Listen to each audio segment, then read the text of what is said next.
right. Hey, everybody. Yeah. Sorry We're about here. that. I just realized how late I was, as always. Go ahead and ask Pooty whatever you're asking. I didn't know it was going to cut over top of you like that. I'm sorry. I was just asking him what year that That's was. all right. What year it was. But you what was The two were there what? feeding. I wasn't there. Oh, I thought you said you went there. Okay. Misunderstanding. No. What you got, Cola? Random things, I'm sure. I definitely wish I had a video of what Yorga said went on today. And the only thing I don't know about Diddy is whatever happened today. Just saying, for anybody that was going to ask, I'm sorry. I know everything that happened We're every day. taking a Diddy break. Well, I wish there's still information and stuff, but it's all from the past, not from today. Okay, there you go. I feel like I'm echoing somewhere. It's crazy because stuff like that never happens backstage. It happens when you go live. Backstage, nothing. Go live, something goes wrong. I don't hear an echo. I don't know. I don't hear one. Chat, do y'all hear an echo? This is the greatest day of my life. There you go. Who said that? That was an old baseball quote. Thank you, Jersey Joe. So I know probably everybody that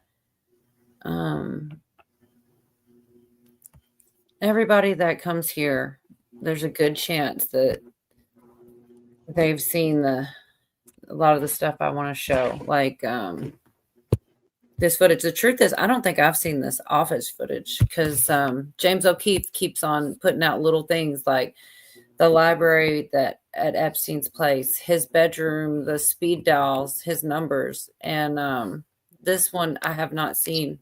It's the office. And I haven't seen the temple either because I've kind of been buried in other things. So I'm going to be catching up on some of this. I have no idea where exactly this comes in at, but let me take that off the screen. But I'm going to go ahead and see where we're at here with the office one. From inside Jeffrey Epstein's former island home, showing bizarre statues and a cryptic message written on a chalkboard by Jeffrey Epstein himself. The Jeffrey Epstein Island, also known as Little St. James in the Virgin Islands. Last time we took you inside the kitchen to show that really creepy image of a baby in a sink. YouTubers have snuck on the island. Luke Radowski, Tyler Olivier getting images of the outside of the structures. But today we're going to take you inside the structures, inside Jeffrey Epstein's library. We're going to take a closer look. Now, this has never been seen before. We are inside the library. Dozens of books line the walls, including literature like Ernest Hemingway's Selected Letters, vacation reads such as Robert Ludlum's The Bourne Ultimatum, denser titles like The Golden Age of Theoretical Physics, and Salman Rushdie's Satanic Verses. Now, a closer inspection revealed unusual objects, statuettes of winged figures in plague masks, and one of a semi-nude young woman washing herself while seated on a bidet. Video and photos inside the library also show a horse whip, which is right here under the chalkboard, apparently crafted with leather and bones. And then we go to this chalkboard over here. Now, this chalkboard displayed cryptic words, including the word power, deception, mirror in face, dank brain, among others. Now, the chalkboard's message remains a mystery, and we're hoping that some of you in the audience can help decipher and ascertain. It means drink your Ovaltine. Talking about here. This is, again, right after he was arrested. He compared the words on the chalkboard to a note Epstein wrote in his prison cell before his death. Several letters and letter combinations from the note match those on the chalkboard, which leads us to believe they were in fact written by Jeffrey Epstein. And we're not sure what this means, but we're hoping you in the audience can take a look at this and tell us what you think he was trying to say here. Was it a message he was sending to the world? We're receiving a lot of images, videos, and photos as a result of our reporting. These sources reaching out to us include those within the Oops, my bad. government, people who don't trust anybody, including our own Department of Justice. These people are reaching out to us on Signal at 914-491-9395. We're currently corroborating the material, producing the material, backing it up on secure drives. So that's probably all there was to that one, you think? As far as like images from that one, because he'll just probably go on a rant now, which I love. I like it, but I don't want to take up all the time with it. But I do think I saw those. It's the temple I haven't seen inside. What did you say about the? You said drink your Ovaltine. Yeah. Drink your Ovaltine. You know where that comes from. Mm-hmm. A crummy commercial. He's so mad. It was a good movie. You work so hard. He's like the freaking narration, inside his head. Decoder ring, man. I'm so old. I had a decoder ring like that, man. I did when I was a kid. It's a real thing. Yeah. I remember them. Yep. You really got something. You got one of them. Well, I'm gonna warn you. The temple looks like it's been gutted, pretty much. So it's kind of like not a big deal. Yeah, it looks like the feds came in there and just drug everything out of there, and it's kind of disheveled and whatnot. But it's still weird looking though. Where's the temple? On Epstein's Island. Oh, okay. That weird looking Egyptian structure nobody could get into. Somebody got in there and got film of it. Yeah, I guess if it was anything real big, I would have heard. But there was a lot of weird stuff. Just, I don't know. I've seen a bunch of different small ones. They had, did they do the statues on this last one? Yeah. And it's just eerie. The paintings, all of it's just dark. And I don't know. There's a mural on the ceiling that's really freaking weird. I can't even explain it. I don't know if I saw that. But I don't know. There's a lot of crazy stuff. I do think good things are happening. And I hope anyway. Like things like the Diddy trial. If he walks or that some kind of little glitch or something crazy like that, that's going to be so disheartening to have heard all what I've heard and seen what I'm seeing. And then he gets away with it.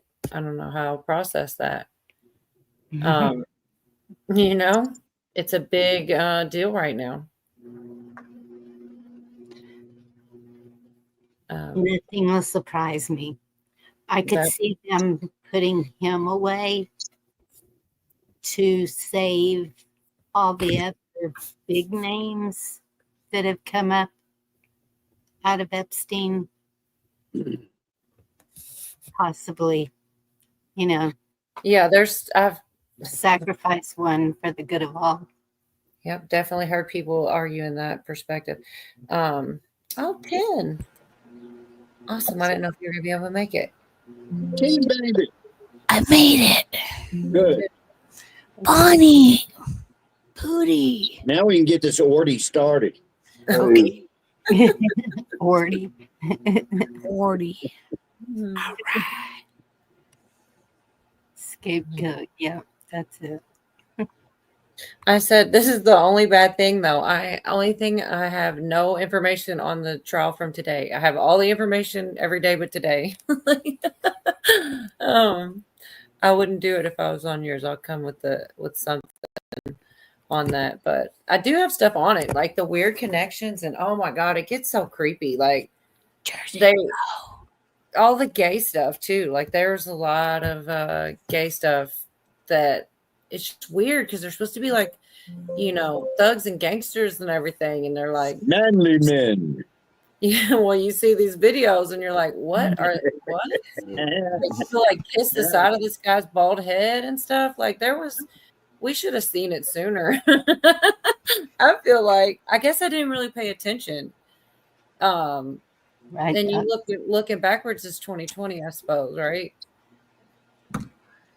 Because I do kiss off. Yeah. And I'm not driving tonight, so I'm trying. How far ahead are you? be charming. I skipped so I can try to see the new comment.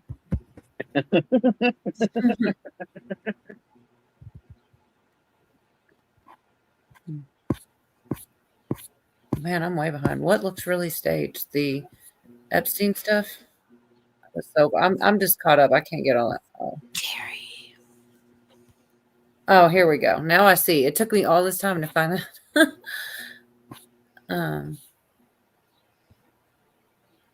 Yeah, I agree. The conspiracy theory takes 3 months to correct. I thought it was 6 months. Maybe it got shorter. Marla B and Annalisa. Yeah, that's getting shorter every day. Uh-huh. Well, yeah, I wasn't super impressed with that one, to be honest. He wants everybody else to tell him what's on that chalkboard. I'm sure some people will have some good theories, though. The internet's cool like that. The way that, people just go, different people look at different things and like dissect it. And before you know, they've solved the case before the cops, on the internet. Yeah. Shooters there. It was already all over it. It was all over X. What was all over X, Pootie? Yeah. People breaking it down. Breaking it down. Right. Uh, So was there any good What theories? I goes wish I on had board. that. Something. Sorry. I didn't dig into it too much. I didn't see nothing very interesting. That's not what it's supposed to do. What's supposed to do? Oh, nothing. I'm trying to type and I don't have a cap lock. Okay, fine.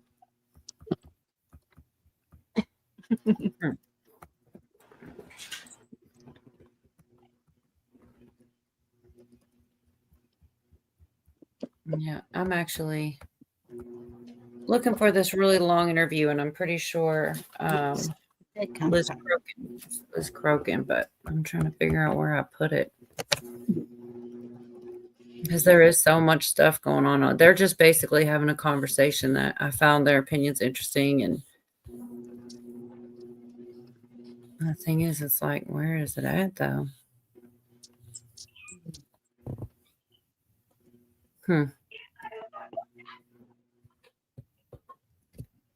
Y'all are so quiet.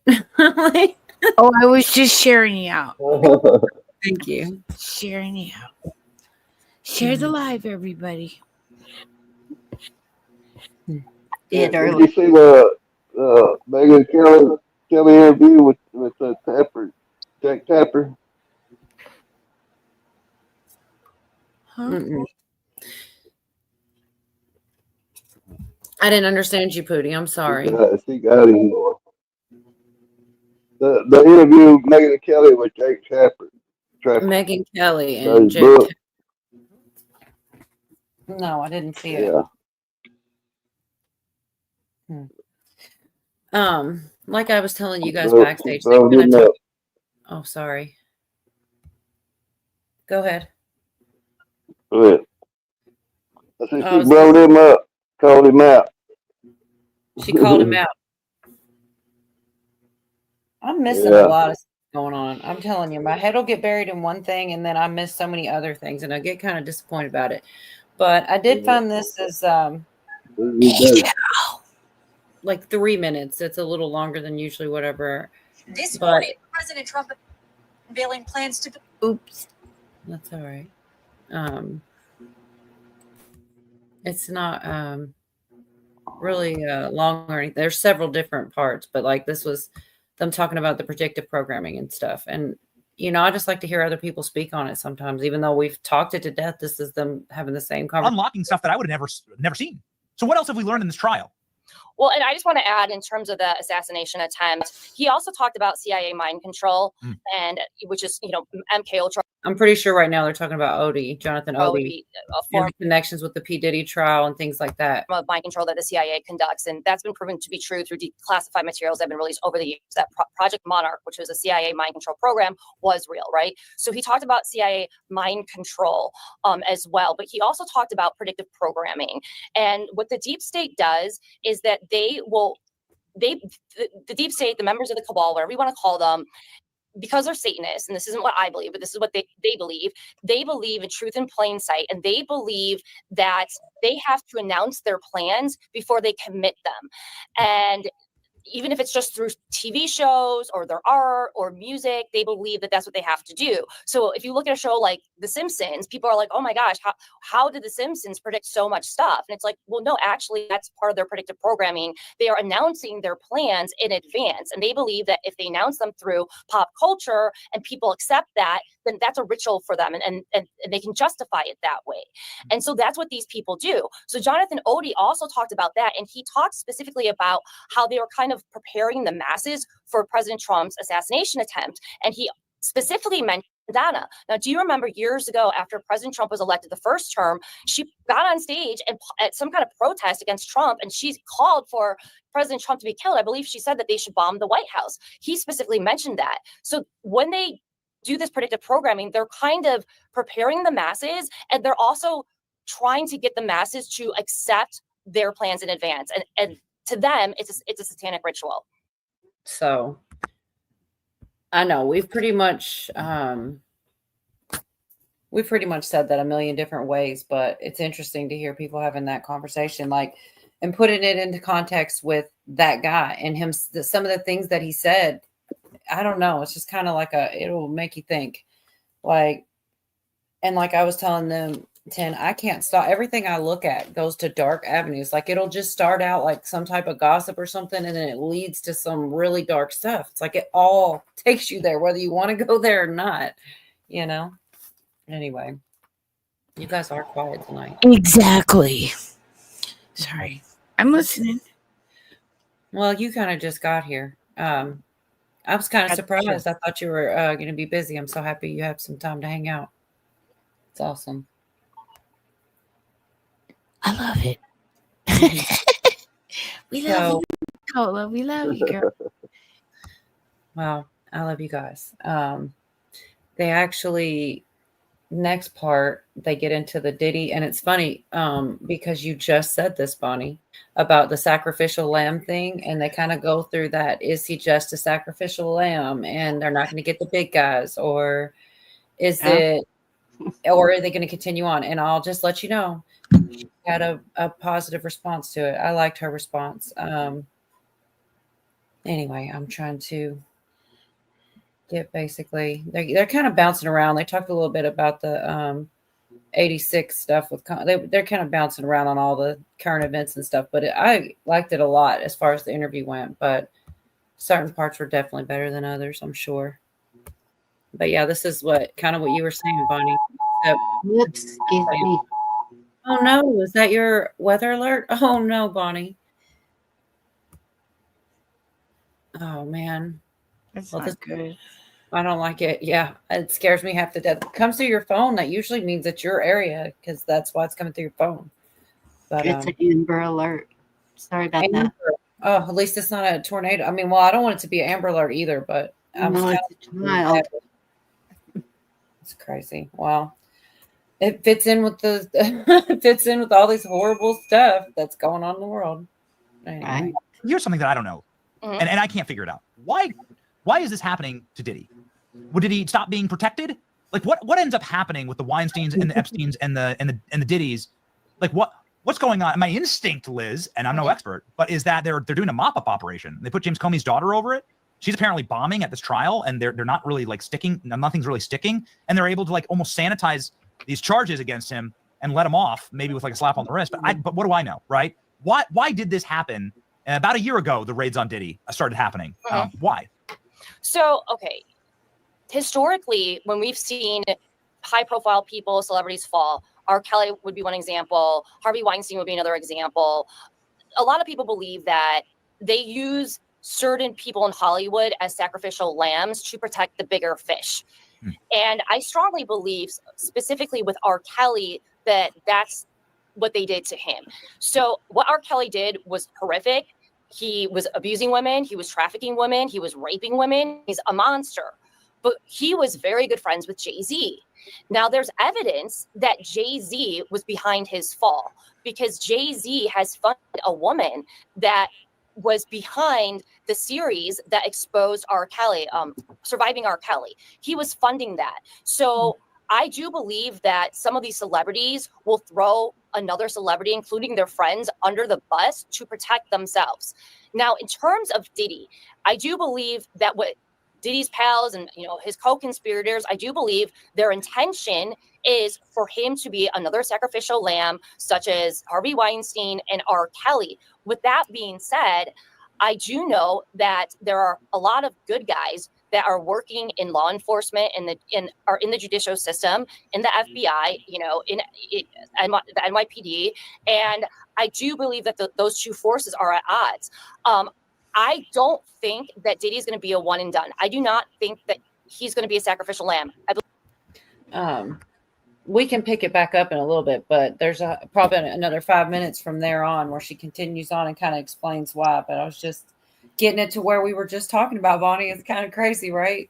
When you said that. A lot of people are saying that. I hope it's not true. I hope they're not. From what I've seen, they seem dead. Oh, Virginia. From what I've seen, like they got them. It just seems that that's what they did with Epstein even. And, even though, okay, it was his island and everything, but look at all the people who are connected to it. And so then we have Diddy, and we hear all these names that are connected to him. And these are people with money and power. And I just think that they're going to use it. They're definitely going to try. I've heard so many things from like the past that worry me about the future now when it comes to him. Like they're saying, I was so upset about this victims list. Like I want to know who all is going to testify, right? Like I thought they had said by Sunday and I haven't heard it. Anyways, in the past, they put the witness lists out and then the people just get amnesia or they go missing or, so like, that's a good excuse or reason, whichever way you want to call it, to not put it out so that so they don't know who to go intimidate, basically, because he definitely has done that. Right. How long did OJ's trial take? Gosh, I cannot remember. It seems like it was a long time. Does anybody else remember? Are you here, Yorga? Oh, he's muted. I'm here. Oh, I'm sorry. I was talking. I forgot I was muted. Yeah, it went on for forever. It was months. That's what I thought. So this could possibly do the same. Oh, yeah. Yeah. Who all saw, and this is in chat too, who all actually saw on TV the Bronco chase when it was going on? Everybody I know saw that. I saw it. Well, they were interrupting your regular, put it over top, basically. And that went on for a long time too. I want to say that was at least an hour or so.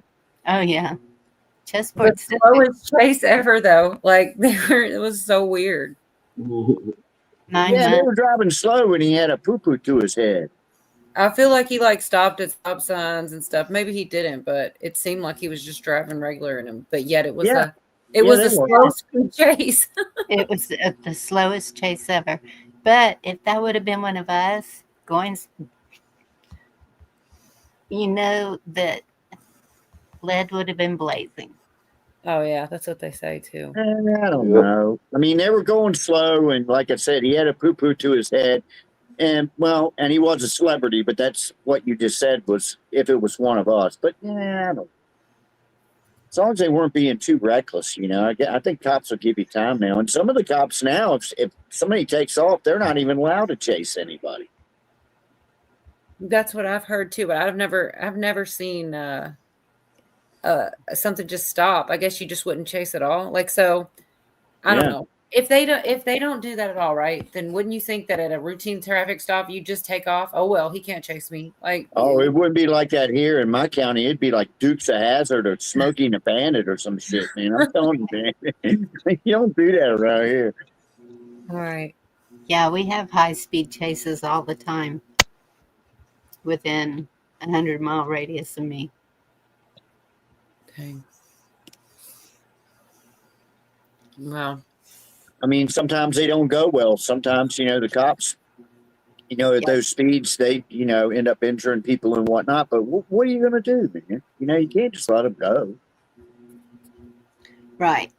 But at the same time, even with the fire department, we still had to obey the law. We still had to make sure that no oncoming traffic was coming. You can't just go barreling through stop signs and red lights. You're not supposed to. Yeah. right, you shouldn't. For sure. Oh shoot! What'd you say to They Virginia? need like a Go ahead, Pootie. Sorry. they need like an EM. They need like an EMP that shoot out in front of a cop car and just shut their car down. You're right. A kill switch of some sort. Yeah. Boom. You're stopped. Yeah. Like Yes. a miniature EMP. Or just manufacture cars with kill switches, man. I'd be all right with that. Because I'm not going to do anything. I drive like a grandma. Dang, Jerry.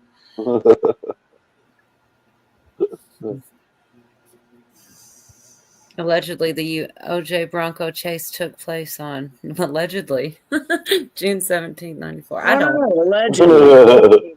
Hey, I saw a thing when I was watching the video. Well, there's a bunch of videos of Trump giving the president of South Africa a load of ration of shit.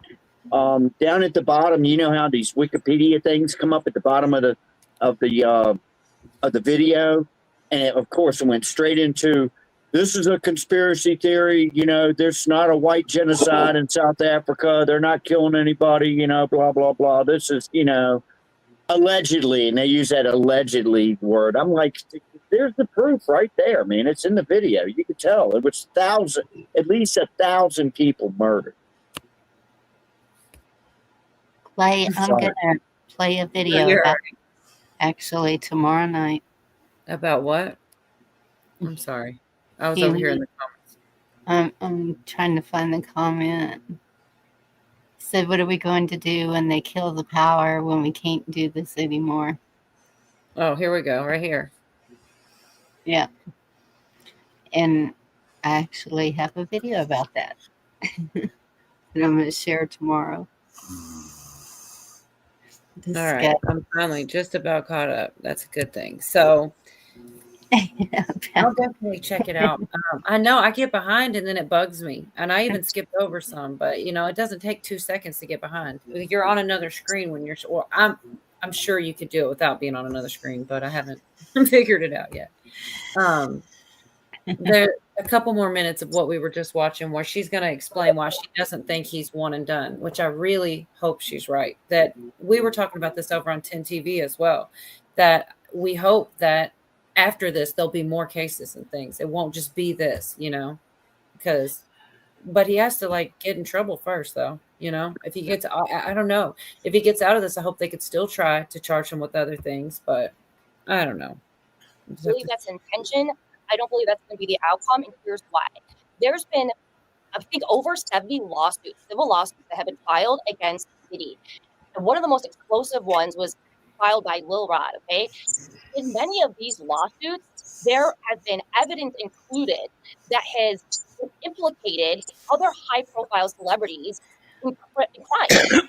And so since there's been so much exposure, especially through these lawsuits, and in addition to that, during Diddy's criminal trial, just this week alone, we've heard many names get mentioned. So I think as much as they will try to make Diddy the sacrificial lamb and try to get everyone else off the hook, I think that the public is too awake. I think Trump's back in office. We have Cash as the head of the FBI. They are combating child sex trafficking a priority. President Trump's team, they are going after and deporting the lower level sex traffickers, the gang members, the cartel members, the MS-13 members. And people have to understand these are the kinds of people who worked for Diddy.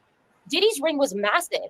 The lower level people that are actually trafficking the children in rings such as, or I should say allegedly, rings allegedly such as Diddy's and Jeffrey Epstein's, the people that were on the ground doing the trafficking, those were the MS-13 members, you know, the cartel members.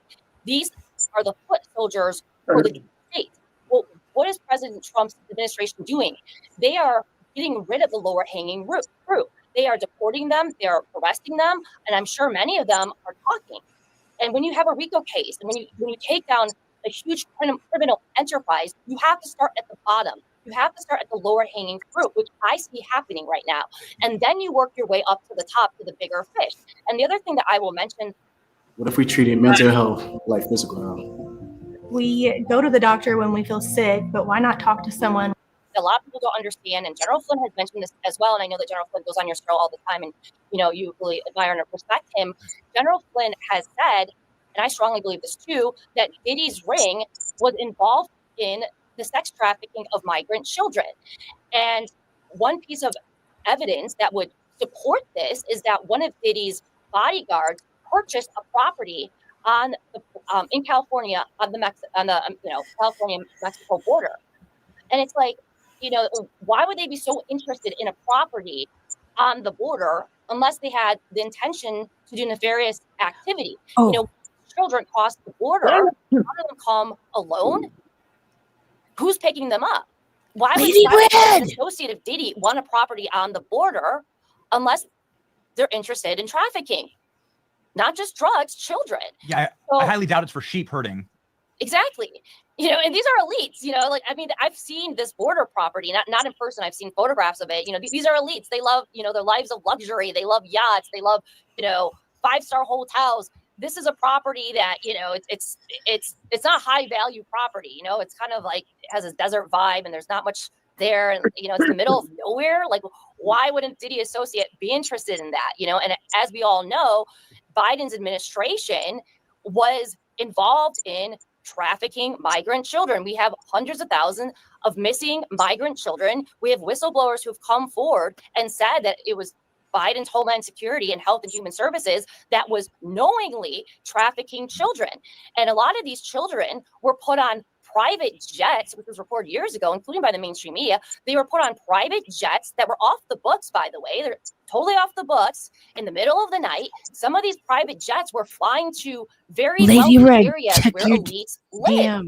Now put 2 and 2 together with that. So we know the Biden administration. Well, so basically that last part was pretty trippy about the house on the border there.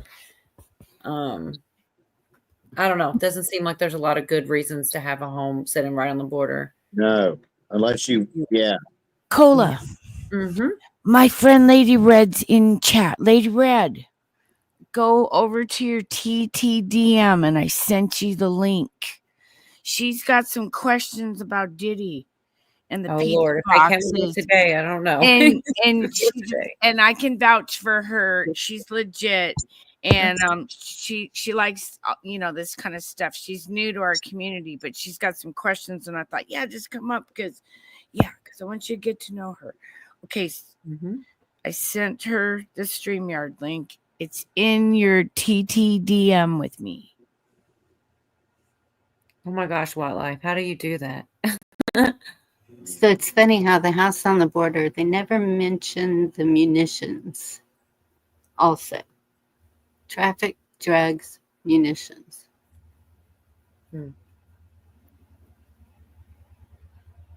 That's what they typically run. I think most of that is coming from us going down there. A lot. Yeah. That's why the cartel is so well stocked.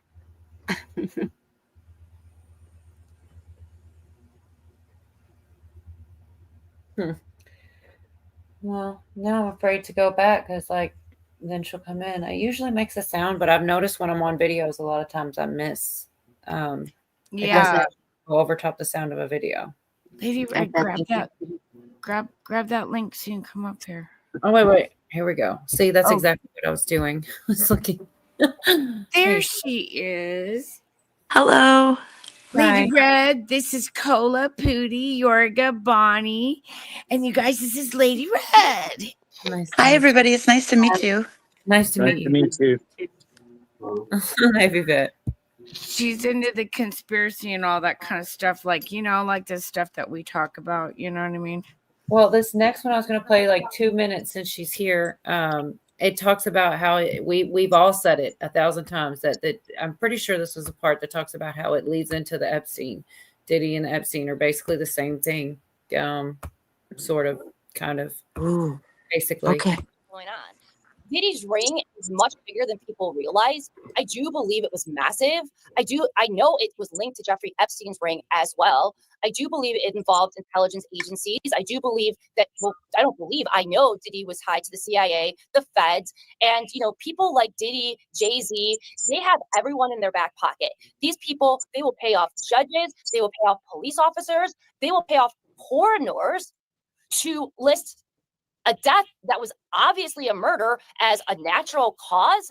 Look at the footage from the Intercontinental Hotel where Diddy beat the crap out of Cassie. Everyone has seen that video. He did it in a hallway there. It's not like it happened in his private hotel room. He beat the crap out of her in a hallway there. They showed photos in court this week of the mess that was left after that. He threw a vase at her. I mean, it was a complete disaster.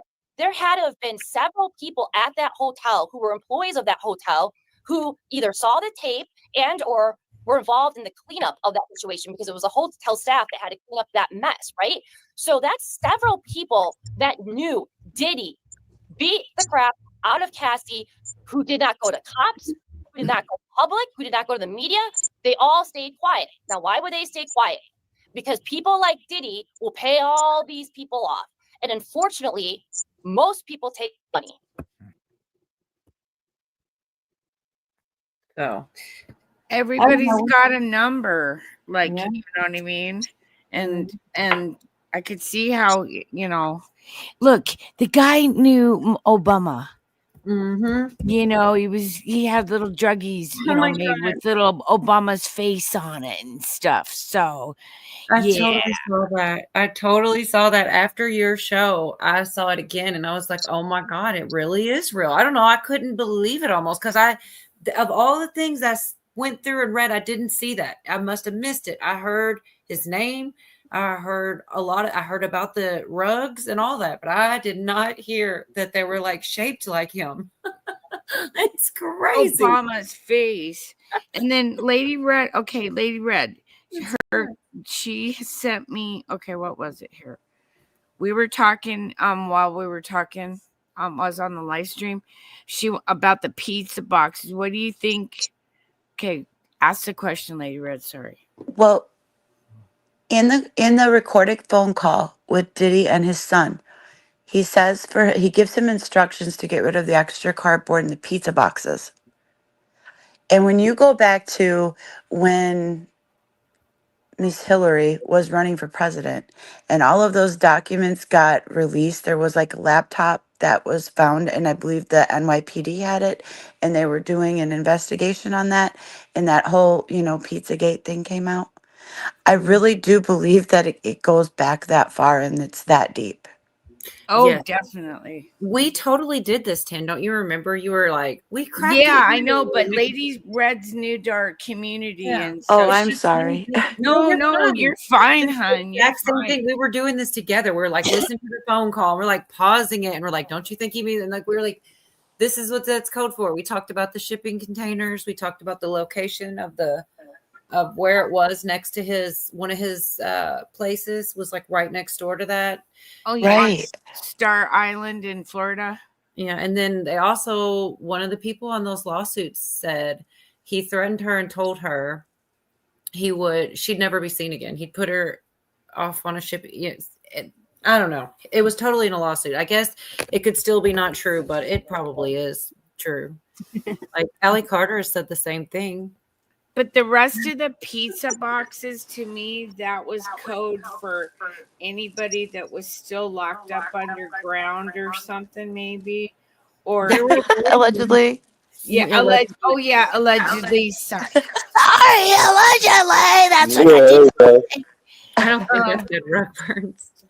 But Yeah. no, I do think there was more than one thing. They were like, it was all coded. He said boxes. Didn't he say the plastic around them or something? And make sure you dispose of this. And it was. What if that was the shipping containers? The boxes were the shipping containers. It totally could have been. Like we don't have any way to know for sure. But like, I mean, hypothetically, dude, I swear, I don't know. I really hope that it's just going to be a regular court trial, and because if it's going good, like I feel like it's going against him, even though people are saying different. I think it is. I lost my train of thought while I was even saying that. Well, I mean, they're going to be able to make a lot of the witnesses look a certain kind of way because they were all behaving a certain kind of way. Even if, do you know what I'm saying? So, like, because of what was involved with the parties, they're going to be able to use that against the witnesses. Just like how they say, well, what were you wearing? It's the same thing. We're going to witness that with it all. They're going to do that because they were at a party. So they like to put the blame on the victims because they were there partying. I was naked. The baby oil. What the heck? Some of the stuff.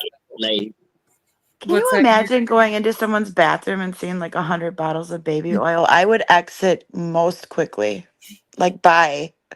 Man, everything looks strange ever since all And this. who's gonna clean all that shit up? That's what I wonder.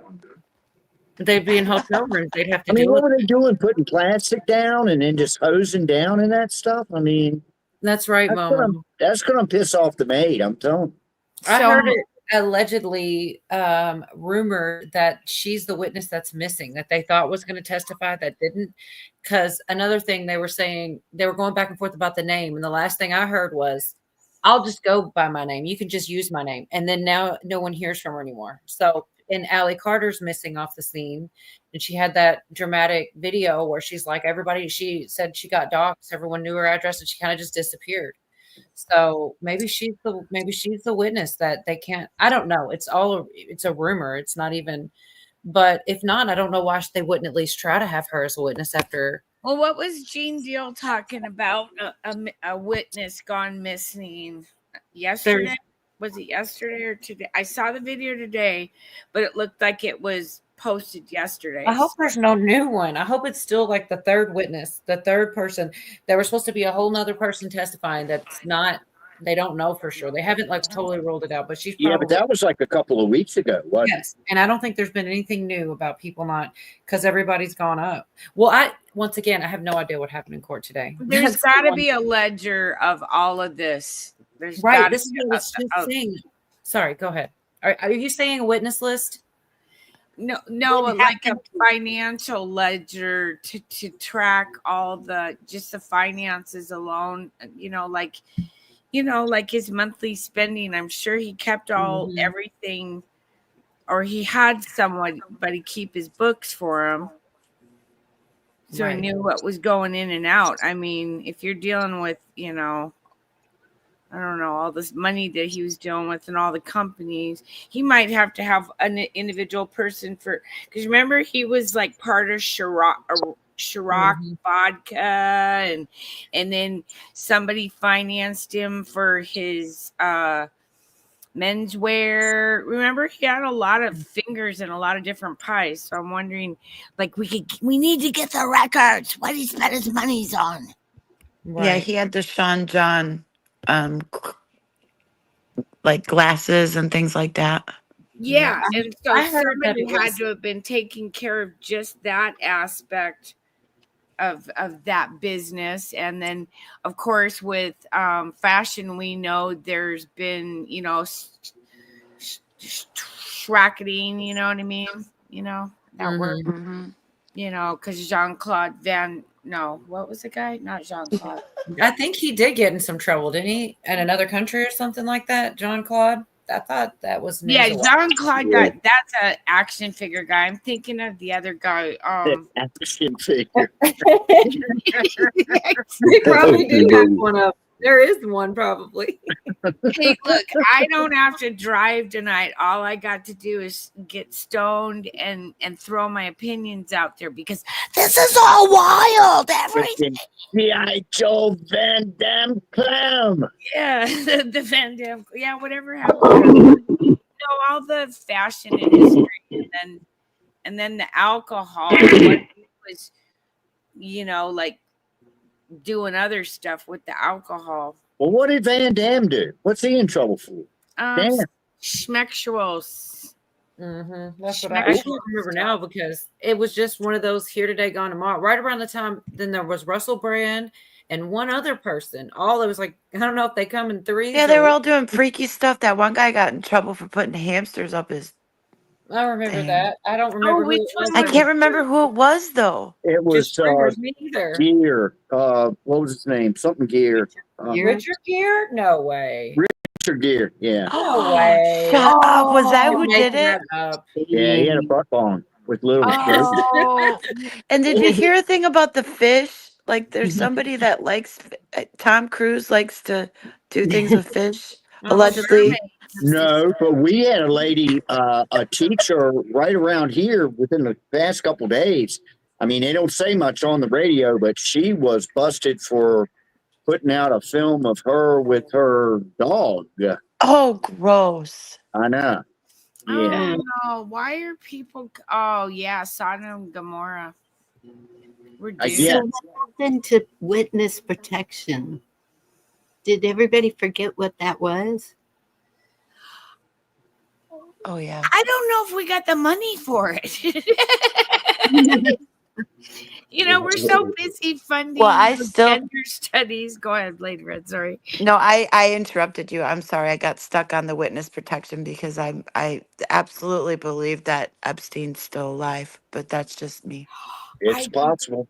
I think he's on one of those 7,000 islands that just happened to pop up in Japan. Yeah. Wouldn't that be funny if he was one of the witnesses? Just saying. Well, his list and Diddy's list. I know this is all. Now that would be great. What would be great? If Epstein talked and that's how they actually got Diddy. Yeah, allegedly. I'm just talking out my ass. Oh. That would be great. But there's some kind of how is Dan Bongina gonna explain that one away when he just said him and Cash, that he took himself out. Remember? Yeah, I know. I still having a hard time with that one, man. I don't know. I feel weird about just saying it because now it reminds me of like when I was a kid and all of the people would swear that Elvis was still alive, and as a child I was like, you guys just let him be dead, Yeah. So, I feel weird about that, but I still feel like he could kind of be alive somewhere. Yeah, they did it with Jim Morrison and everybody. John F. Kennedy. I mean, Well, a lot of people are saying this Diddy thing is a distraction. I'm sure it does distract from some things, but I think it ties into the bigger picture more than people realize.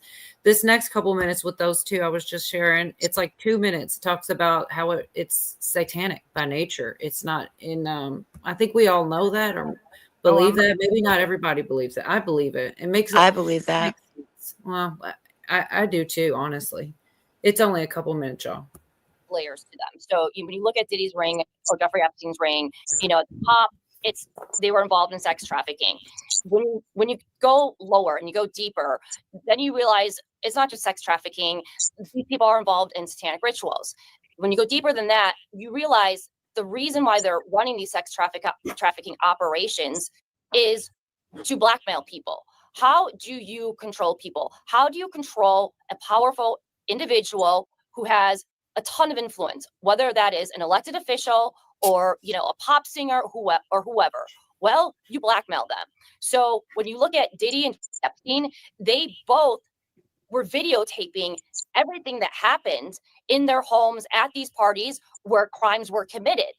So the incentive would be to have blackmail footage on other celebrities and politicians. So then the powers that be, the deep state, the CIA, the intel agencies, the feds, whoever, then they can control those people. You don't vote this way, then we're going to release the video of you, at a freak off party, or we're going to release a video of you with a child. Or, to some of these celebrities in Hollywood, if you don't do a video telling all your followers that you must take the vaccine, well, then we're going to release, your video from Jeffrey Epstein's island.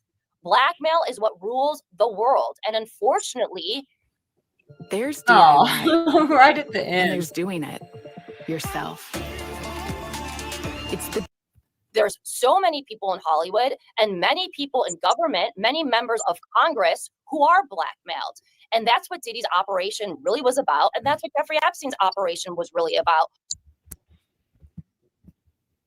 Which, I mean, put this on the list of things we already knew, but, it's like people forget like the bigger picture sometimes, I think it's a really big, this trial is a really big deal. And if he walks from this, I'm going to be disillusioned. I'm not going to take it well. There's too much out here. And even if it's not put in court the right way, everybody knows what he's doing and what he's done to several different people, and even probably things he may or may not be prosecuted for.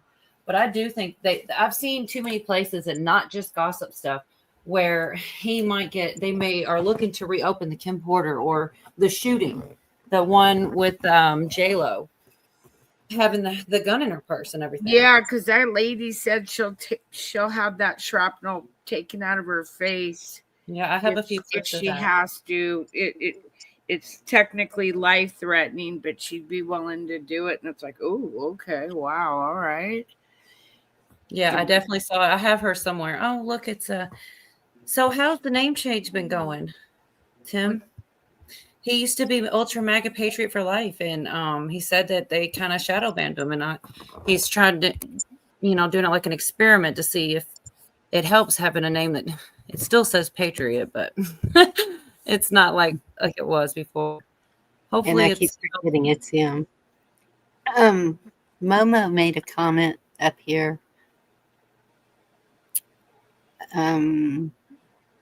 Amber Turd with Elon. Allegedly, she has compromising videos from her nasty parties, was 18, and Elon was involved.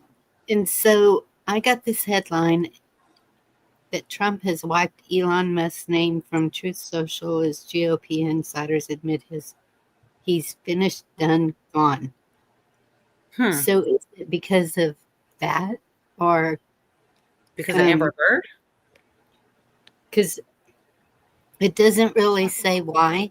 It just says that he has quit mentioning Elon's name on Truth Social and X. And then it also said that Elon has kind of started doing the same, not mentioning Trump as much. I don't know why. Yeah, it's all part of the optics of the movie, because at one point, remember, like 6 weeks ago, everybody said that Elon was his little pet dog and shit like that, or Trump was Elon's pet dog. Remember that? Like 6 weeks ago, they were real chummy. So this is just part of the optics, it's part of the movie, guys. You getting it, right? You seeing it? You seeing it? Yeah. Okay, I'm not crazy. You're not crazy. It's okay to admit what we think. What's up, Tennessee Richard? Garrett. Jason. Yes. Yep. I'm sad slow, man. I'm way up here. Underground bunkers will be run like movie Greenland. Well, if the sun keeps doing what it's doing, we might all have to go underground for a while. There's so much going on up there. The 15,000 employees that resigned. Where? Government. Ooh. 15,000. I think they were with the Department of Agriculture. Yes, the U.S. Department of Agriculture. What's up, John Dunning? Yeah, but I think they're on the chopping block right now with Doge. Well, I don't know. Because you're saying the U.S. Department of Agriculture, right?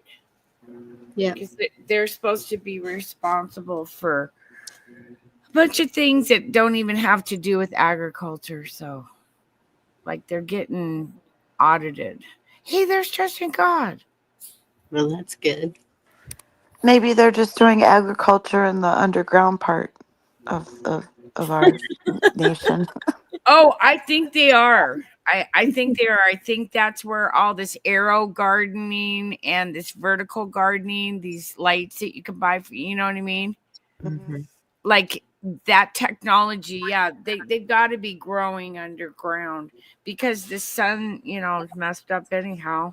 Well, one of the Bush's cabinet members just confirmed that trillions of dollars went to building an underground, right? That's what was just in chat. That's what someone in chat was just Facility, saying. yeah. We've talked about it. It is, I mean, what can we do? Well, I can't afford to get anything under the ground. I wish I could. I mean, even if I wanted to do something, there's not much I can do. I can't Call fall it down. the executive producers in the house. Agent J. I just want to know why we can't go there. I mean, oh, because we're not one of them. We're not royals or lizards. We're not, and I definitely don't want to be a lizard or a demon possessed meat suit, right, Bonnie? Right. Yeah, there's versions, because some of them need meat suits and some of them I don't think need meat suits because they just, they're 2D and they can, okay, you guys know I believe in all that stuff, okay? What about Lady Gaga? Didn't she dress up in a meat suit one time? Yeah. And I never did understand that, but I guess I do now that, and she came in on an egg. Remember that? I don't remember that They part. do this weird ritual stuff, and that it all means something, but like, I don't know. Earlier when she was talking about that predictive programming and they want to show it to you, it just reminds me of freaking Roseanne Barr again with the whole I do not consent. That is like my middle name. If something doesn't feel right, I say it out loud. I just in case there is some kind of negative connotation attached to it, that if I watch it, I'm signing some kind of secret, I agree to, forget that. I do not consent. And I'm like, I don't know. I'll just never forget her saying that. I need to find that clip because I don't like always, I'm afraid I'll misquote her. I want it to go just the way she meant, because it really stuck with me, that's exactly that would what be I a great T-shirt. I do not consent. to just whatever. Exactly. Oh, it would. So this is the last clip I was going to play out of that video. Jay, merch. We do not consent. On this one here, 19. they ask her, do you think Trump can come back and get us out of where we are? Do you think it's even possible? Are we too far gone past, whatever? And her response was hopeful. I don't know if I don't know. Maybe I attract these stories to me because that's what I'm looking for, but maybe I'm just clinging to it. But I liked her response. It wasn't, no, it's too big. He can't fix it. We're just screwed. It was not that. Oh, here you go. Absolutely. I worked in the mainstream media actually for 2 decades, and I used to cover The Apprentice. And so I started covering President Trump, long before he became president. And I've known him and his family, and I've covered them for many, many years. And in 2016, I started covering the election. And it became very clear to me very quickly that, in my opinion, You want ads that drive results. That's why we built Roku Ads Manager. Sign up at ads.roku.com. the main reason We're President cheap Trump bitches here. We don't is he pay for knew premium. these elites were involved in the rape, torture, and trafficking. I'm cheap too. I am confident that is the main reason he ran to end it once and for all. Now, back in 2017, after he was first sworn in, within 2 or 3 weeks of him, of his first term, he actually gave a listening session where he said that he was going to combat child sex trafficking like it's never been done before. And guess what? That is exactly what he did during his first term. Now, the mainstream media didn't cover it, but he took down Backpage. He's the reason why Jeffrey Epstein and Ghislaine Maxwell were arrested. He took down NXIVM. He was arresting a ton of these lower level sex traffickers, many of the MS-13 members, the CJNG cartel members who were trafficking children. Many of them were arrested during his first term. Actually, I am very confident that President Trump ran to combat child sex trafficking and to break up these elite pedophile rings and to end them. And he started the job during his first term. And I'm very confident that he will finish the job his second term. But he needs the public behind him. And the way that we can make sure that Diddy is not just another sacrificial lamb, that he's not another one and done, is by people like you shedding light on this and by the public demanding that no, it can't just be Diddy who's arrested, who is, convicted. It has to be every single person in his ring that was involved with trafficking women, men, and children. We have to demand that. And the way that we demand that is exposure by people like you talking about this stuff. It's dark, it's horrific. And as you mentioned, it is hard for people to stomach. But what I would say about that is too bad, tough. How do you think these children feel? Too bad, tough. How do you think these children feel? She has got all my respect on that, because a lot of people do say stuff. They get upset, and it's like, I guess I don't think our feelings are more important than the feelings of those kids that are going through God knows what, or any adult victims even, So like she said, too bad. I'm sorry. Well, I hope it gets cleaned up, but I don't, to permanently eradicate it all. No. I don't think that's really going to, that means we'd have to eradicate humanity, because there's too many really fucked up people out there. Mm-hmm. Because they've been traumatized and they've been bred into all that. Like, it's just, I don't know. Maybe God's going to come and burn the shit out of us. Oh, no, big earthquake, and it's going to crack the West Coast. Yeah, I think that's going to happen too, but hey, Treat him like the King of France on January 21st. Well, that's one of the quotes. Well, shoot, got to get the other book. I have the quotes from that trial. It was like one of the workers for Diddy. The lady was like, shows him a big picture of Diddy. I'm not finding it quick enough, but it was something along the lines of, he's the king and we all work to make him happy, or some kind of ridiculous something like that. Well, when he's got friends like Obama, you can, that's going to be hard to say no to somebody that powerful. Mm-hmm. Because what if they start, like if we talked before, what if they start threatening your family and, I don't know. I'm glad I didn't get put in that position, though. For sure. I don't know. I've been having like overload of all the things, and you have to like weed through it, because it's not. That's why you can only cover one thing, Cola. Because there's so much going on right now. Mm-hmm. I couldn't imagine trying to keep track of it. But then I got Pootie too, and Yorga. Oh, he's so good at the news and stuff. Yeah. And Yorga is too, but he's just got humor with it too. He comes across to tell you the news and make you laugh, And he's got great show and tells. Yeah. And great hair too. Yes. You are a very handsome looking man there. Well, I didn't say that, just my hair.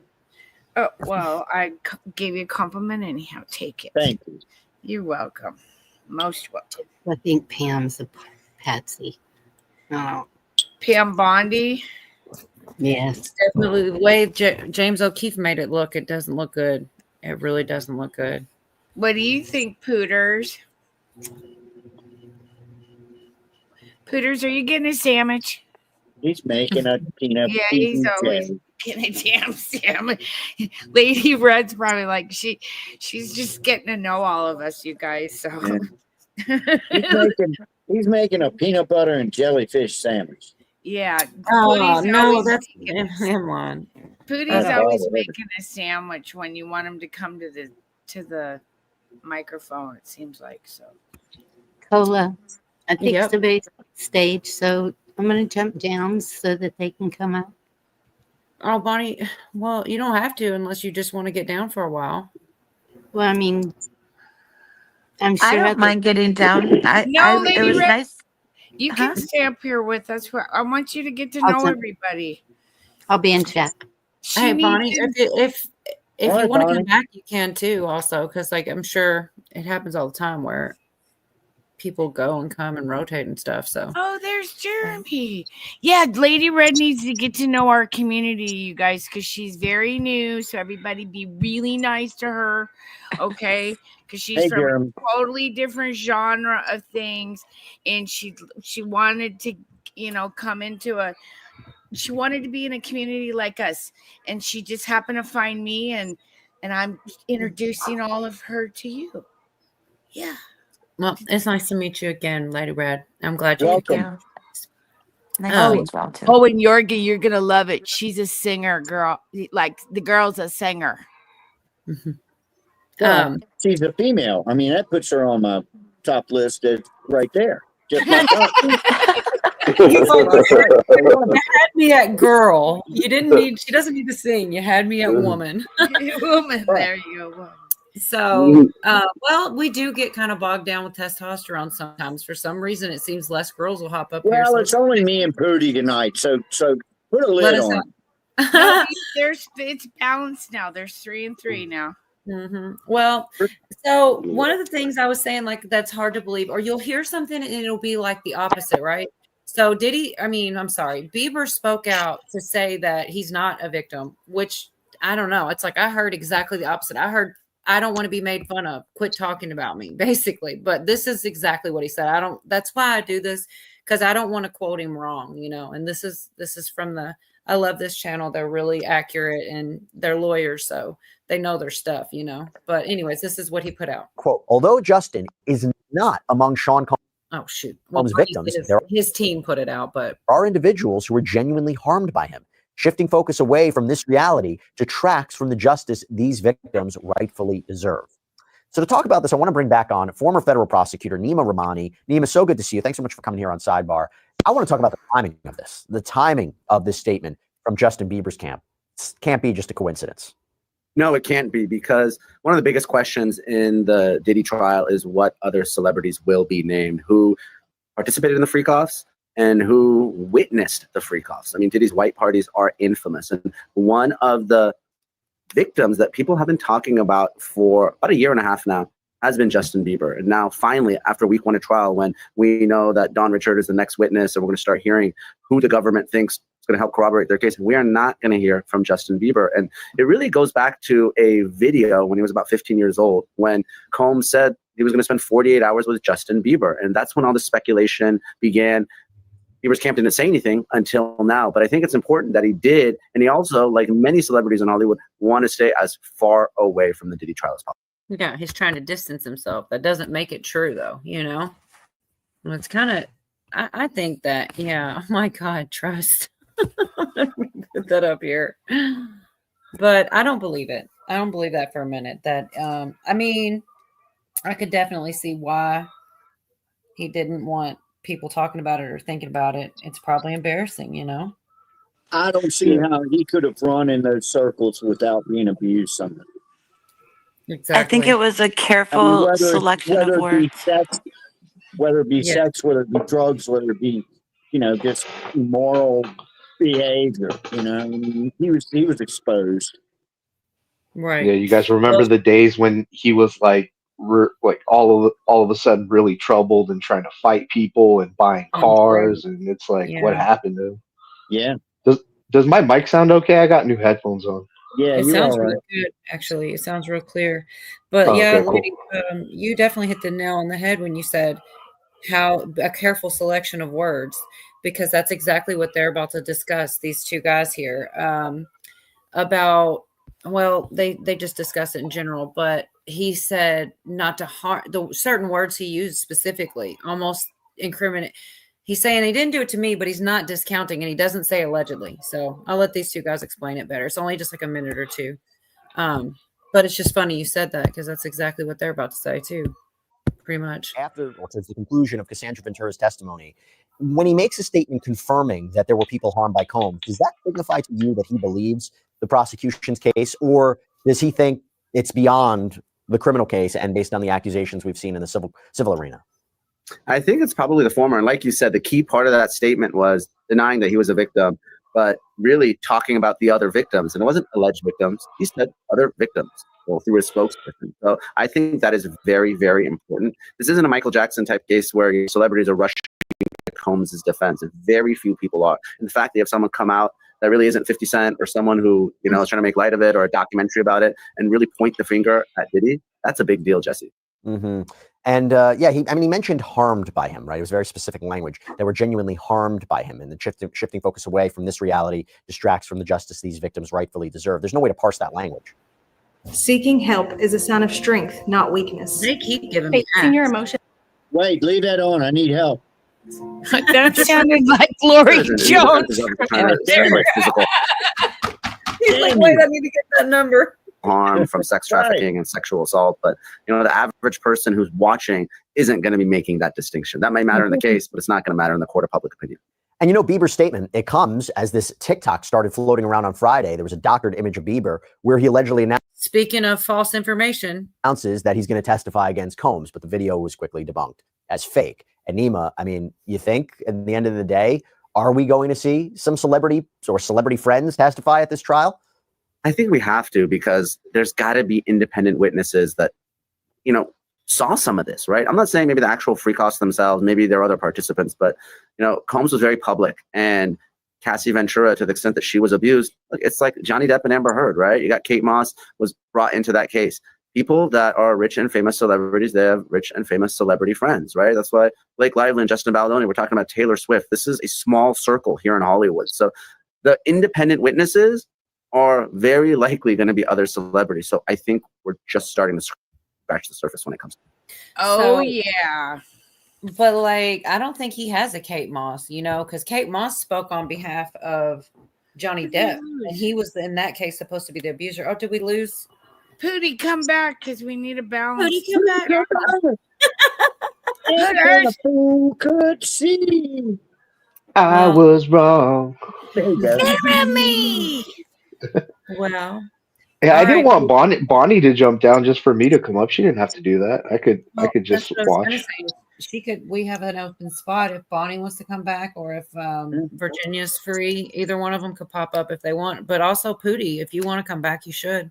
And Jeremy, I want you to meet my friend Lady Red. Lady Red, meet Jeremy. He's a conspiracy person too. Big time. Hi, Lady Red. Hey, Jeremy. Nice to meet you. Nice to meet you too.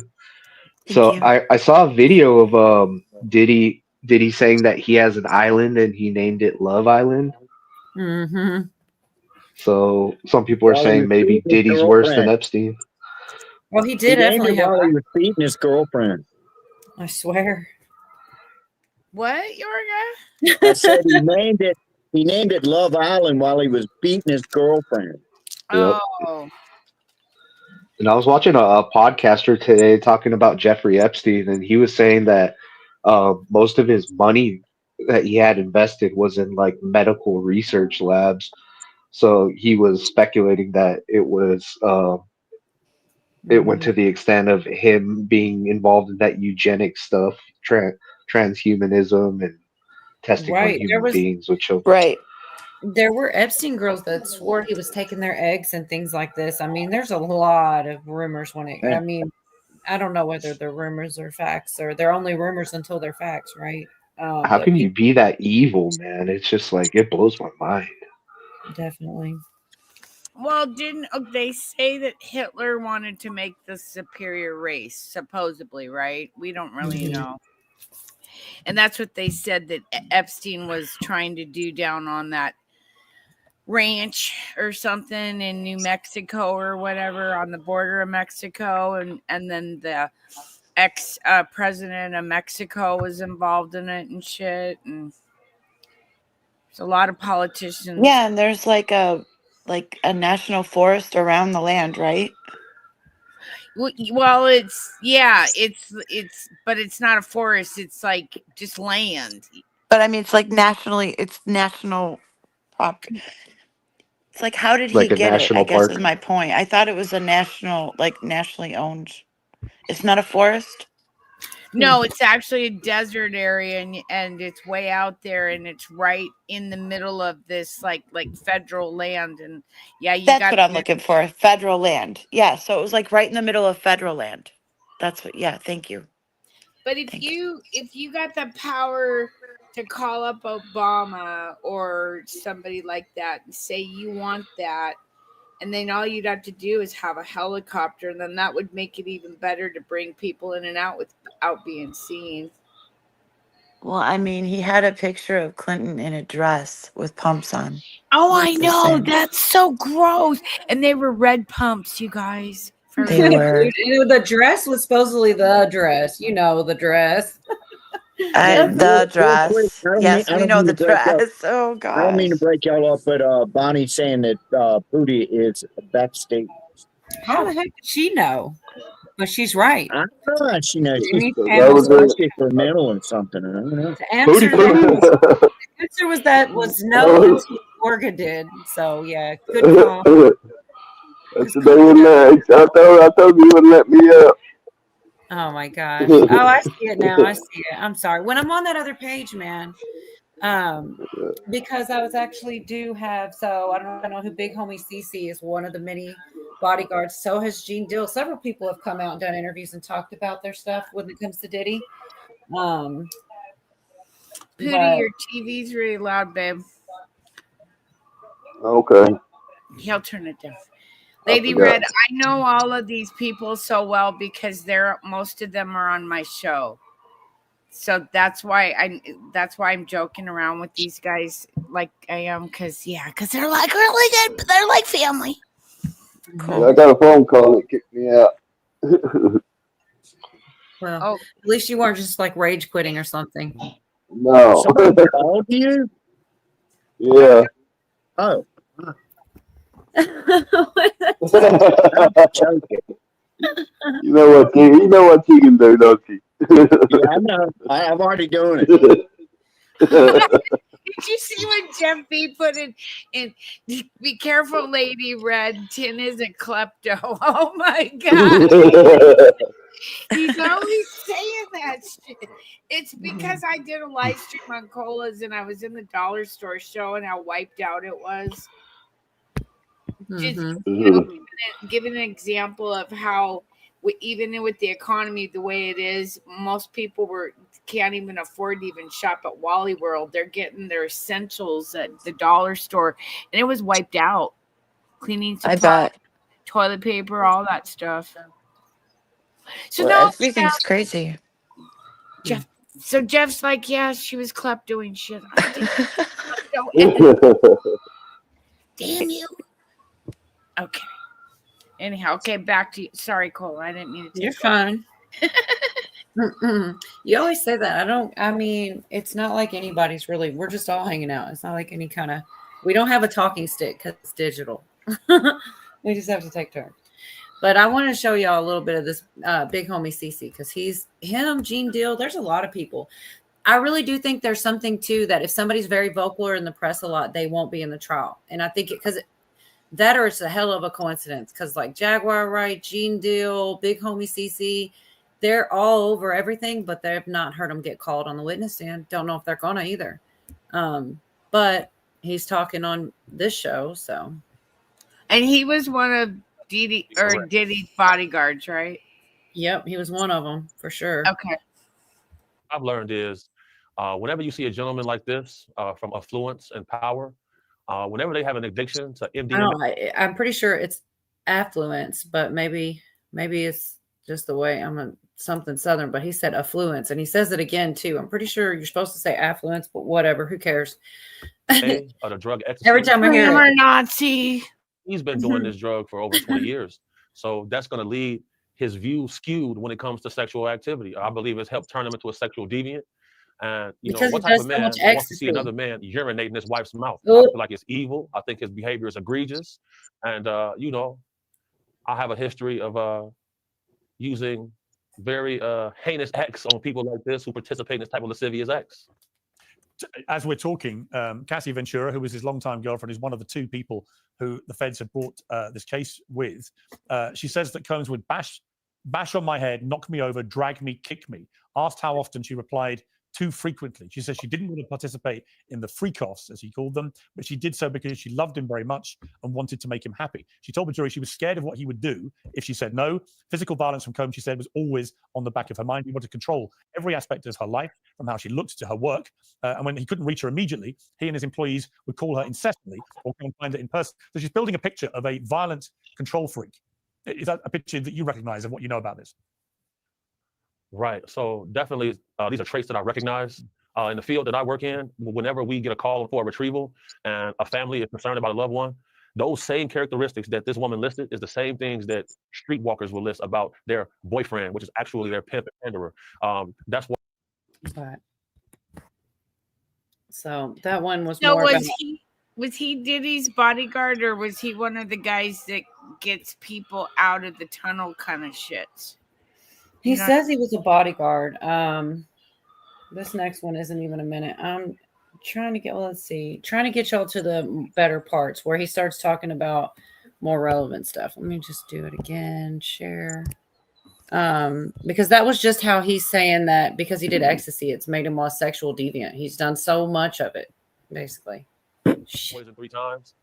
I test my. That's why the name of this interview is somebody didn't want me to do this interview. He says he talks about all the things that have happened. Everybody close to this man. It's really wild. It goes, they talk about Jamie Foxx. Toxicology report showed cyanide, and cyanide metabolizes into pneumonia in your body. So I've had pneumonia on 3 occasions. And these problems didn't start for me until I started to speak out about people like this. It's been a hard time to line up this interview because the last time I was scheduled to be in this interview, randomly, our car gets hit from the side by a blacked out vehicle. No license plate. That's happened 3 times this month so far. Really? Somebody didn't want me to do this interview. Yeah, somebody didn't want me to do this interview. I'm somebody where I've had FBI come to my house before and tell me they found a threat against my life. So, I'm well versed in this world. But I got round the clock security. One of them was sitting right here with me right now. This is a dangerous game people are playing, and it's a good feeling for me to see the justice system prevail. And some people deserve retribution. You clearly feel that Sean Combs over the years has made people disappear. Right. This is why I want him on the stand, but I think he just talks to media too much. But there's only like 1 more minute. I don't know, Cola. I'm getting like bad vibes from this guy. Like he's almost like a plant, but People say that because he's on Piers Morgan, period. But Jaguar was too, but I don't know. Like, that lady gut feeling, your first intuition. There's something that he said that just twinged it really bad. And I'm wondering, are you here to pump up the narrative in a direction? Maybe. Possibly. I hope he's not wearing those sunglasses as a disguise because it ain't working, man. I could identify that guy any day. And what's Piers Morgan getting out of it? Because I got to tell you, that guy don't do anything unless he's getting something out of it. Right. Because he's all about the clout and the money and, the clout, really. He wants to be a famous newscaster type person in America, but he can never be that because he's from Britain. Like, he's Britain's boy, but he wants to be America's boy. And I don't know. I just feel like it's a clout. Okay, I'll shut up. It's all right. But what he's saying is he's saying that he knows that he can make people disappear and stuff like that. So it wouldn't go in his good favor. But I have heard people say about Piers Morgan before. So I don't know what it is. I know that Jay-Z sued Piers Morgan because he didn't go after the person, but after Piers, which was pretty strange. Because he knew Piers would listen, basically. So I don't know what kind of backlash, if any, will come of this. Diddy's in jail. He can't do much. So I guess maybe that's why. Journalistic perspective. What's that? Jeremy, what are you picking up off this dude? It's hard to tell with the people that are kind of infiltrators and controlled opposition. But like you said, the fact that he's on Piers Morgan, I don't trust Piers Morgan. He was all about pushing the Fauci ouchies. So, but Okay, but now, who knows? Lady Red, what do you think? I'm just trying to get an opinion of everybody. Well, else. this is the bodyguard, right? And this is the bodyguard that has been into a few Diddy parties because of him being a bodyguard, right? Or is this a different person?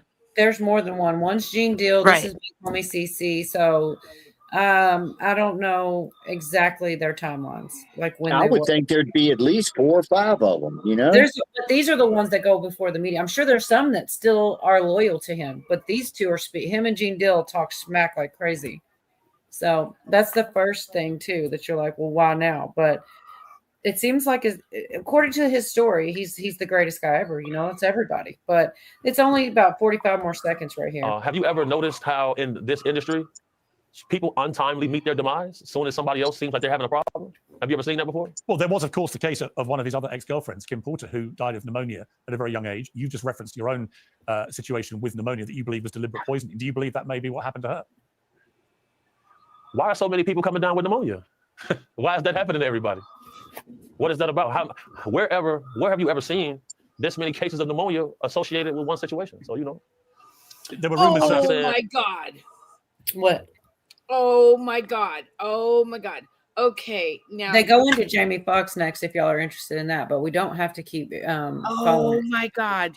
So Kim Porter got pneumonia. This dude got pneumonia. That other guy was put in the hospital, and I don't know. Brittany Murphy. Yeah, and then there was another guy. I can picture him, some other little black guy. But what was it that everybody was dying of in 2021, basically? And they were blaming it on the sea. Mm-hmm. What if they've got like some kind of like something now that they could put the Uvid right into you, and then you get, you know, a real bad case of double pneumonia. I've never had pneumonia in my life, so all these cases around Diddy having it seems suspect. And then we had that respiratory thing. It's just like I'm over here going, and was Ouchie Fauci somehow on the Diddy list too? Ooh, I don't know. Maybe. He looks like he's a catcher. Do you guys ever remember that movie that Diddy was in called Get Him to the Greek? It was like really freaking nuts too. Yeah.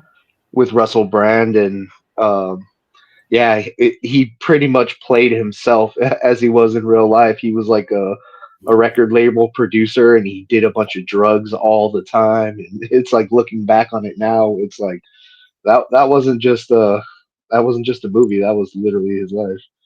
Documentary.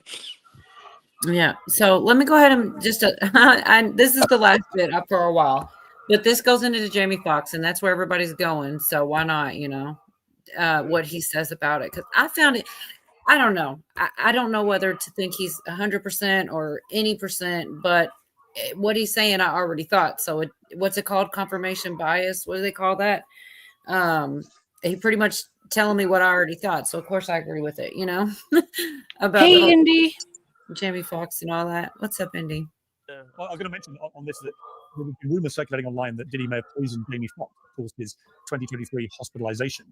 In his Netflix show, he compared Combs to the devil in revealing his near-death experience after a brain bleed and stroke. He said, I say this all the time. I saw the tunnel. I didn't see the light. It was hot in that tunnel. I thought, shit, have I gone to the wrong place? I looked at the end of the tunnel, and I thought I saw the devil saying, come on. Or was that Puffy?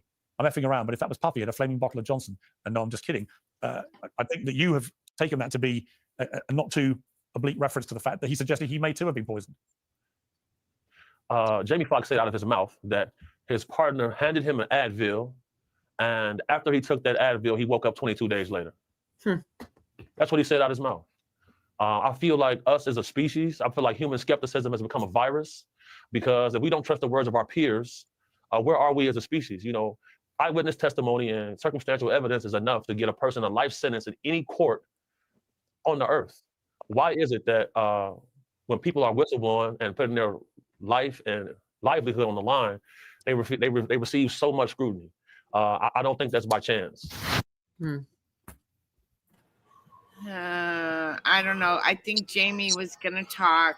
I think a bunch of people were gonna talk at some point, and he's got like an empire of people working underneath him, but he's small pickings compared to the people we don't know.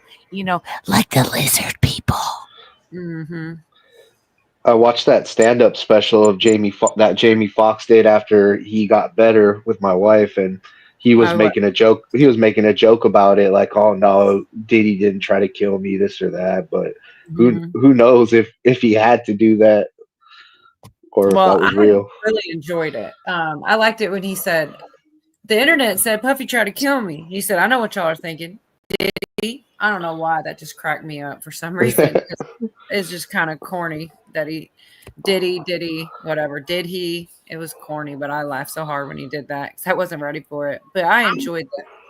I'm wondering if they took Jamie Foxx, and cloned him. Mm-hmm. Because he did look very different. Most of these celebrities are looking so different. Yeah, what is up with that? Politicians looking different, governors, celebrities looking different. I don't know. Some strange stuff happened during There's COVID some that we don't know really about. creepy transformations going on. And I think they just changed their meat outfits. What did you call it, Tin? Their meat suits. Yeah, their meat suits. Or they're jumping Sorry. then is the lizard, jumpers, but I think maybe who's to say about the mermaids, like that, I know a lot of people don't believe that, but nothing's off the table, guys. Nothing's off the table. And I don't know anything about it, but they sure do taste good. Well, what if they are reversing age? Like, how is it that Kim Kardashian's mom looks more like Kim now than Kim does? It's the achrome. I don't know. There's some weird shit going on. Do you see the way Tyra Banks looks now? Oh yeah, she don't look. What is up with that? She real hollow in the face looking. What's that redhead's name that looks terrible now? Kathy Griffin. Kathy Griffin. Oh man, she looks like death. Redhead that looks terrible now. Kathy Griffin for 200. Perfect. Good call. And somebody tried to put it out with a wet brick. Wow, right? Yeah. See, somebody cut off the supply to her achrome. My conspiracy on that one is that Gloria Vanderbilt had 2 sons. The one son supposedly checked himself out. Well, what if he was revamped as that redhead? Because I swear you put her and him next to each other. Yeah, they look a lot alike. Okay. And then oh, go ahead. Oh, I was just gonna say, and people are so quick to jump at cloning, that's a conspiracy theory, but they've cloned animals since the 50s. Imagine what they have now. Right. Well, and they say that they're at least 30 years more advanced than what they admit to. Exactly. So I don't take anything off the table with these evil people. Did you hear that Ariana Grande? This is a real thing that they're doing. They're like, do you remember that one movie? Sorry, I have ADHD brain, but that one movie that Jim Carrey was in, it's Eternal something of the Spotless Mind or some shit like that. Eternal where they Sunshine of the erased a Spotless whole Mind. part of your memory because they couldn't. It was sad or whatever. Ariana Grande did that. They're erasing people's memories. She's gotten weird too. Ever since she did that movie and all that, every time she's in my feed, she looks strange. Her whole look has changed. She's weird lately. Just saying. She goes, I'm sorry, I can't. They were asking her about some type of release or something, and then she's like, "Well, I just did that," and then I thought that it was BS, but it's an actual thing. And she's like, "Well, I just had where they erase your memory, and I'm really having a hard time remembering when the release is." You know who else? The girl from Star Wars, that's gone now. She talked about doing electroshock therapy and losing some of her memories for mental health purposes. But how do people still think that's good? You're talking about electroshock therapy, right? I don't know. I mean, that's what it used to be, but now it's supposedly, I want to kind of look more into it, but supposedly there's this clinic now in LA or somewhere where they're doing like that movie, like the Eternal something of the Spotless. Do you remember that Eternal with Jim Sunshine Carrey? And of the Yes. yeah, it's like that, only they're actually doing that. Hmm. So I want to look more into that because I don't know. I thought it was electroshock, but you think that is that even allowed? No. Well, they did. I know with, that you can sign up for it. You can ask for it, and say, I don't, I would never, but definitely Carrie Fisher said she did it. And she's like, I don't even want to remember some of my past. It was okay. It helps. So that's just a side effect, losing your memories, but it actually helps you for other But reasons. Carrie Fisher was born into a Hollywood Oh, yeah.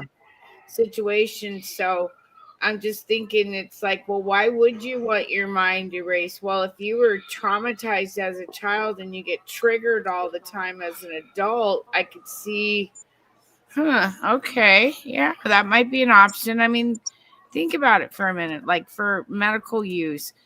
Like if you were traumatized, that might help you, but I don't know. I find I do it to think be so, a yeah. little creepy. I mean, I get what you're saying, and I mean, if I could have some memories removed, that would be great, but I wouldn't, I I don't would think want to you be can able pick to and pick and choose. choose which Yeah. memories to be removed, you know? I don't think you get to. That's the problem with it. Right. Yeah. And So that's a weird control to have over somebody. Like, that's just freaky to me. That's weird. yeah, for sure. Miss Minders who?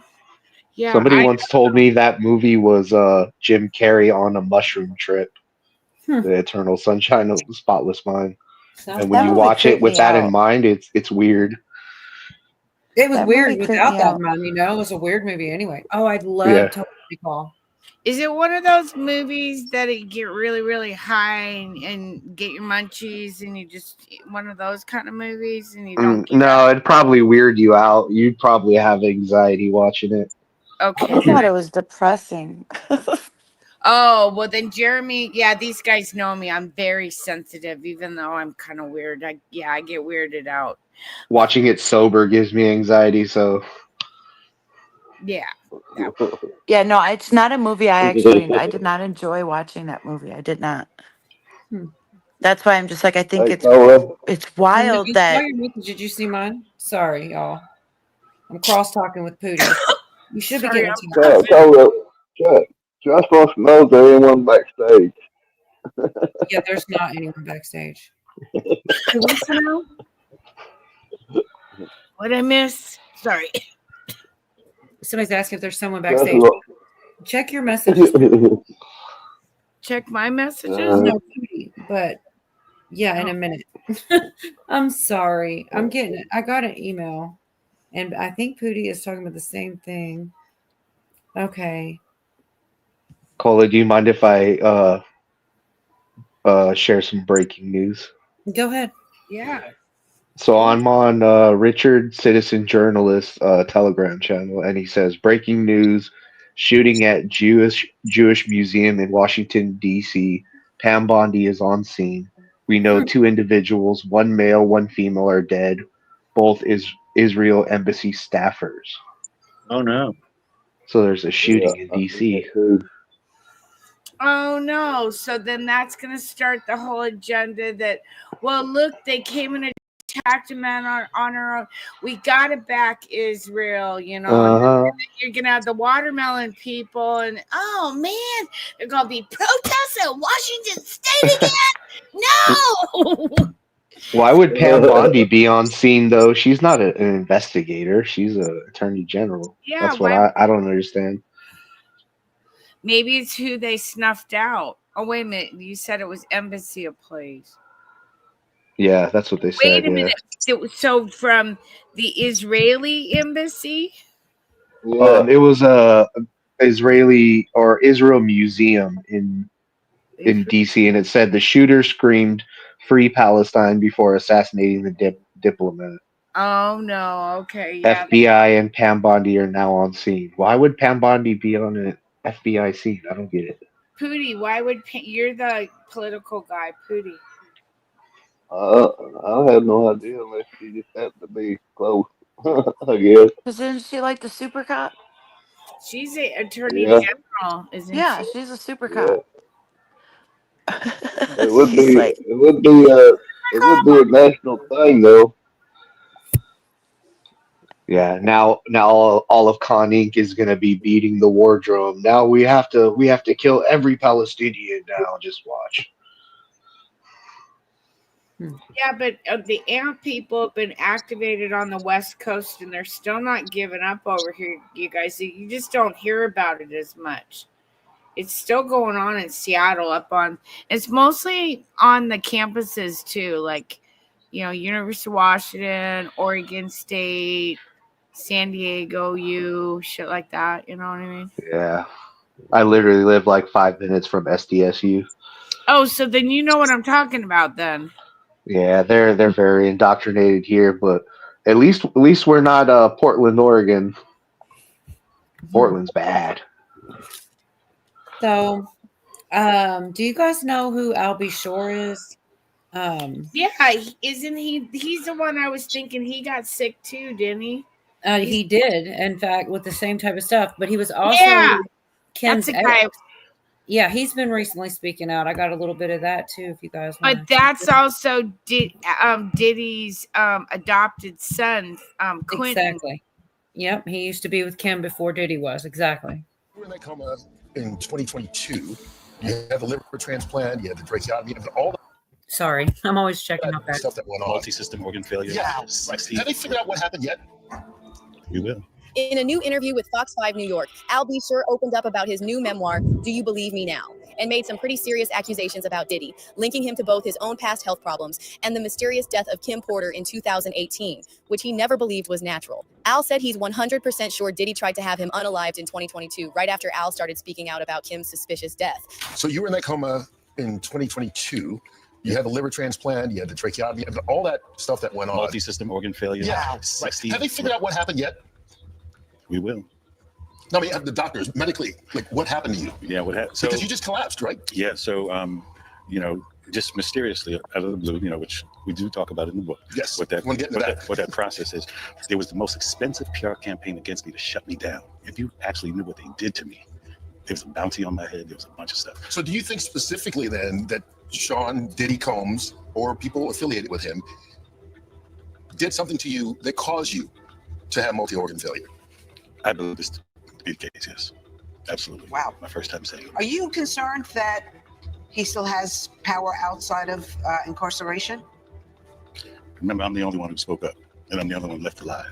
So this is not about a scared thing, it's just time to reveal the truth. I mean, So.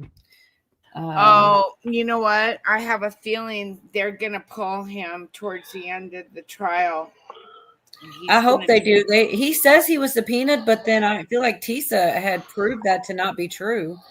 I don't know. Maybe because he spoke out and said he was subpoenaed. I don't know how this stuff is this the guy that they gave immunity to today? No, I don't know about today. I don't know who was on the trial today, to be honest with you. I know everything up until today because I've been trying to get this show together. But the last person that was on day before today was the Homeland Security. But someone did get granted him. He had worked a deal that was on the stand day before yesterday, I think, and he admitted it. They asked him on the stand, and he definitely made a deal. So, what's it called? A proffer. He had a proffer. Who made a deal? This guy? No, not. I haven't heard him on the stand unless it was today. Oh, okay. I was Another guy that got. They said Kid Cudi's coming this week. I don't know if he did today because once again, I'm trying to remember there was a David James, and then Carrie Morgan is a girl, so it was definitely a guy. I think it may have been David James. Lady Red Cole has been trying to cover this, and she's been going and doing the transcript thing, and it takes hours. And she's been glued on this story for since it started. And you're doing a good job, Cole. I'm just saying, okay, girl. And I wanted to get today's information too, but it's just not going to happen because I had a bunch of other like this type of stuff right here. I find this interesting too. This one, they're talking about pneumonia again, you guys, right here. It's like, I was not trying to connect dots. I was just watching some random things and the dots were connecting themselves, So here's this. Testify in Diddy's trial. Do you believe that she died of pneumonia? Absolutely not. Why? What evidence do you have? She was in the best of health. We just saw each other prior to her passing. We were actually celebrating our son's new Netflix Christmas special, and she was doing just fine. In fact, we were all at the event together at Netflix in the lobby. Sean, myself, the children, all having a great time, and I'm, grabbing Sean like, what? And she's in the back going, stop, Is Diddy suing you or threatening to sue you? No. No? I have the truth. But one thing is, you have volunteered to testify at the trial, correct? Not as of yet. Actually, I was subpoenaed. Okay. So my attorneys worked something out. So I believe when the time is right, I'm going to discuss it with my attorneys. But you're willing to? Oh, absolutely. Absolutely, I am. But there's another detail in Albie's interview that a lot of people missed. Al directly accused the police and authorities of silencing him and claimed he tried to report Diddy for trafficking long before Cassie's lawsuit came to light. However, they dismissed his claims, gaslighted him, and even Just like Epstein, you go to try to tell on them and they won't let you tell on them. tried to make him look crazy. I went through. And he went to the California police. Yeah, they're in LA. They're gonna cover up all that stuff. They're all in their pockets. Mm-hmm. All right, I'm gonna let one more minute go, and I'm gonna check Many, out. almost, more than a decade of being scrutinized and clowned by law enforcement and telling me, you need some help. Trafficking, really? What's wrong with you? No way. Just not realizing they were also working for the situation. Because you were hinting, saying, posting. I get calls, take it down, or else, so on and so forth. But this is about Diddy, so let's be clear for everybody This that is about doesn't Diddy. know. Who's about to? His trial's about to start. Yeah, they're selecting a You jury. Oh, were on this train years ago. Yes, many, many years ago, I posted some information that was, basically trying to save my life. And thank goodness to my ex, the wonderful Kim Porter, the late Kim Porter, who, kind of warned me all along the way to, just kind of watch your back, so on and so forth, and I didn't understand Because why. of Diddy. Basically, So, there's more, but I'll stop for now so we can talk. I'm not. Liz Crokin is right. I hope they're not just trying to pin all this on Diddy and then let all the other accomplices get out of this. I hope they have superseding indictments for these other people. That's why I'm showing. This is the stuff I'm thinking they talked about. I can't hardly keep up on everywhere I found things, but I've definitely heard talk of reopening the case with the nightclub scene which could possibly drag J-Lo in. So yeah, I do actually know where that is, and we can get to that if you guys are still awake. What I was thinking is, okay, so say we don't get the results that we want with the Diddy trial. One, are we looking at another OJ type of thing with the civil? Yeah, well, with all the the riots, remember? Mm-hmm. The Rodney King incident and all that stuff. And then another thing too, we know that Oprah, didn't she get, the FBI seized her shit or something, and then Whoopi. So maybe it's gonna take these other, I don't know. You know what I'm talking about, you guys? Yeah. Well, and then the other people that are leaving the country make their stuff like Oprah, or not Oprah, Ellen, and people that leave the whole country. Why are they doing that? What do they know that we don't? I mean, because Rosie O'Donnell. Oh, Rosie Yeah. O'Donnell, Tom Hanks and his wife. Exactly. I don't know. Can you be extradited from Greece? No. That's where all hanky smanky I was. just think that you can't. I think that's one of the reasons they suspect he went there. I think they don't have extradition. Good night, And then Ellen Look it went to Ireland, and I think Rosie O'Donnell went there, and I don't know if that's a country they can extradite from. I don't know. It just doesn't make any sense. Well, go ahead, Pootie. I'm pretty sure they can in Ireland. Well, as far as the Diddy stuff goes, I will go back and I will get all the information from today and the rest of the week. And 10 will be Sunday next. And as long as she goes, I'll put it all out there on Sunday. And then that includes today. That's why I took it off. I'm like, I'm going to have plenty of time to go back through it all, I got all this other, like this Albie Shore stuff I found interesting too, but I don't really like to bring when it's because your channel's like much larger, reaches a lot more people, and it's like the clips are short and it's over. It's not like a lot, like everything's shortened. So I try not to bring, I try to make sure it's for sure happened in court or something before we even waste our time talking about it. You know what I mean?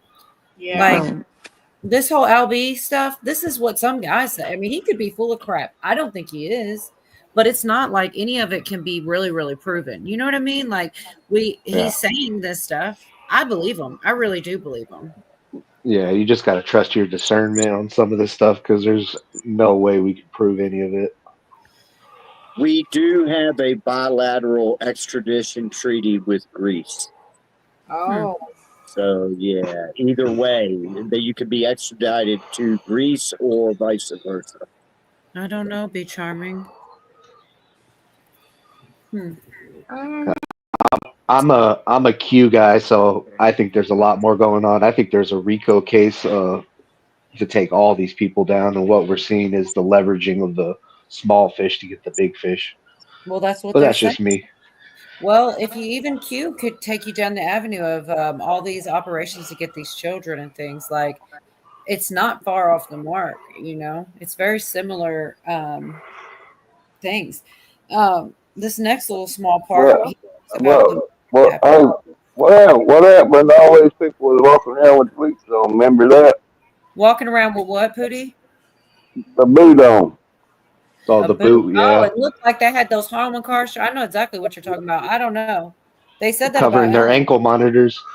Mm-hmm. Yeah. This is a really short thing about the him having Kim wiretapped. This is kind of like laying the groundwork to say that she was the first Cassie, but he didn't let her survive. I'm curious about the memoirs. They definitely have it online, and they say, but you don't really know if it was hers or not. But they say that's why because she was writing a book. But this was about him. Was actually cheating on her with multiple women and allegedly men too. He was with every chick, every dude, whoever he wanted to be. That's Gene Dill. That's the other bodyguard. I'm telling you, these two talk more than me. That's a lot. He went, when Kim was alive, praying with them, doing whatever he had to do to be with them. Diddy also started dating Jennifer Lopez while Kim was pregnant with Christian, which caused Kim to break up with him right after giving birth. But after J-Lo left Diddy following the 1991 nightclub shooting, Kim took him back. And in 2006, they had twin daughters, Delilah Starr and Jessie James. However, even after the girls were born, Diddy kept treating Kim like a doormat. He was putting his hands on her, had her followed, and according to former Bad Boy artist Mark Curry, even wiretapped her house so he could keep tabs on the people she was talking to. And speaking of Kim Porter, because you knew Kim Porter, is it true that Diddy broke her nose? Bust her nose, man. But it was all, insecurities. Anytime a man would go out his way to wiretap someone's phone or put taps in their homes just to monitor their conversation, that's a sign of insanity. And during all this, Diddy was still messing with multiple other women, but the breaking point for her came when she found out he had a secret child with his longtime associate, Sarah Chapman. When Kim found out about Sarah's pregnancy in 2007, she called things off with Diddy, and though they initially stayed on friendly terms, it all went downhill after Diddy found out that Kim was working on a memoir and planning to expose everything she had seen during her time with him. But sadly, she never got to publish her book. On November 15th, 2018, a heartbreaking turn of events happened when Kim was found unresponsive at her home in LA. A family member discovered her in bed, and by the time paramedics arrived, it was too late. Kim was pronounced dead at just At 47 years old, that's what they were going to say. From pneumonia. Healthy too. Yeah, it don't make any sense, man. And I hope they reopen that case. I don't know how in the world you recover this, but I feel like it really seems more than likely that he had something to do with it than he didn't. So in that case, reopen the daggone case, Yeah. Agent J in chat says J-Lo is a dude. Just say. When they were talking about his kids in that video, it reminded me of that video that he put out. Did he put out, I think, like a year or two ago, where he had his little girl on his lap and he had the pieces of paper and the little girl was reading the names of like people in his circle. And it was just a random video. Do you guys remember that? Yeah, I do. Yeah, that makes me think, was that some kind of message to those people? Like, hey, look out, they're going to be taking you Did he down. name out the list of people and the little boy was repeating it? He's like, Yeah. yeah, he's like, this one, the kids repeating it, that one. Yeah, it is strange. And it is like a record because now you can always go back and be like, look who was best friends with them. Look at all these names. Yeah, I just thought of that video right now when they were talking about his kids. I'm like, why did he do that? That's strange. Yeah. That Definitely something weird with it. That must have been about 4 years ago, 3 years ago. Something like that. I don't know. Here's about 45 more seconds, something about pneumonia. We might as well. We're in this deep anyways, guys. Like I said, let's go. It's not even a full minute, but it is to me not just this, everything is just leaning towards exposure. Like I hope it all comes out. And she died from lobar pneumonia, ruling the cause of death as natural. However, the events leading up to this tragedy were definitely not natural. Reports say that Kim started complaining about a sore throat on November 7th, and by November 12th, she developed a fever. She tested negative for both the flu and strep throat and was treated with antibiotics, vitamins, and pain meds. And her family said that by November 14th, she was feeling fine again and her temperature had returned to normal. The coroner's report also confirmed that Kim had no history of substance or alcohol use and no underlying health issues. In fact, she seemed to be in perfect health. Al B. Sure also backed this up, saying he saw Kim just before she passed and she didn't mention any health issues. And the next part is about his health, which is more of the same. It goes back to it. He almost didn't make it, and he don't believe it's just. He believes it's because he tried to speak out. And I would too if I was sitting in his shoes, But that's like 2 or 3 minutes. We can talk about it, or we can play it. What do you guys want to do? We're going to Whatever play. you want to do. I'm like, we can either. It's just a couple more minutes. It does it almost bugs me sometimes when something's kind of hanging in there and I just want to get through it because I know what's in there. And I mean, it's easy. I just don't like to quote it because I know I won't get all the details. Footage from the morning I learned of Kim Porter's murder and how it ripped the soul from my physical body. Al also wrote, I do know very clearly that Kimberly didn't just check out all of a sudden over pneumonia. That's some BS. Really? This is where I get in trouble. We just celebrated our son Quincy's new deal and Christmas special with Netflix, and she was in fantastic health as well, laughing seeing me and Diddy's mutual exchange at the theater. I'm going to leave it here. And then he added the hashtag, don't let the love songs fool you, seemingly alluding to Diddy's constant tributes to Kim. And while Al later deleted this post, saying that Quincy reached out and told him it was triggering, he still doubled down on claims about Kim's death and said he stands firm in his belief that the official story just doesn't make sense. Meanwhile, fans started to speculate that Diddy might have told Quincy to reach out to Al and get him to remove the post, pointing to previous allegations that Diddy turned Quincy against his real father. But Al didn't stop speaking out. In November 2021, he shared a throwback photo with Kim and Quincy with the caption, "She sent me this saying, life imitating art, art imitating life. Now it all makes sense." She told me other stuff too. She was running. I said, call the FBI. He also added in the comments, you would never believe what she went through, but here's where it gets real sinister. Just months after posting that, Al was rushed to the hospital for a medical emergency that was never explained. He later said he had suddenly collapsed while working in the studio, and doctors were shocked because they couldn't figure out how he ended up with so many health issues at once. Al spent 2 months in a coma, and he eventually revealed that he had to go through several medical procedures, including an organ transplant, multiple blood transfusions, intubation, and being ventilator. He also shared that he had excessive fluid in his lungs, fungal pneumonia, became septic, and had lymph nodes removed. Naturally, this set off a lot of alarms, and fans started blaming Diddy, especially since several people in his circle got sick or died from pneumonia. But pretty much. And then the only other thing is like a message he shared, and then another one formally requesting an investigation into the people around Kim, which I think was smart. I mean, not that hopefully they listened to him, but he definitely tried to. I love concerts, but I suffer from what? Androplessophobia. I see the phobia. All right. Oh my God.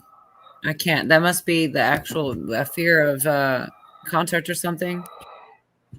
So they must have created some kind of a pill to poison these people.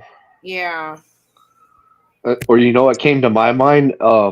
Back in the 70s, they talked about the CIA having those heart attack guns. Yeah. So maybe they have some kind of like frequency weapon, but most likely it's probably poisoning. Mhm. That's what I'm thinking too. Well, he said something about her warning him not to let him close and everything, and he thought it was just he didn't think anything of that. It sounded crazy, I bet. Yeah, so that sounds like poisoning if they're getting close. And what if he owed a tribute to the big guy? It would make sense to take Kim because they weren't even together anymore. No, and I really just wonder if they're ever going to reopen that. I think they definitely should. Yeah, because I think she might have been a sacrifice too. It almost the only thing that makes sense. You know, 'Cause- she definitely didn't. It wasn't natural. I don't believe that. There's no way. It doesn't make sense. Did his career like get even bigger after that too? Oh yeah, he's it's kind of annoying because it's like all these people, you think Tupac and Biggie both got shot at, and somehow he just, and that's something I uncovered in that court case that I don't know exactly what they call it when you do like the president and you have a second car. He does that right now. And a lot of people were saying, oh, it's a guilt because of what happened to Tupac and stuff like this. Like he thinks it's going to come back for him. But I don't know. I guess you have to be, I still remember, I don't know if you guys remember, this is just like pop culture. There was a time frame and it was a big deal. And they were beefing East Coast, West Coast. And I think Suge, and he's like, if you don't want your producers all dancing up in your videos. He was talking about P. Diddy at the time because you would see like a Biggie video or whoever. There's Diddy in every video dancing in the background. And I don't know. It was just so funny. And it's just I remember those days. It's like a moment in time for that pop culture moment. And then because I remember Snoop Dogg, y'all ain't got no love. And it was like this big ordeal. But I just remember talking about Diddy. You don't want your producer all up dancing in your videos. Because you didn't even have to say who, you knew who he was talking about because that was Diddy just everywhere in everybody's videos, everywhere you look. And if Diddy did have something to do with the death of Biggie and Tupac, he's extra evil because then he made that song about missing him. I'll be missing you. Something about that didn't strike me right at the time when that came out. It just like, because either way, it was a hit song. He made a lot of money off of it, you know. He should put all those proceeds to his mother or something like that.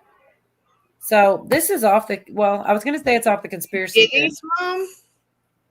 I feel like whenever they made that song, that tribute to Biggie's death, he should have used the money to give to, Biggie's mom. Instead of keeping it for himself, he benefited off of it. Well, he had to take Biggie out because Biggie was leaving the label and was going out on his own, wasn't he? I don't know. I know Tupac was doing that or was potentially going to do that. But yeah, him and Tupac were going to bail on Diddy, I thought, and whoever Diddy was working for at the time. Well, Tupac was with Suge Knight and Diddy was with Biggie. But once upon a time, they all were fine with each other. But then there became a divide, and nobody really knows. A lot of people tried to say it was more in the like, you know, how the press will say whatever, but it happened. Yeah, East Coast versus West Coast, son. I remember that whole beef in the like late 90s, 2000s, you know, but shit, you know, I was raising a family and I didn't like, you know, I didn't listen to that kind of music either, to be honest with you. West Side. Some of the stuff that, you know, made mainstream, of course, but like that Ice-T dude, you know, and stuff. But yeah, that was like 20, 25 years ago too. Right. I got something for y'all off the topic. It's still kind of in conspiracy land. Oh, I love it. It's about time. It's real short. I want to see y'all's opinion because when I heard it, it resonated with me. And it goes from this guy telling you about this to this preacher. And I'm not going to play the whole thing, just the part that really basically says it all. Hold on. Besides me feel as if time is speeding up or has sped up, I should say. Like things really feel off. Don't they? Things just feel really off. Like let the sink in. We are already halfway through the current year. And it seems like this year just started. And the weather seems like it's confused. Like it really does. Like everything just feels off. It really does. I know I can't be the only one that feels like this. That just everything feels strange. Nothing feels real anymore. Holidays don't even feel the same. Like nothing feels the same anymore. People feel fake. Like just everything just feels weird. The vibes just feel different. Mm-hmm. Does anyone else feel like this, or am I the only one? In fact, the time that Jesus said would be unequaled from the beginning of the world until now and never to be equaled again. And Jesus then added after he said that, if those days had not been cut short, no one would survive. Think about that. I'm going to cut those days short. No one survived. But for the sake of the elect, those days will be shortened. The thing about this is I'm not a perfect Christian or anything like that, but I do believe in God and I do know a lot of scriptures and stuff. And I remember that one. And that first guy, I really do feel like I'm experiencing what he described. This is only 1:22. I'm going to cut it right back off, but oh crap. They got me. Another ad. This is a preacher kind of explaining from this Bible, which really are very optimistic. They think that somehow if we can get our stuff together, we can fix the world, make it a wonderful place. And, it used to be that Disney was the greatest place on the world, and now it's the greatest place in the world to stay away from.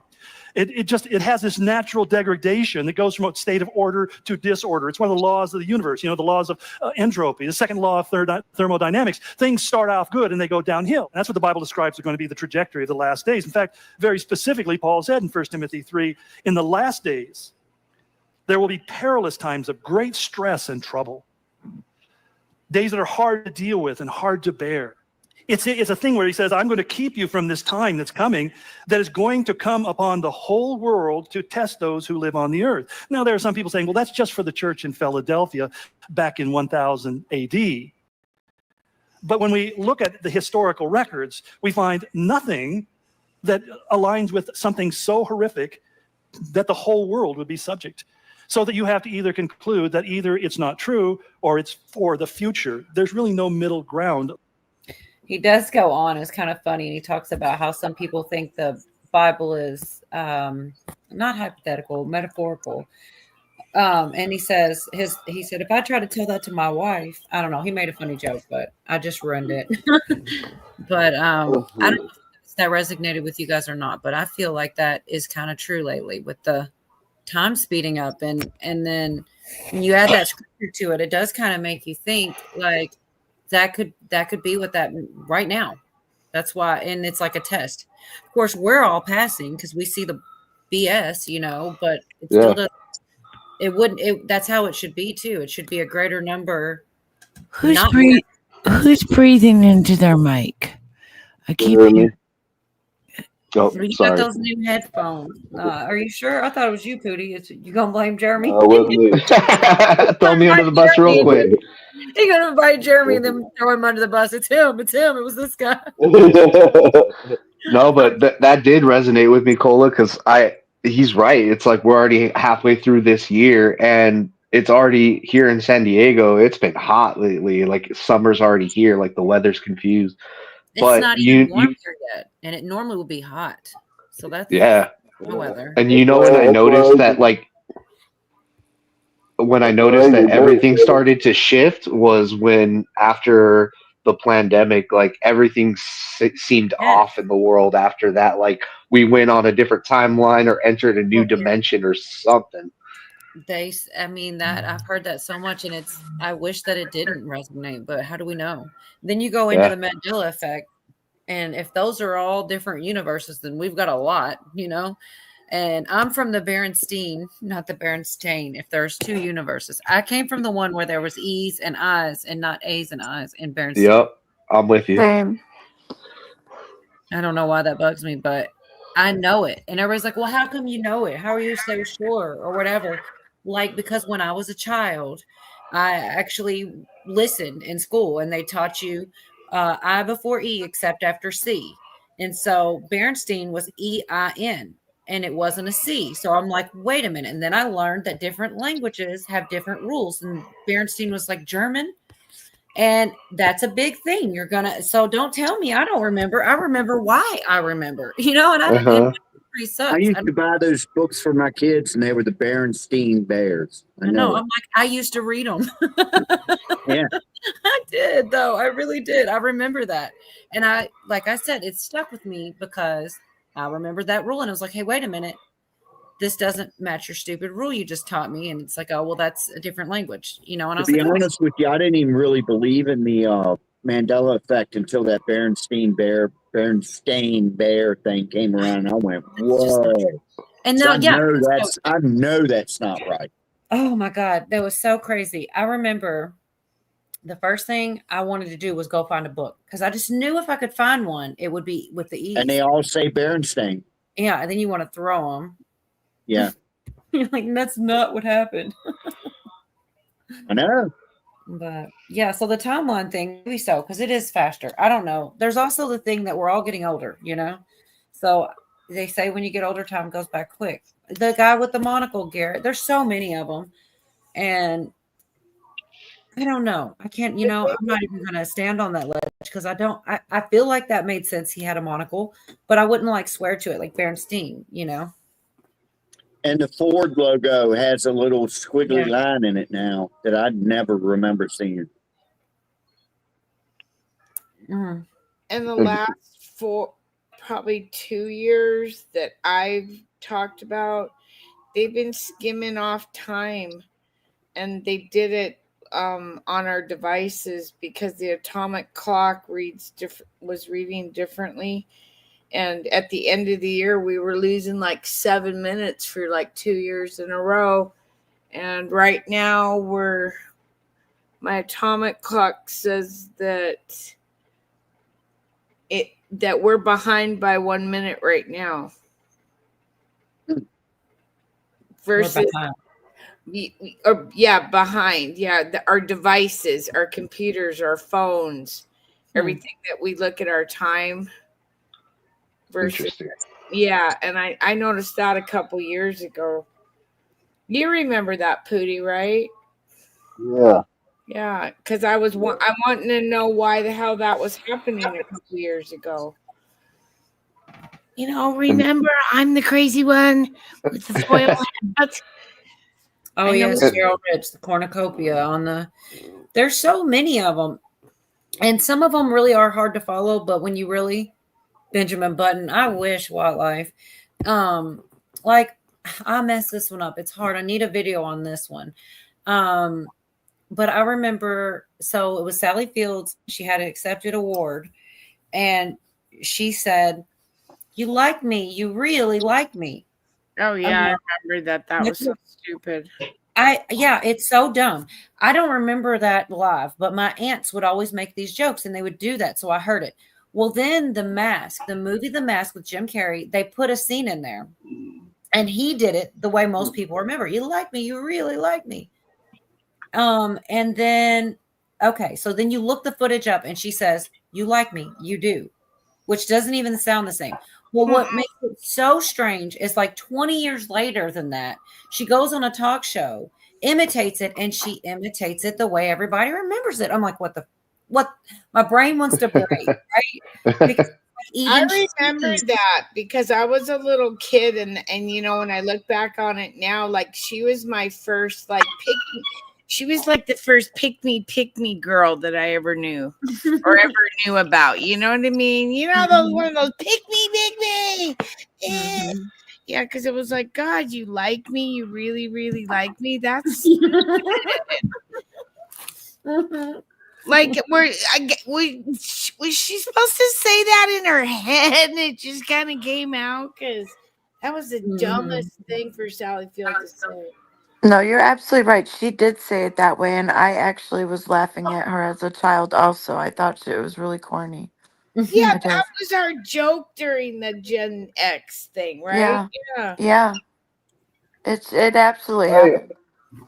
I'm gonna jump down this storm and I gotta go check this storm out. I'll holler at y'all later. Okay, Pooter. Thanks for coming up, Pootie. We'll see you All on right, Sunday, Pootie. Pootie. Keep the news going for us. See you later. I can't keep track of it all. Okay, keep going. No, I'm so glad that he does because like I feel like I get buried inside the Diddy stuff. That sounds so wrong. I should not I should reword that some different way. I get No, too Me, much. me and Pootie are always filling the feeds in the Telegram chats. That's for sure. I enjoy it. I know not everybody likes it or whatever, but I enjoy the stuff that he posts. And you know, even if every bit of it is not 100% accurate, that happens to all of us. We all get clickbaited sometimes, you know? It's Yeah. hard. That's why I'm trying so hard with the Diddy stuff to get the transcripts because I don't want to lead anybody else being lazy and just like, you know what I mean? I'm really trying to make sure I'm not spreading bullcrap when it comes to that. But at the same time, it happens to us even when we're trying, you know, it could happen to anybody. So like, so what if it, you know, use your own discernment. That's the whole thing. Yeah. Yeah, I post stuff and I let people decide for themselves, and I feel like that's like one of like the easiest things or like the minimal things that I can do in the Great Awakening is just spread stories so people are informed and go tell their friends, their family, I get the love news that. out I because love so that. many That's people kinda are how I feel. uninformed. To just even sometimes I'm like, everybody knows this. That's what I'm thinking. But you know what? Almost every time I share any of my weirdo stuff, there's a couple people that never saw it. So it's not a Right. waste of time. Even if most of us have. And besides that, we I need love something. weirdo stuff. Me too. And we need something to talk about. So it's nice to like fill in the gaps with some crazy stuff. I I don't think know. my crazy ass has been on Telegram every single day since 2021, since I got on. Just spread news stories, and it's like it's almost addicting. I'm not gonna lie, it is because I used to have an addictive personality. I was an alcoholic, all that stuff, and I kind of swapped it for political stuff and sharing stuff on on Telegram. But hey, at least it's positive. It's getting the news out there. So Hmm. So we do have an extra spot. Bonnie, if you want to come back, Virginia, you guys, well, Virginia hasn't been Yeah, up at all, but hey, I'm gonna blast off too, man. It's getting to be oh, see, I knew I should have attitude. just kept quiet. Now I'm losing people. All And right. then we're gonna say goodnight also because I'm gonna fall asleep and make a fool out of myself. The first time meeting y'all. So No. it was nice meeting everybody. Nice yeah, to nice meeting you too. We'll Yeah, talk nice meeting tomorrow, you, girl. Red Lady. Yeah, Lady Red. you guys. Yeah, welcome, Lady Red, and I want you to come back and and do more with us and stuff. So. Yeah, Wednesday at 10 is I unless something if I'm not here, I hope I'm let's just say I hope I'm here. And there's not really much. I try to not miss a Wednesday because I only go one day a week anyway. So I feel like it, you know, I should at least be here every Wednesday. So if you want to Put come out put out a wellness check if you're not on Wednesday. I didn't mean to. I should have been more careful. If I Nice. do, I will probably post something though, you know, or tell somebody that knows me. I'm not going to be all weird and just go dark. Hey, You know? nice talking to everybody. Nice meeting you, Good night, you Lady Thank Red and Jeremy and Night, Yorga. in here and Cola Baby and Ken Baby. Oh, I love you. All right. See y'all later. Nice to meet y'all too. Good night, Cola. Good night. Well, damn, and then there were two. Well, Tim jumped off too. I guess so. Yeah, she's probably going to talk to her a little more before she goes to bed or something. If I was to guess, but Going back real quick to that pastor, that really resonated with me because he said that the elect in the last days time would speed up, and that kind of makes sense if you think about it. Imagine the people that haven't accepted, you know, haven't found a relationship with God, or they don't know what's going on in the world. Imagine them right now and how confused they must be, and how much longer the days must seem because they're just so confused and like what's going on, and they don't have that You know peace, you what? know. I'm still kind of confused with everything. I mean, it's confusing right now. Oh yeah, we all are. You know, one of my favorite things about the Diddy stuff, though, 50 Cent trolling him. It's kind of like my favorite part of it. Have you that? Yeah, I've seen some clips of it. Yeah, or some He's parts of totally going to it. do a documentary called "Did He Do It?" I'm so going to be first in line for that. I got a little short clip of some of his trolling right here. I'm telling you, it's like my favorite thing. Oh, let's watch it. Because it's lighthearted, you know. I mean, it is, but it isn't. It's kind of Uh-huh. hilarious. I think he's a funny guy for real. But here we go. Yeah, much respect to him for calling him out. And Yeah, you after got Diddy's to, trial because he's kicked off good on with it. Monday, May 5th, 50 shared this AI image that showed him as every one of the jury members for Diddy's trial. And the text read, Sean Diddy Combs' jury selection for trial is finally complete. 50 also added in the caption, I'm not sure if this is fair, but don't worry, be happy. And then after Cassie shot on May 13th, where she revealed, among other things, that Diddy made her get into an inflatable pool full of baby oil, 50 shared 2 photos of Diddy in an inflatable duck pool. He captioned it, damn, he did all that ish to go out like this, SMH. This ish crazier than regular crazy. And then after hearing that Diddy's defense team tried to paint Cassie as the aggressor, 50 shut that down with another AI-generated image of himself in the courtroom with the caption, Your Honor, this theory of Cassie kicking Diddy, I'm not buying it. But 50 wasn't done yet. He also had a message for all the haters, including his peers who are allegedly trying to sabotage his Diddy documentary and threatening him behind the scenes to keep their names out of that. And you already know 50 isn't about to let anyone intimidate him. He shared another photo of himself in a suit looking menacing in front of a bank safe, and he captioned it, After counting my money, I realized there is no reason I should. Oh my Stop God, you dreaming get and me start every looking. time, right at the Your end. next trip is just a deal away. Right at the punchline.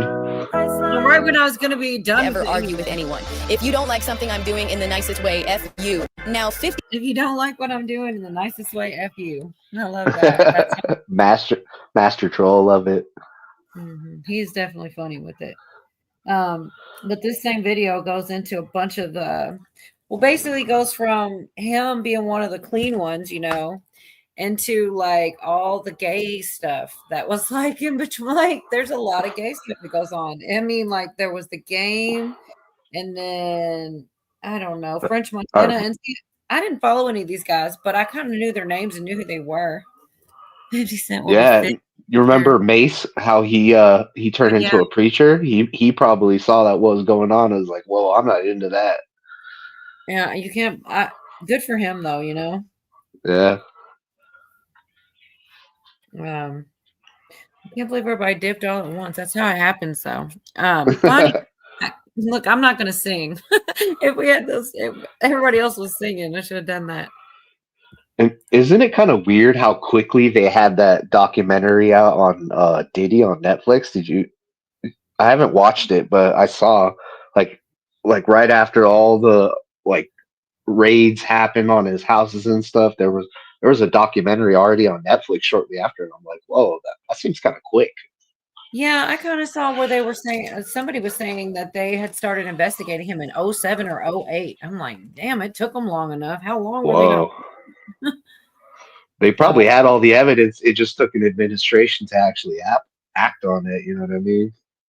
Oh yeah, for sure. Because they were covering up all this stuff for everybody. Oh, I know something I can try to find real quick because I don't know how long you have, but or if anybody's coming back, but I still had quite a bit. We were just kind of doing more talking than watching. And since you're into you said you're pretty much a Trump. Well, you didn't say you're a Trump supporter, but you said equivalent of basically. Oh yeah, big time. So have you heard about, first of all, I always end up on Benny Johnson. I do love the guy. He shares so much of the things that I'm interested in that it's sometimes I even have the original and I still go to the Benny's version so I can hear his take on it because I think he's awesome. I just really like him. But yeah, he actually I don't have any problems with him. He actually covered where did you see Trump reposting the information about the Clintons? If not, you're going to like this. This is pretty nuts. We all have heard about, the list of unalived people from the Clintons and all that. Uh-huh. Have you heard? You said you don't really watch Benny Johnson. This isn't very long right here. This is just basically. I saw it, but play it for the audience though, for sure. Yeah, I couldn't believe it. Like, I'm like, he's got balls, man. Rob posted a remarkable video highlighting the Clinton body count. Here we go. F. Kennedy Jr. He was declared the front runner for the New York Senate seat back in 1999. Days later, his plane crashed into the Atlantic Ocean, and his rival, Hillary Clinton, was elected senator. Mary Mahoney was a Clinton White House intern. She knew enough of the inner workings of Bill's sexual advancements to be a star witness during the Clinton impeachment trials. She was brutally executed at a Starbucks she was managing in 1997. In 1993, White House counsel Vince Foster was found dead dead in Fort Marcy Park near D.C. He supposedly killed himself, and among a lengthy list of potential foul play, the bullet was never found. Then there's James McDougal, a key witness for White House prosecutors. He was serving his 3-year sentence for bank fraud at the Fort Worth Federal Medical Center in Texas. And just before he was to give a testimony before the grand jury, McDougal suffered a heart attack in solitary confinement. In 2015, Walter Scheib, a White House chef hired under Bill Clinton, joined the list. His body was found at the bottom of a river, nearly 2 miles from the base of the trail he was reportedly hiking. An autopsy determined that Scheib's death was accidental drowning, but he might have known too much. 27-year-old Democratic National Committee staffer Seth Rich was shot and killed in D.C. this year. There is speculation that he was the source of the controversial leaked emails allegedly sent by DNC staffers, and that he may have been murdered in retaliation. Then Sean Lucas, the lead attorney in a fraud case against the DNC, was found lying on the bathroom floor by his girlfriend when she returned home on August 2nd. His death was reported classified, pending the results of an autopsy. To this day, That was a lot. And I can't believe he actually posted it. Yeah, he doesn't post that for no reason. He knows that what he's saying. He's basically saying she was involved in all this. So people try to say, "Oh, these people are never going to get arrested. Nothing's ever going to happen to them." But he wouldn't be sharing that unless we're heading that direction. That's just my opinion. At least some information or whatever. This is actually. This is a channel, PBD. They do a lot. And this is Anthony Weiner's reaction to, oh, shoot. Okay. Yeah, we're still here. Oh, I haven't seen this. It's cool. not good. He freaks out. And it's pretty long. Shit. Yeah, and that's what Benny was saying. If you're not guilty or it's not a big deal, why are you freaking out? Why would you overreact, sort of? Actually, they're already arguing here. Let's The website says it explicitly. You're implying it. Let me finish. Go ahead. You're Don't pull it up implying that until something. he's done. You Don't are pull it up until implying. he's done. Go for it. I'll go You back are to implying that something nefarious is afoot both with the question Yeah. and with the list. Hillary Clinton, she's a big girl. I'm a big boy. You're a big boy. The people that you just listed, listen to me. No, these are obscure people that you could You're not pull a out. great politician, buddy. Wait, hold on. Fantastic. You know what? You are the classic bull. You list someone's name. You are and the are you going to classic. go back If and there's clarify? anybody that's the Are you bully, going it's to go you. clarify? You know what the Are you going to qualities of your clarify this personality list? is. You I don't don't want really you know can that. ad hominem attack on me. Yeah. He's going to somehow Classic clear that bully. person's name. There isn't anybody at this table that's a bigger bully than I you. tell you. Oh yeah, you just listed some stranger with Very PFC. good, with deceptive PFC. way of pinning. Good Look for at you, guy. You're reading some. Good for You're you. reading a conspiracy website. Good for you. Some people say. Yeah. Some people say. Pull up the Look at that Wikipedia fucking Rob I just website. sent to you. Pull up the Wikipedia. Is you wanna- Wikipedia a conspiracy website? You want to take? No. You want to take a run at me? Wikipedia. Bring it all day, pal. No, hey, Bring it all day. sweetheart, Take it all day. Clinton Do not- body count. Conspiracy theory. Yeah. Right at the top. Wait, can I throw a mic I can drop? Conspiracy. Look at the other two people that are like, I'm not in this. They're going at it. That one, no part. I didn't even realize there was 2 more people in the room. So they panned out. They look Right at the scared. top. What's the point with that? The point is What's the conspiracy point with theories are that? by their very definition Yeah. How come other unsubstantiated. people don't have this conspiracy theory? How come Reagan doesn't have this conspiracy theory? Oh, wait a minute. How hold come on. Bush doesn't have this conspiracy Newsflash on theory? the PDB How come podcast. John Kerry People doesn't say have this shit about the conspiracy theory? Clintons. Oh, wow. Really? Why do they though? Some of the stereotypes are true. Like you have some reputation. It's true, some of it. Some of the stuff they say about other people That's is not true. a stereotype. That's a made-up story about strangers. How come others don't have that made-up story? People have it all the time. Look at the internet. Give me another body count with another president or candidate. Give me Do another you person. really think that someone within do this- me a favor do and you pull up really another think- Barack Obama body count? Do you really think? Oh, why don't you go to Barack Obama, not born in this country? By the way, where was that podcast? Did you guys do that one? No, that's never Why? discussed. Oh, why? Oh, come on. Some people say it. Anthony. There's This guy, he's really bothered though, He seems so bothered about it. Yeah, and it's interesting because those Hillary emails were on his laptop, and the whole reason he got arrested for sexting with a 15-year-old or whatever is because somebody anonymously put out a call to the police, and so they got his laptop. And I remember Sidney Powell talking about it, that when the hardened investigators saw what was on that laptop, that it was so atrocious that they threw up. Is that the Like- Frazzle and then drip stuff, or is that a different one? No, yeah, I think that's where people say that the Frazzle drip originated was did. on his laptop. I wouldn't want to see it, but No, I me hear neither. people say it, that it's out there. Yeah, I've heard people say that they scrubbed it from the internet, but some people have it like on a flash drive saved, and I'm like, no, thank you, I'm good. But yeah, that's why he's being so defensive, because he knows that he's connected to all that. he had that kind of evidence on his laptop, and he's part of that same group of criminals that were responsible for all those deaths. Right. They were in a shouting match, so that was hilarious. And then they back out, and they the other guys. I didn't even really realize there were other people in the room till they panned out of it. That shit kind of. They're all like little kids when your parents are fighting. You like don't say anything. You feel all awkward. That's kind of like the vibe there was. Why would he even agree to go on there when he knows he's gonna bring up stuff that's gonna make him look bad? Hmm. I don't know. So have you been keeping up with the whole, they're going to bring out like Kash Patel and everybody, like everybody says they're done with them, but this whole new, well, I don't know about new, the election and everything. This is also Benny Johnson I've got here. It's only about 2 or 3 minutes right here, but you probably already know this. I don't. Well, we'll see. You might. Okay. It's like 2 days old or something, but biggest DC deception we have ever seen. Oh my gosh, they keep playing my emotions. No commercials ever come this much. You know what else? When you can't skip them, they know it. J6 pipe bomb. So very much. This is the clip that that sent me, saying that Comey, Peter Strzok, and McCabe, James Comey, who's been brought into federal custody. More on that in just a second. Lied to rig a presidential election. This coming directly from the FBI. They lied to rig an election, rigged and stolen. Take it away, Cash. I can speak to the folks that were in our seats, our predecessors, and they intentionally failed the American public by putting on the biggest DC deception game we've ever seen. They said the FBI was the most storied institution for law enforcement, and it was. And it will be again very soon. But when the likes of Comey and McCabe and Strzok and company came in here with the James Bakers of the world and intentionally lied to a federal court only to rig a presidential election by lying to the American public and using taxpayer dollars, likely illegally, to fund this entire operation and then withhold exculpatory information from a federal court that I used to appear before to manhunt terrorists, that's what broke the FBI. And then when they were caught, they lied about it. And you and a few others like Dan and others were brave enough to cover it 6, 7, 8 years ago. And we're still talking about it today because as Congress is working rigorously with us, the Crossfire Hurricane documents are coming fast and hard, and they're being sent there unredacted so we can have full accountability. And that's how you restore what the trust that was lost to the American public when it comes to the FBI. Yeah, but come on, Director, with all due respect, we've been talking about this for a long time, and I've been demanding accountability for many, many years.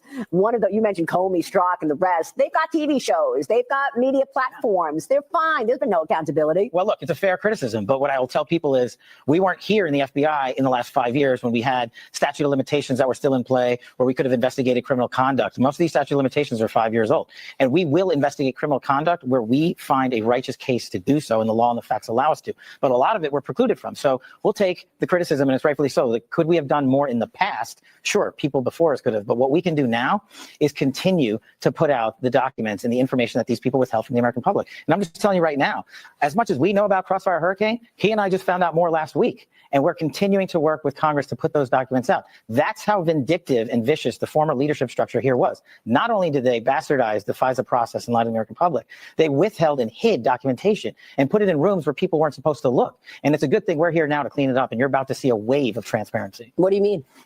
Just give us about a week or two. Just give us about a week or two. There's your hopium for the day. I'm just saying, I haven't given up. I really haven't. I do know what you said about the Epstein thing and hung himself and all that. That was off, and I actually didn't have time to get the timestamps on this body language expert who breaks it down. Besides that, I do like to focus on the positive. They probably were lying. Maybe they had to. Maybe they're being. I don't know the ins and outs of that, but it's not the end all be all. There's a lot going on. Here's Comey. Think about it too. Maybe they're saying what they saw based on the files that they have. If there's classification above even their level of then they could be telling the truth, and they don't know that. Hey, maybe Jeffrey Epstein is alive. Maybe he's given up all these people. But as far as like the Russia collusion stuff, I mean that's treason because you're going against a candidate and a president to try to take him down. That's treasonous. So there's no statute of limitations on that. And I'm going to give these guys time. But if we, after these 4 years, if we don't see any of these people arrested, that's gonna, that's gonna tell me all I need to know about Pam Bondi and Cash and all them. But I'm gonna give them time. I'm not gonna be impatient. But I mean, these people got to be held accountable, or else it's just more of This the is same. Comey getting. I'm agreeing with you, but this is Comey getting put in. He didn't get cut. In the Department of Homeland Security, it was him being shoved into the back of a vehicle and driven away by the feds. Not in handcuffs yet. Here's hoping. Here's hoping. I'm telling you, there's something about that guy. Pretty funny. So here's this one. This is gonna go into Pam, and I feel like there's some no, it's Dan Bongino. That's how bad my handwriting was when I was writing down notes here. But what Benny says, and I do believe this guy, people can say whatever they want. You get used to who you get used to. I believe him. He says he's got information from the inside. And here's my hopium right here coming up. Listening to what he said, plus what he's about to play as well. Here we go. Here we go. Another ad. I'm telling you, it's because I swear when you skip around, it's like they punish you. Oh, you want to skip around? Well, you got to get an ad now. Yep. Not doing it happens to me too. You have to choose one. I know that there's been a lot of hate on these guys saying, where's the results? Wait, this is going to be a biblical week. We have some information from the inside. It's going to be a biblical week. Pay attention. They've uncovered some massive things. What Cash just said in the last answer. They hid stuff. They snuck it away. They locked it in rooms. We weren't supposed to find it. We are discovering new information this week from the guy who wrote the book on Russiagate and Dan Bongino, who's one of the world's experts. So here's Bongino. Just got to push back. Listen, we've been here 2 months. He's been here a couple more weeks than that. I mean, we've been here 2 months. You're dealing with a 38,000 member organization and an approximately $12 billion budget. Fair point. Where to expect us in 2 months to dig up what was a 8-year, maybe longer, multi-year politicized investigation with multiple layers of processes, from Woods procedures being just thrown in the garbage can and flushed down the toilet bowl, to multiple layers of accountability where people lied and obfuscated. I'm not asking you to trust me. You want this done right, or you want it done quickly? Because you can't have it both ways. You want it done quickly, we'll do it. And you know what'll happen? Just what happened last time. Those same Spygate collusion perpetrators sued the government, got money, got all this shit. You want that? We'll do it. We'll do it quickly and do it. He got angry there a little bit. And there is something. Yeah. Their demeanors. But when he said that there's information from the inside, I feel like he's going back to James O'Keefe. I don't know. And they are leaking that stuff out. I still never played the video from Epstein's phone where it has definitely all the people he called all the time. You saw that probably. Oh yeah, like the on his table or whatever. Yeah, like it's a list of names. but it was, Yeah. it was even nothing though. And it's like, look into those people. And I do think that people, whatever is capable of doing from home and the internet searches and stuff, people are willing to do. And a lot gets found out by people like just us, just looking at stuff. Yeah, and I agree with Bongino.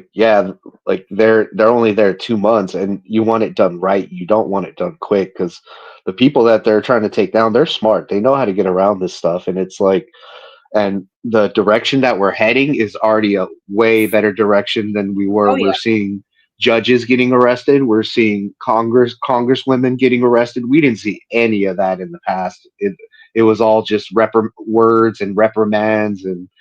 So I trust that they're doing the right thing, but we just got to wait. Right. This is Dan Bongino here, and this is like a minute or something. Something he posted he's going to read. As Deputy Director of the FBI, I am charged. As Deputy Director of the FBI, I am charged, standing with Director Patel, with managing the most powerful law enforcement agency in the world. The director and I are also responsible for looking at grave mistakes made by people within the FBI in the past and ensuring that they never happen again. While the FBI does not have primary investigative responsibility for investigating threats against the president, and we do not make prosecutorial decisions, we do have the ability and the authority to support federal agencies for violations of federal law. And we certainly have the responsibility to comment on matters involving FBI officials. Here we go. Get ready for this gutting. That said, former FBI Director James Comey brought shame on the FBI badge yet again this past week The director and I spent an inordinate amount of time cleaning up messes left behind by former director Comey, and his latest actions are no exception. As I've stated in the past, I cannot post openly about all of the things the director and I are doing to reform this enterprise, but I assure you they are happening. Sadly, many of those agenda items are the result of former Director Comey's poor decision-making and atrocious leadership. Those who doubt me, I assure you, when you see what we're about to show you from the inside, it's even worse. I'm addressing this now rather than our interview with Maria Bartiromo tomorrow because I recorded that interview earlier in the week prior to the Comey incident. God bless America and those who defend her. And then there's a little bit of cash in here too, but I still trust them. Like, until I don't like what they said about Epstein. I do think there's something strange about it, but I feel like obviously they had to. There's just not two ways about it. They had to. Let me make sure. Oh, see, I'm glad I came and looked. See, I can't see you from the other screen. I had a feeling my spidey senses. Yeah, I was about to tell you. I saw that they were back. No, I see it now. All right, cool. I was coming to check anyway.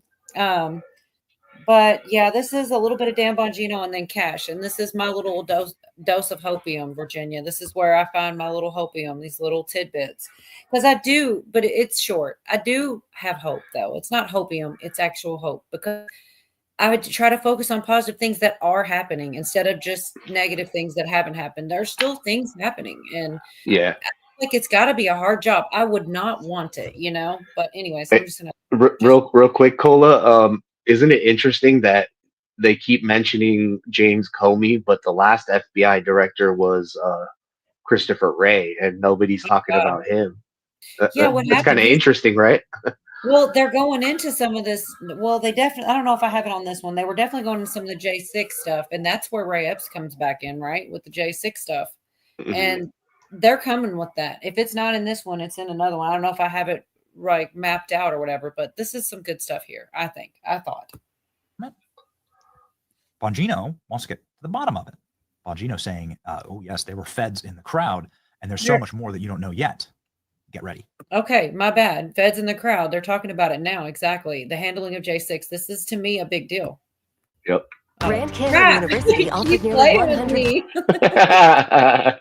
Don't pause. Don't skip her. We'll get you. All right. Because on January 6th, in the prior Trump administration, I was the chief of staff to the Department of Defense. And I spent 4 years in a minor fortune litigating the truth because people politicized what actually happened on January 6th. And we now know unequivocally that President Trump lawfully authorized the deployment of the National Guard. And me, as the head of the Office of Secretary of Defense, with the Secretary of Defense, took that action. When it finally came in, because it had to have the governor and mayor of DC's approval on it. That's the way the law works. And once it finally came in on January 6th, remember we offered to them days beforehand and they rejected it. And we put out the letters and your show has done great coverage showing how it was rejected. We mobilized the fastest cold start in Washington, D.C. since World War II and the largest occupation of D.C. by the National Guard since the American Revolution. That's what happened on January 6th. But what you and your viewers want to know, now that we've beat back that disinformation campaign with actual truth, is what was the FBI doing? Well, we got answers coming. We just found a trove of information and it's on its way to Capitol Hill right now. And they've asked and they're getting them and you're getting answers on January 6th. You're getting answers on what sourcing was utilized, what money was utilized, how many assets were utilized, who made those decisions. You're getting it. We can only control the FBI, but you're getting it from the FBI. Were there FBI agents undercover egging people on? Here we go. Like I said, that answer is coming, and it's on its way to Congress. You're about to, I saw it. I saw the portfolio of information. We dug far and wide to find it. And I'm pretty sure now we have a conclusive, definitive answer. But you and the public are going to have it. You're going to see it in writing over at Capitol Hill. But I just want to be sure we're clear, having been an agent and a police officer. There is a difference between an agent. I know you know this. I don't mean to sound ridiculous. An agent, meaning a trained GS 1811 federal agent, and a source or an asset. There's a difference. So when you see the material, which I promise you is coming, again, I'm not asking you to trust us. I know it's coming because I saw it yesterday. When you see it, I just want you to understand that it's not an apology for anything. Thank you. But there's a difference between agents and assets. And I just hope when people put that information out there, they make the distinction. Not that it's better or worse, but there's a distinction there. It's a very important distinction. And I want to level set here. I want the American public to go back and look at what our predecessors stated to Congress under oath, that there were no FBI sources utilized in and around January 6th. I'm going to leave it at that, but go play the videotape and look for this material coming to Congress. Okay, so what? Even though they're saying good things, they do seem so flipping nervous, the both of them. I don't know. Yeah, you're kind of right. I'm Team Cash. I'm Team Bongino, but why do they seem so flipping nervous? The look in their eyes, particularly Bongino, he has an uncomfortable look on his face. For sure. But the information, if you could just not look at them and listen, it seems to be good information. There's Ray, the notion that violence at the Capitol was orchestrated by FBI, and it's ludicrous, Ray says. Okay, he testified July 12th, 2023. Well, I just don't know. Yeah, we don't know if maybe they're getting threatened if they release this. You don't know. Maybe that's why they look nervous. Who knows? I mean, because they sure came out with it. He does a whole big thing here. I have one more minute. I have no idea.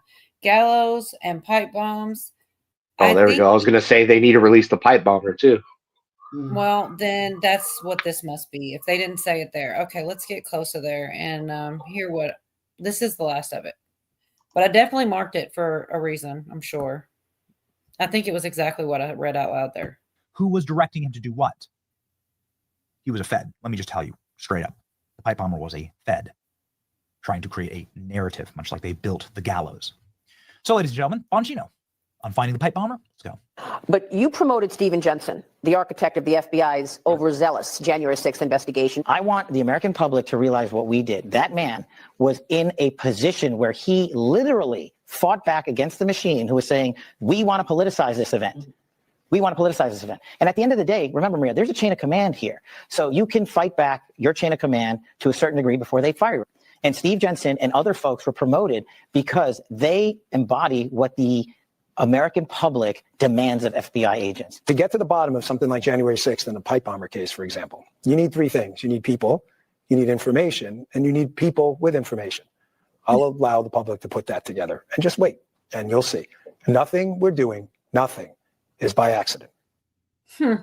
They definitely seem like they're trying to tell us something in freaking code or something, and we get to know in a week, but I'm not giving up. It does seem like something's in the works. I don't know what, but something's in the works. Well, I'm definitely going to be looking out for that. I keep watching, what's his name? Well, like you said, it was just some phone numbers next to the computer, but it was still relevant though, you know? What do you think, Virginia? I think they got compromised somewhere along the way because some of the narratives have changed a little bit. Their body language, communication is, it's funny the words. that. I had a video on body language. I did not get it. I was running out of time again. This Diddy There's stuff. a good dude. I don't know if we're thinking of the same dude, but he does a bunch of videos on body language, and he is he foreign? Breaks down people's eyes and hands. Is he a foreign guy? Here. Yeah. Yep. He's like yeah, he maybe Hispanic or I'm not sure. I'm about to pull it up anyways. I did not get timestamps, but we will freaking wing it because I was interested. I just don't. Let me see can I get a gist? I can do the closed captions. And that's definitely possible because think about all they would have to do is just be like, hey, we know where your kids go to school. We know where you live and threaten their family. And that would be enough, you know. And could you be mad at that? You know, that doesn't mean they can't still do their jobs. I hope. Here, let's do it, Virginia. I want to show you anyway, so make sure. We'll know for sure. I was definitely interested in it. I just ran out of time. Yes. Jesus Enrique. That's exactly it. Who has worked. I find this shit fascinating, you know, and I pick up on things and I have totally had it be effective in my real life. One of the funniest things that I've heard about body language and like words that you say when you are telling the truth about something. And I keep telling everyone, so no one's ever going to do it because I'm telling everybody all the goods. But like when you are trying to rush yourself to the truth, if someone asks you a question, people don't use contractions. They don't say, I did not. They do. They say, I didn't, because they are trying to get it out faster to you to let you know the truth quicker. And when they're lying, they like try to think of how to make themselves sound believable. And it's, I did not have sexual relations. Oh, that's interesting. I've never heard that before. I didn't, because he would have been trying to get there quicker. But yeah, he gave himself away. But seriously, fast talkers. This is the same dude. But yeah, let's see. He's just about to say that Epstein didn't kill himself or whatever. He did. As a public defender, as a prosecutor who's been in that prison system, who's been in the Metropolitan Detention Center, who's been in segregated housing, you know a suicide when you see one, and that's what that was. He killed himself. You want me to? I've seen the whole file. He killed himself. I know it's hard work, but you promoted Yeah, they changed the subject immediately by editing. But first, before we go into the body language analysis, let's do a recap of all the suspicious circumstances that surround this and how it's so hard to just say. We all know that. The first thing that you notice is that Kash Patel laughs. You can hear that in the background, and the interviewer, smiles when she sees him. She hears him laughing. You can hear him in the background. Committed suicide. That is him laughing. Yeah, it's like he took that. Oh yeah, we cannot know if that was a nervous laughter because it sounds like a dismissive laughter. It's a bit hard to listen. I don't know if I can do my thing here and maybe let me put the volume up in real time. That's Kash Patel's laugh.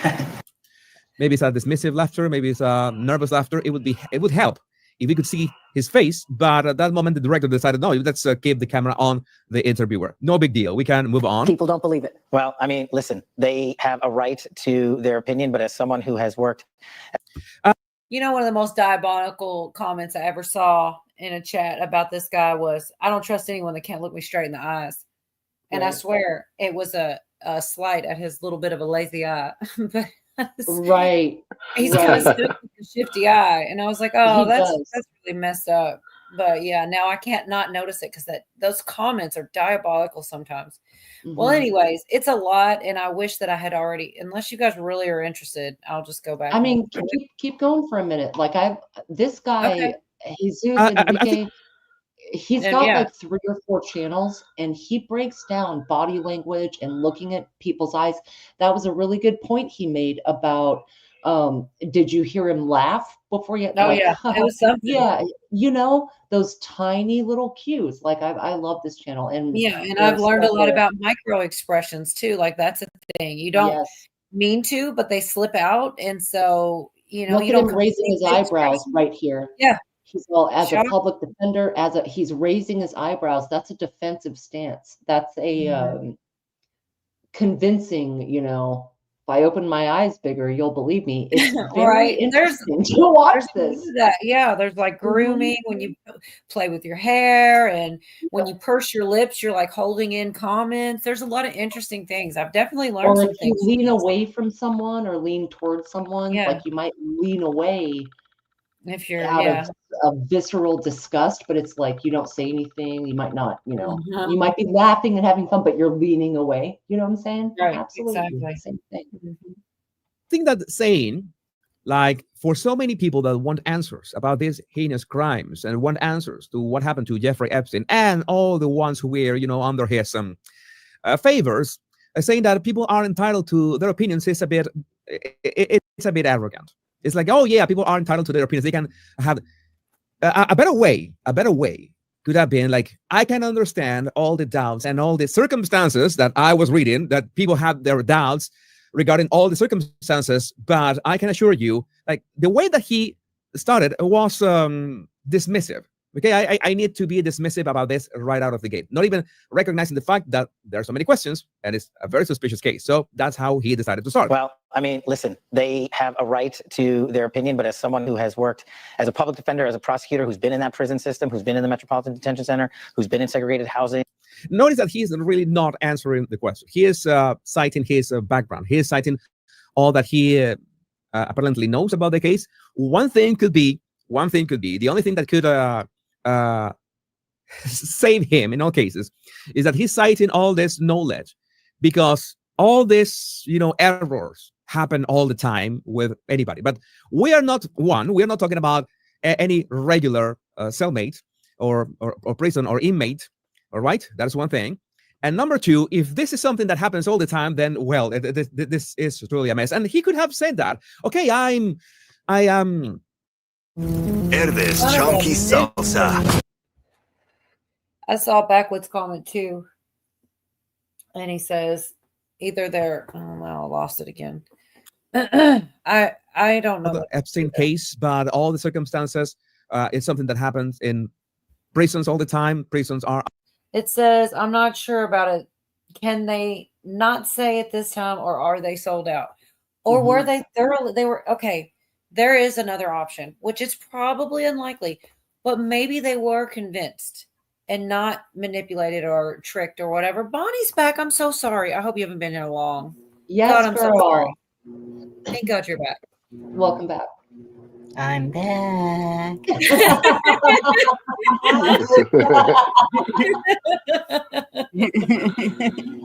I hope you weren't sitting there long. You know, I'm over here just in my other screen, not knowing you're there. I'm so sorry. No, you did that pretty quick, actually. Anyways, blah blah blah. I'm just saying that it is a lot to take in. There's something about the body language, but there is a third option. Maybe they did convince him. Although he does look like he's afraid. Or here's the thing, though. Maybe this shit is so sensitive. Maybe it is a big bombshell. They are going to, but they're afraid at the same time because they know there's going to be consequences. And maybe they're just going to, I don't know. I'm just saying that I want to believe it's not all bad, but they do weird. And I do think Cash knows that Jeffrey Epstein didn't kill himself because he would go on like Q shows, he would go on Q podcasts. Like they could have showed him a bunch of stuff and like convinced him and said, "Look, this is this and this." There's no two ways about this guy, and like convinced him. I agree. I believe that he wouldn't do it just out of a threat, but I don't know. There's something about. I think once again, could it be that what they're dealing with is scary? Period. Yeah. Like. They're not lying to us. They're telling us 1 week, but they're afraid. They're like, probably not trying not to step on landmines on their way. I really don't know. I do not know their positions. I guess time will tell if this stuff comes out or not. Mm-hmm. Well, do y'all want to see a little bit more? Or are we done with this guy? What do you think? It's up to you. Yeah, it's your show. I mean, I know, but you're my guest. Does he show a little bit? Is Dan Bongino analyzed a little bit? Because we've watched a few. I think so, but I don't want to. No, it says and Dan Bongino. Yeah, here. Maybe I have the experience with that. I can understand. I have my doubts. He can be, turns the question towards himself. In that prison system, who's been in the Metropolitan Detention Center. Oh, I'm so sorry. When I tap, who's been in segregated housing. You know a suicide when you see one. There he is. You know a suicide when you see one. All right. Okay. Then we could say that he's got the experience. I'm not going to argue with that. I have no way of arguing with that. What I want to argue with is the way that he was answering the questions. Like, there were, he could say, there were many contradictions. There were many suspicious coincidences, but he doesn't address any of that. Okay, you simply know suicide when you see one. Okay, I guess it's that simple, and you saw everything, and we know that there were no photos of the scene, and there were no cameras, and there were no checkup of him. So it's a bit too let's say I don't know what is the exact word. I wouldn't say irresponsible, but the word is dismissive. And I don't think that a dismissive answer is the right one here because, it's a big case. And that's what that was. He killed himself. I noticed that when Dan Bongino, man. Oh, my God. And Bongino tries to, go for it. He speaks way lower than he used to speak in the previous clip that we saw about January 6th. And after he says that, I'm going to show you there's a very subtle, extremely subtle micro expression. I mark it so you can see it. He presses his lips towards his left side, also subtle. It's very, very small, but it's there. You see that it doesn't happen with his right side. Okay. Dan Bongino's at home watching this shit, cussing this guy out. Quit snitching on me. I didn't even know I did that. Like, I could not imagine being in their position, being analyzed, like all of he definitely has the look of something. He does. And his eyes are kind of looking down and at an angle, and he does purse his lips. Like he presses his lips together while he's thinking. And that just tells me some kind of duress. Straight up. Well, like I said, I've definitely heard before when you purse them together, or especially if you put your hand over your mouth, you're trying to hold something in or not say something. Mm-hmm. And he didn't put his hand, but yeah, I don't know. Let's hear this guy's the expert. I'm over here trying to analyze it, and I got an expert sitting right here. Let's hear what he says. It was a very emotional reaction. I always talk about emotional reactions, but the left side of the face is way more let's say, sincere than the right side of our face, as regardless if you're right-handed or what. You want me to? I've seen the whole file. You see how he's answering now? You remember how he was so sure about the January 6th? You're gonna have results. You're gonna have all this and have this. Yeah, we just sat and watched that. This is the same interview, by the way, where he was talking about all the, because he's confident about that, and he's not so confident about this. But like, very calm. I feel almost like you got to take what you can get. Hopefully that stuff does come out, but maybe. Okay, so we're talking about Epstein. So maybe somebody on our side, so to speak, is on those files or something like this. I don't know. I don't know what reason it would be, because there's definitely no issue with the J6 stuff. We can talk about that, but we're going to get nervous about this. Like, I don't know, man. Do you guys want to watch any more of this? It's almost over anyway. Well, it's almost over. I mean, okay. I don't want to force you guys. You know what I mean? Like, I want to make sure everybody's cool with it. This wasn't in my plans, man. Calm and collected way of speaking, and now he's, hunching, he's stuttering. He is not. Remember that he was nodding, and now he's shaking his head all over the place. Again, you want me to? I've seen the whole file. He killed himself. I've seen they immediately. You want ads Oh that my drive God, results. aggravated That's why we built Roku Yeah. Ads Manager. Sign up at ads.roku.com. This stuff in Lacton does not smell like cupcakes. A freaking ad about ads. Oh my God. That's exactly what the world needs. My goodness. All right. We don't know what happened after this, because I can understand that they edited this interview to make it maybe more dynamic or something. But Bongino's answer was cut short, because right after, you see the captions even, mount over each other. After he says that, oh yeah, he killed himself. I've seen the whole file. He killed himself. I know it's hard work, but I know it's hard work. Like the connection with the next part of the interview. This is exactly how it was aired on Fox News. This is how you saw that live on TV. Has absolutely no way of connecting one with the other. Has a very poor editing. So we don't know why Bongino's answer was cut short, and we don't know either why he was so nervous about that, and we don't know why Kash Patel couldn't even acknowledge people's doubts and concerns about this case. Okay, it's not that simple. You could say, all right, and Bongino could have said that because, well, he made a career about questioning things, and his audience, when he had perhaps the most successful conservative podcast in the United States, his audience wanted him to question narratives, to tell the truth, and in all cases, ask questions. This is a guy that is not enforcing any of that. I'm not saying that he's not enforcing his job. He couldn't be enforcing his job, but the spirit of what made Dan Bongino in recent years is not there. Again, their body language is, really suspicious in regards to the baseline that we had already established, and the way that they address the matters with. Yeah, we pretty much watched it all. I agree with what he's saying. The spirit of those two people is kind of gone. Like their fire in the way they used to communicate just seems put out or dimmed. I don't know if it's fear. I don't know if it's now I know too much. I don't know what it is, but it's off. It's just off. Yeah.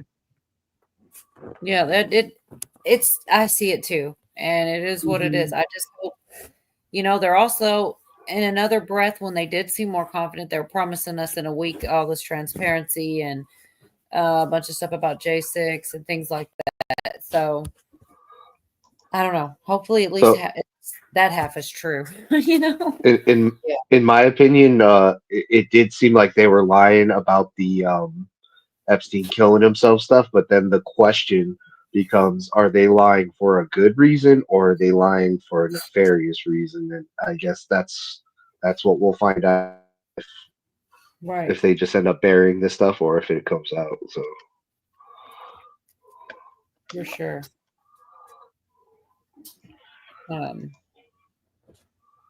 Well, all right. So I know I'm late to the party, but with like the Diddy trial going on right now, one thing that I've noticed okay, the stories about what people have gone through, they're pretty rough. You know, Cassie's testimony and the manipulation there. We know about, what is it? Kim Porter is the one who's no longer with us. Like, we know some of this, right? What I've noticed missing is the thing. So it's almost like they're focusing on adults being perverts and domestic violence. I haven't seen anything about kids. And anyone like Justin Bieber is like, no, you know, it's all good. So I guess what I'm saying is I'm noticing this theme of, I think what the defense is going to use is that they were all adults behaving like animals. They were all taking the same medications. They were all rubbing the same oil. They were all, you know, on the same drugs. None of them is more guilty than the other, right? Even though, I mean, yes, we have heard some horrible abuse, right? But I don't think that it will be enough to really put anyone away. I really do. Like, I get this sinking feeling as I watch it going on, because we're not seeing a ton about stuff that would put people away for a long time. You know, even Cosby with his, what was it? How long did Cosby get?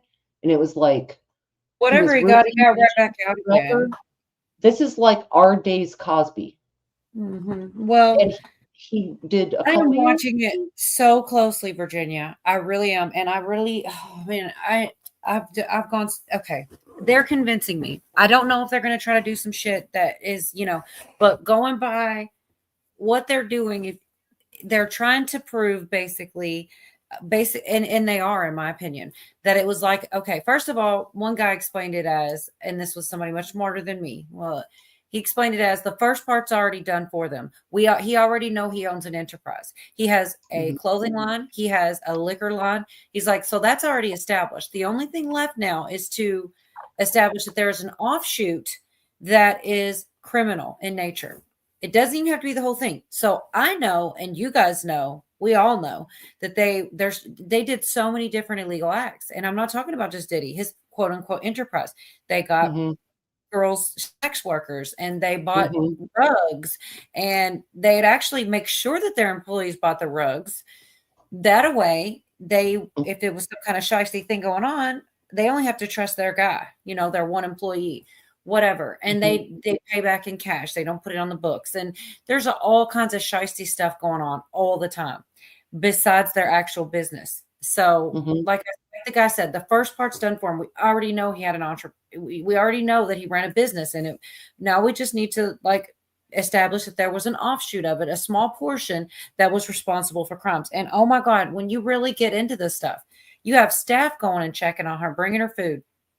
Or you have a sex worker going to bring her food. And when he goes to her hotel room, who do you think answers the door? Her? I mean, it is her hotel room. She's the one that wants the food. But guess what? A person that works for Diddy answers the door and gets the food and takes it to her. Like, naturally. Oh, well, this is the thing that builds the case that this is like a mob, like a mafia. It's the same vibes. And think about it. It's gangster rap. Like, that's what they say.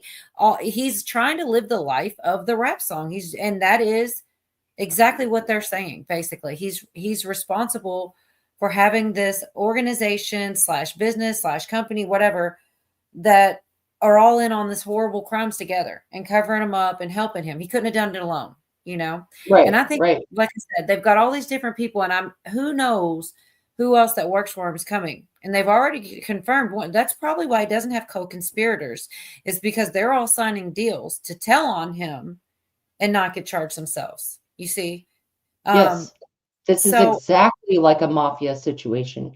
And even in that precedent that we saw, like, they had 1 or 2 informants, and there were a couple of people, like Sammy the Bull spent a lot of time in jail. You know, like, there were some people who did go down, like they were the ones, right?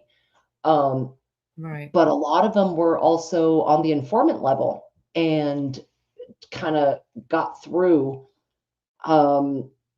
slid through on those graces. You never really saw the top ones going down. Somebody was assigned the scapegoat, and it bought all of them time. That's part of the the honor culture that's within that. Somebody will take it, slide for everybody else. Because even with Bieber coming out and being like, nope, he never abused me, I want nothing to do with it, what have you, that's pretty bizarre, I think, right? The timing alone. Yeah, the timing. I'm just agreeing that the timing alone. He could have said this anywhere along the lines. I just don't know, man. Right. Epstein himself, Congress is robbing us blind, and Democrats are the enemy. Epstein did not off himself. Congress is robbing us blind. Now Heidi Fleissimer, damn it. Well, that was the madam. That was the one that was a madam in like Hollywood. Yep. Yeah. Yep, I remember that. Did she do a little time, or didn't she get out of it by giving them the black book and then like kind of, I don't know, got less time?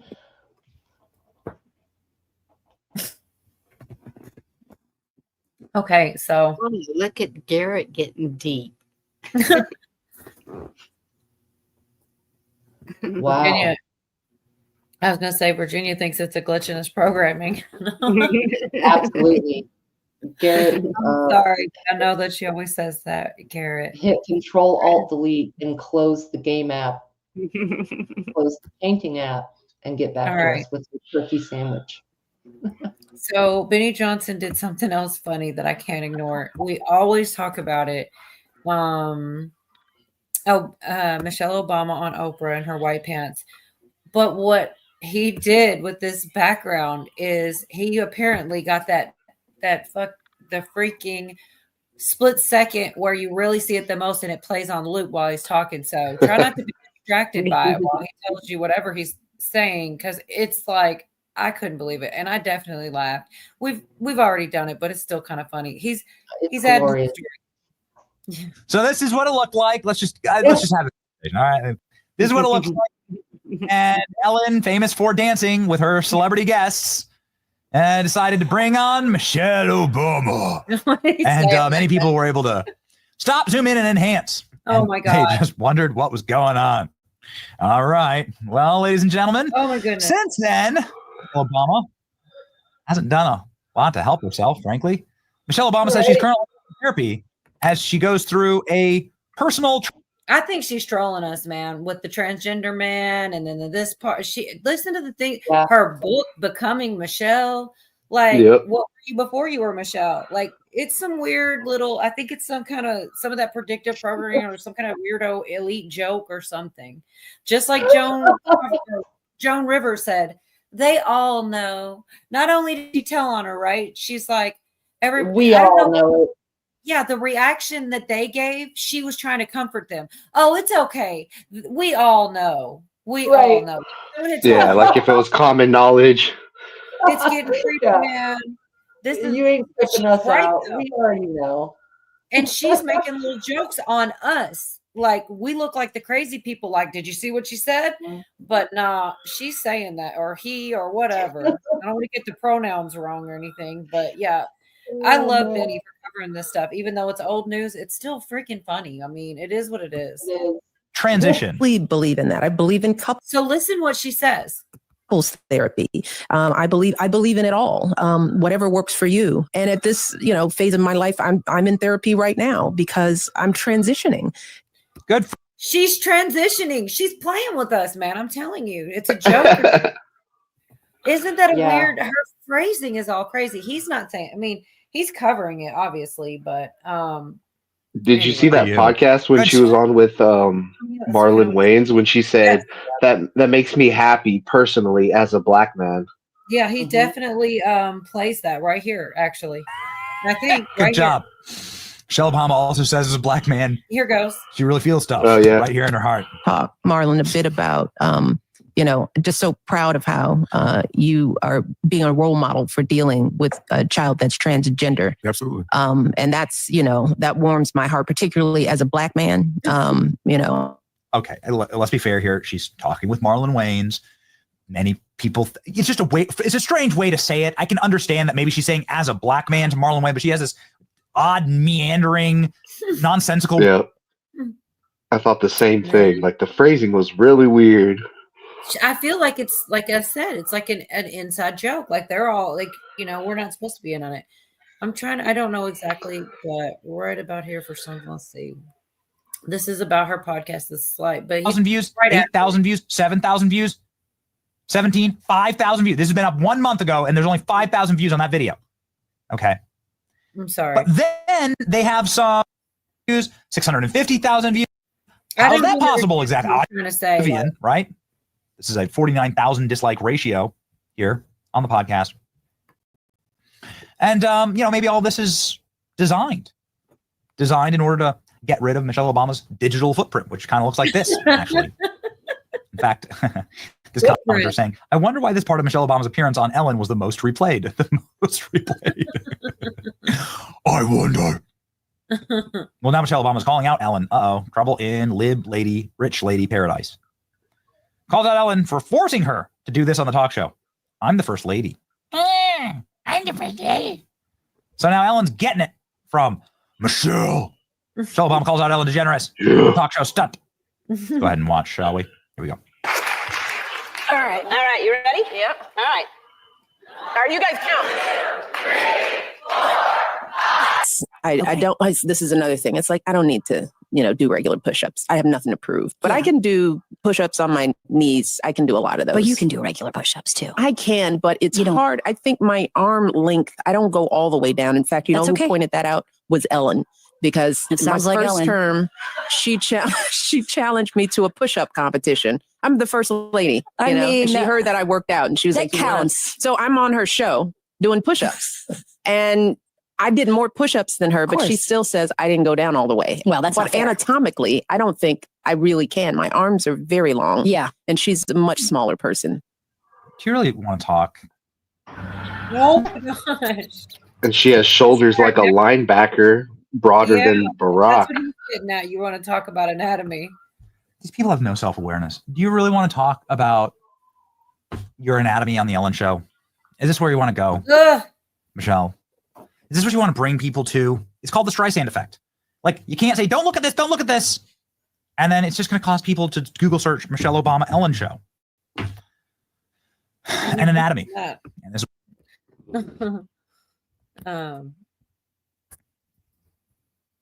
I almost feel like some of this stuff is like humiliation rituals for these people because it's just so freaking out there. You're like, how could they possibly be this dumb to be saying this stuff or doing this stuff? And all right, so when you look at the human skeleton, the man's arms are generally a little bit longer. They will go past the pelvis further than a woman's arms. A woman's arms are a little bit shorter in comparison to the pelvic bone and the shoulder strength. Okay, so I mean, we all know a lot of fit women and whatever, but a 50-year-old woman doing push-ups like that is not as common as a man being able to do push-ups like that. I'm just saying, like with that speed of push-up, all right, the structure is just different. And it's funny that she said, or it's funny that Big Mike said, my arms are longer. I still think that's what I said. But with like my arms are longer, my friend, it's like, yeah, they sure are. They sure are. Your entire it's like it's like she's trying to point it out. It's like yes. Yep. And I come from the we're watching a movie kind of thing, and I say that because what happened in 2021. DC was surrounded by 25,000 National Guard, fences put up with barbed wire. The whole town was a ghost town pretty much all 4 years of Joe Biden. None of the federal buildings were occupied. There was a video actually out of the FBI building in 2023 with explosions going off on the roof, and you could actually see the smoke. No cops, no FBI agents anywhere, but randomly on the top of one of the premier, law enforcement agencies, there's explosions on the roof and nobody's talking about it. So I'd take all that in and say there's something bigger going on in the background than we're being told. Pressure washing and power washing the site where the guy was that shot at Trump within 24 hours. Yep. Like they were like washing away evidence. Like, dang, y'all are in a hurry to get rid of whatever's going on up here. What's this? Uh-huh. So there's just like so many strange things that I've seen over the years. It's just like this can't be real life. This has to be some kind of presentation of some kind of psychological operations that they're pulling on us, because the Joe Biden green screens, his head disappearing, his feet disappearing, all that weird stuff, So sound stages. It's like, come on. It wasn't, I don't know, maybe it was Q. It was definitely digital soldiers who discovered, and they were called crazy, that he's not in the Oval Office. Look at this. Look at the different fringe on this, and not the fringe on the flag, but something with the curtains, and they really figured it out. And it took a while. Like they say, the conspiracy theories can only be about 6 months before they're the truth, right? Because they came and said, oh, he was filming at a set, but just because, the camera was so big, he needed a teleprompter.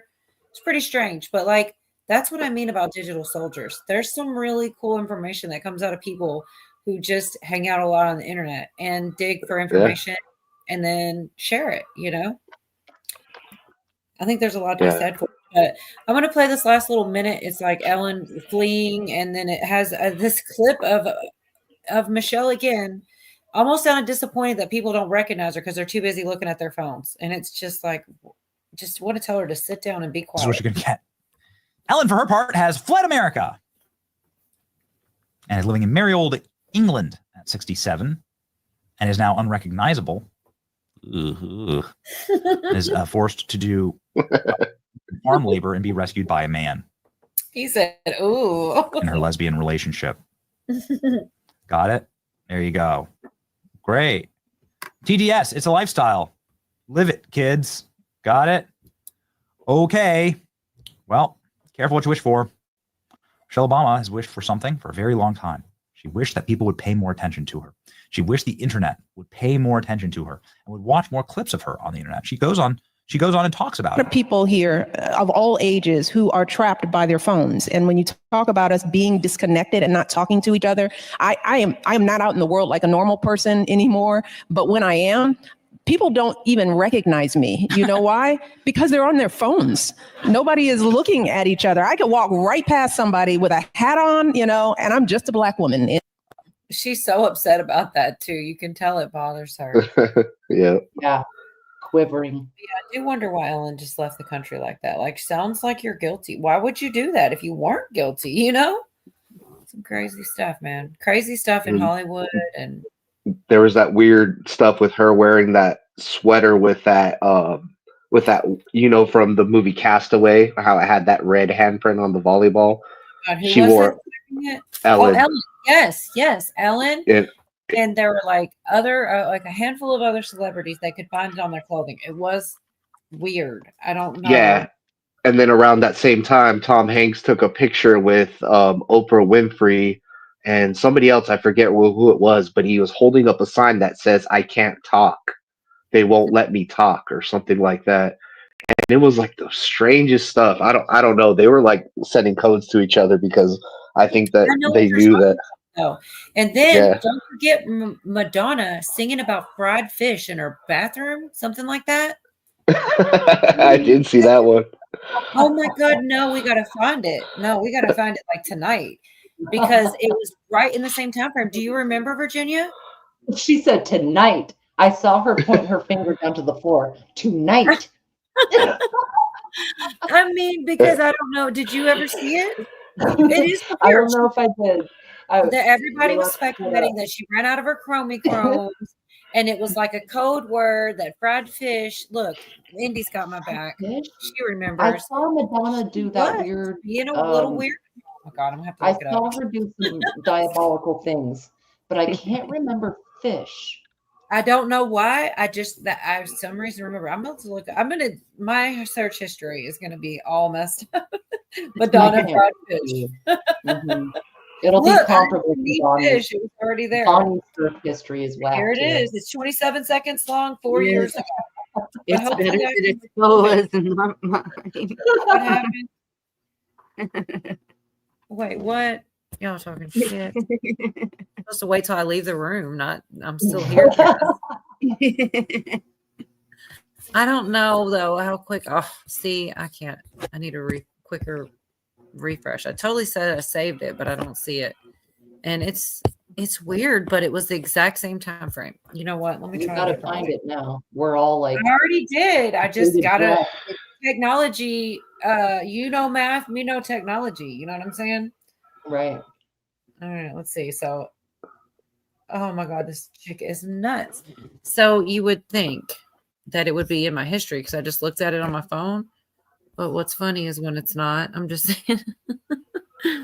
And have you Okay, guys but noticed like since 2020, like Hollywood and all that kind of scene hasn't been the same? Like they've been eerily quiet, and you don't see as Oh, much like A-listers in movies anymore, and it's just you know really what's trying strange. to market was Gervais's speech.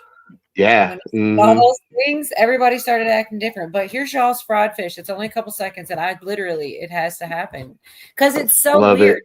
Exactly the time frame you're talking about. This was the same, and she's saying, "I need my fix, y'all. We're all COVID lockdown, and I need my fried fish." Oh, I remember this.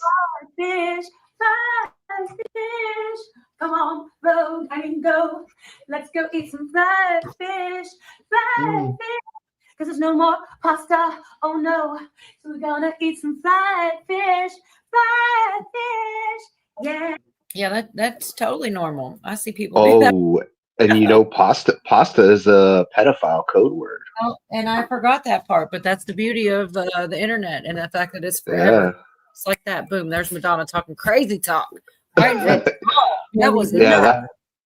that was definitely a cry for something, and I think you're right. I think they cut off their supply, and there That's was what like they let. peop- Like, yeah, what you're talking about. That's what I kept seeing, but I don't know. I mean, that was a strange time, man. They had me scared to death for a while. I'm not gonna lie. Things did work out better than I could have imagined. You know, it's kind of all the worry and fret in between does seem silly now. Because I mean, I was kind of remember that Indy Ellen had a few meltdowns too. Madonna, Ellen, there were a few people that were acting really weird, and like Cola was saying, it did kind of freak me out for a second. Like these people are tripping on I don't know, some mental issue. I really enjoyed the Gervais. I wish I'll get that sometime and we'll just revisit it just for fun. Cause I mean it was. And then you see Hanks looking all real uncomfortable. Like, why are you so uncomfortable? Like it really makes me look at him different from that day when Gervais was saying all the things. He's like, I know he's your buddy. He flew you in here, sitting there making Epstein jokes. Oh my God. I couldn't believe it the first time I heard that speech. He's like, I don't care. He's your friend. He's your friend. And he even straight up said, we're all going to die soon anyway, so it doesn't matter. And that was like, whoa. Yeah, that was weird. Yeah, he straight up told him, it doesn't matter. We're all going to die in a couple years, so it doesn't matter. It's like, what did you know, Gervais? The sky is falling. Yes, Bonnie, that's what's up. Hey guys, I gotta go to bed. I gotta get up early for work. Thanks for having me on. I appreciate it. Thanks for coming up. I appreciate you. Have a good night. Yeah, no problem. All right, you ladies have a good one. Bye. You too. You too. Good time. I agree with that, Bonnie. The sky is falling. That's a common theme, and it doesn't even matter what perspective. There's people left, right, backwards, upside down. It doesn't matter your affiliation with any political group, religion, whatever. A ton of people think the sky is falling right now. And I don't know where the brevity is, but it's somewhere, you know. But maybe that's part of the energy shift we all feel.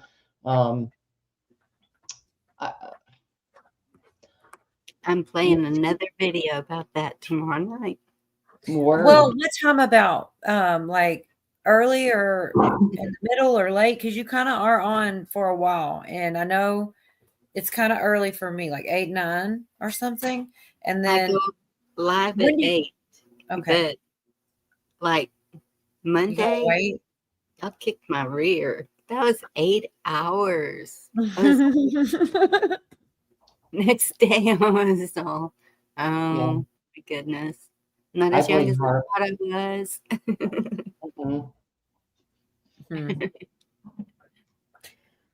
Well, I just wonder because I would like to come and see the movie too. I'll try to be there the whole time, but a lot of time I don't mean to. I do it all the time. Anything that's like, and I'm sure people do it to me. You can't help it.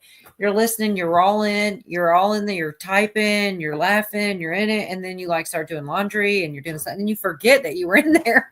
You go and they're still live, and then you're like kind of slide back in for a little while. I do that like 22 times in a minute, you know, like not a minute, but I just for real, and I would really like to catch that. I'll try to. And it's, you think I need to just start putting it on the TV that way, even if I'm doing something else. And sometimes I do that. I put it on my phone and my TV so that I remember to go back. Sorry.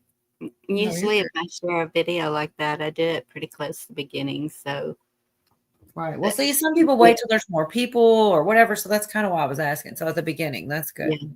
Yeah. I usually do it at the beginning so that we have something to go on. Okay, well, I'm like so late on this because like I do have a lot of different stuff, but earlier I think it was 10 and she's already gone. Somebody was mentioning the girl that got shot in the face, and her change. She said it was Diddy the night that J-Lo had the gun in her purse. And anyway, this girl actually something she said I'd never really considered, and it was kind of interesting. Like, well, I'll just play it honestly, but because I'll mess it up, you know, but this is the girl that swears her story's never changed, that Diddy shot her in the face that night. And, you know, then everybody knows kind of like J-Lo gave it to her. So here we go. Unmute it. And, specifically kind of what you wish people understood about that trial that maybe they don't at this time. I mean, even from the very day that the thing took place, because if you notice their mugshots, only Shine Truly has a mugshot. Puffy and J-Lo, Puffy's in front of a concrete wall, J-Lo is in front of a bulletin board in some old t-shirts. Now, I want everyone to think that was the night of the shooting. You don't think at Christmas time, Puffy and J-Lo went out in some old raggedy t-shirts, right? No, there was already a agenda afoot to conceal what they had on, to try to sway the minds of people, to throw your memory off, but they couldn't throw my memory off. Okay. So, and if you pay attention, that's Popcorn Planet. That's a YouTube channel. It's not mainstream. That shit should be on mainstream. That chick has always had the same story, that she got shot in the face that night in that LA, or I don't know what club. I don't know what that was in LA or anything. But anyways, that makes sense. Why would they be in t-shirts? They were stars. They were out. I mean, they went and switched it up, which I guess isn't like, it just, I've never heard anybody else bring it up. And once again, that's not even a popular, that's like a YouTube channel. It's not on a big news place. Like, well, who was the guy earlier? People had a problem with Pierce Morgan or something, like real big like that. Right. I've seen Popcorn Planet before, and you know, it's kind of weird because a lot of these people are there's kind of a joke about maybe gangster rappers, or sort of we talk about a lot of secret societies that are with our government or what have you, but there's also like the Boule Society, which is, to my understanding, more kind of like the black one, the black Illuminati. Jonathan Odie said all that, and they just have been really replaying that stuff. He definitely said. they're all operating, and they kind of like weave together in some senses. It's like quilt squares, they weave at the borders, and they're connected. And it's kind of like that's what's coming out right now, is a little bit more of that gangster, like you said before, like the mafia, but it'd be the similar thing to the Illuminati, I think, or some of those that we think of as like white, or not white. It's race is not the right point I'm trying to make. It's more like, the leaders being in the Illuminati and stuff, and a lot of times they are white. I'm not saying it's white versus That's black. kind of where this is going, though. Is and here's, I just want to play this next little. It's so short, but the reason why you listen to it, this was way back then. Like, I think I was probably 20 years old. It was a long time ago, but I'm afraid the same thing. Just it's real short here. He told me that. And that's when they was on. He's saying that Diddy said that he hated Shine, which was not like groundbreaking, but like this next trial with each other. Now, we already know Shine got done real dirty, but it gets worse. Diddy allegedly handpicked the people who testified in that 1999 trial. Word on the street is, he didn't just let the legal system play out, he allegedly stacked the deck. And here's the kicker, J-Lo was in on it. According to multiple insiders, Diddy and J-Lo worked behind the scenes to bury Shine, training witnesses to say what they needed to say, and, get this, allegedly even bribing members of the jury. Anybody that was there, I know this young lady said Puff did the shooting. What I was told by Wolf himself, and he spoke very little about it, because he had mad love for Shine. Diddy and J-Lo walked out free. Yeah. Like nothing ever happened. They sure did. So, right. The whole bribing the jury part, and stacking the deck against this guy and everything. And here we are again. Like, hopefully that's not what's gonna happen in this situation, And then it starts to bring J-Lo in, which I'm trying to get to now. And it's a very short one as well. But this is like a lawsuit, and she alleges that J-Lo witnessed some stuff. I know I'm going to get an ad by the time I get to this exact spot. That's what happens. I start skipping around and getting to a certain point, and then it punishes me for it. All right, I'm a little early, but that's just because I don't want to be. I'd rather be early than late. You know what I'm saying? This is pretty interesting stuff, in my opinion, because she could be full of crap, but she could be telling the truth. And if she is, I hope J-Lo gets hers too, and not just Diddy. Are getting real hard to ignore. But here's the thing, it doesn't even stop there. That 13-year-old, sadly, she wasn't the only victim. Another woman named Misha stepped forward, and her story is just as disturbing. According to Misha, J-Lo wasn't just in the building, she was right there, front and center, watching as Diddy allegedly put her through some straight-up traumatizing stuff during one of those now infamous freak-off parties. Misha said she made eye contact with J-Lo while it was happening. She was silently begging her for help, and guess what she got in return? Nothing. No words, no action, just a blank stare. I remember he did what he did to me. And then when it was time for Jennifer Lopez, she was there with a guy, and he was standing there looking disgusted, but didn't nobody save me. She stuck that glass in me, and after that, my eyes were booked the whole time. Now, if that's true, and J-Lo really stood by while all that went down, then she has some serious explaining to. Yeah, she got some serious explaining to do. That almost sounds like a understatement to me. It reminded me of I Love Lucy. She got some serious explaining to do. That's a Mandela effect too. They say that was never said. He didn't ever say that. Lucy, you got explaining to do. Is also, I think it's one of the Mandela. Well, that's what I thought. That's like the whole joke. But I was playing in chat. She's a man too. Everybody hot in Hollywood's a man, according to these. Oh, there's a dance video of J-Lo just like the Big Mike one, and you see that dick a swinging. Oh my God, that's gonna happen next. We already did Sandra twice on here, y'all. Y'all So kill me. she had a butt implant or what? $100 million butt. I mean, Shorty got low. Well, all right. So that's one thing on her. This is only about 30 seconds, right? But it's another thing. This is J-Lo's ex talking smack about her, and I don't know. I'm looking at her different. I guess I didn't really like her anyways, but no, I really don't.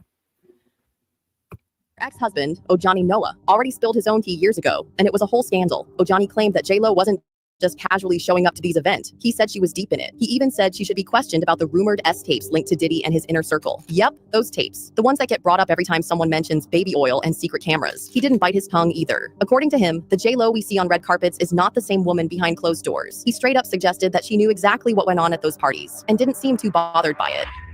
All right, I'm just going to go on the record to say, if that's a freaking guy, then these other guys that become girls really need to step their game up, because J-Lo looks all woman to me. All these women, people say it about do. So these people doing it, they need to step their game up. I don't think that's a man. I'm sorry, y'all. I don't see how. You said there's footage. I know I'm going to end up seeing this. There's no way I'm not going to see this. You know what? I did. This is exactly where I was telling you guys. I saw that they might reopen that case. But I didn't know where. I just kind of lucked into this, just goofing off. Which is a good thing though, right? Because if I'd have meant to find it, I never would have. But since I was just goofing off, I ran right into it. All right. This is supposedly these law enforcement people. It's very short. Cheryl's just jumping around. Oh, Lord. In 2024, 2 law enforcement sources told the New York Post that the 1999 nightclub shooting might get reopened as part of the bigger federal investigation into Diddy. If that happens, and if J-Lo's name is tied to those events, she might just end up in a courtroom too. Now, social media ain't shocked. One user said it best. The general public knew J-Lo was carrying it for him. She is not huge and well known because she is a talented singer. Because listen, the talent never really matched the level of fame. And now, the real reason behind her rise might be unraveling.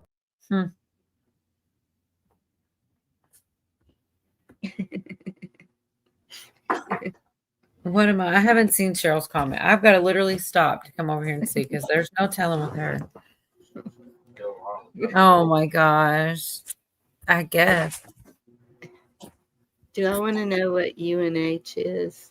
I've been seeing that a lot. I am dying right now. This chat, y'all ain't right. Okay, never mind. Oh, are you asking what that is, Bonnie? Yeah, I have no clue. Oh, Cola can tell you. I don't know. Like, you tried to explain it to me. It just seems kind of like you could just say it for a lot of things. I don't know. I don't know if I'm right about it. It kind of reminds me. I don't know. You explain it, Virginia. You're the one be typing it. I know, because I was like, what does that mean? I felt like Bonnie. I'm like, wait, what's that mean? I don't like that feeling either, Bonnie. I like to know. Oh, you don't know what it means either? I know Eimer gets it for sure. Okay, so UNH, if you pronounce it, it's So it's like when you're listening to it. Oh, Lauren will get it too. Lauren will get it. So it's like when you're listening to a really heavy song and they just go like, you know what I mean? It's like it's like an interlude in music where you're feeling it, you're feeling the music and you're all, I guess. Yeah, that makes sense. But there's not an N in there. It's but there is. It depends on if you're getting a drink or getting drinks. You know what I mean? Yeah, there could be an N. It could just be it does depend on the genre somewhat. But yeah, you understand less than you did when you asked. She nailed it with straight face. Like when a beat is so heavy. Okay, so how about this? Listen, Bragwood's comments are making me. That explains why Trump was saying grab him by the rear. You know what I'm saying? Because look what Bragwood said. Just saying. That would be a form of but that's like right. When you're listening to Queen, Another One Bites the Dust, and it's all boom, boom, boom. Another one bites the dust. You go, boom, boom, boom. I thought you did it like a clap twice. It's kind of the same thing as that. You see what I mean? Yes. Okay. That's all it is. It's an energy. It's not like a acronym. Got it. All right, I'm done with Here's some more of this I understand less. You remember that part in Billy Madison? Everyone in this room is now dumber than before. You should not be dumber. Another One Bites the Dust is a very good universal example. But I remember as it was 2 claps, right? Not that was okay, the claps. Dang, I'm not sure if it was that song. I don't know. I guess I just got it wrong. I don't remember it that Yeah, way. it could just be something in your head, like. Or we're in different universes. I mean, the clap. There's the a song clap. that Oh has God, that I'm in done it. with this too.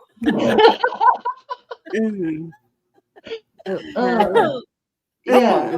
Play this for a second, y'all. Here, this is how fucked up J-Lo is, y'all. In an interview, Suey claimed that the real reason J-Lo's marriage to Ben Affleck fell apart wasn't just about distance or differences. Nope. He says the feds allegedly showed Ben a tape of J-Lo and Diddy at one of those so-called freak-off parties. Now, I imagine that man... That's a rumor I believe, because Ben Affleck left her so freaking quick. He left her so fast. It was like they were together and then they weren't. It was quick. And it was right around that time. But I'm just saying. And sitting down thinking he's about to watch evidence for a case. And instead he sees his wife, the one he just rekindled a love story with, allegedly participating in Diddy's twisted private parties. Ben reportedly couldn't look at her the same after that. And let's be real, can you blame him? Still news scenes. Did y'all hear about what's his name? Suge Knight? He said, baby, he think the reason why Jennifer Lopez and Ben Affleck broke up because he feels that they had some tapes at Diddy's mansion that showing her in a compromising position. And that the FBI allegedly may have sent those tapes to Ben Affleck. You know, Ben Affleck is a white man in America. And he's a very prominent man. They say he's a darling, which means people love him. This ain't no tabloid rumor from a decade ago either. Just look at the timeline. After the feds raided Diddy's homes, suddenly things between J-Lo and Ben started falling apart fast. They stopped showing up together. She started going solo on red carpets again. The body language was off. And now they're no longer married.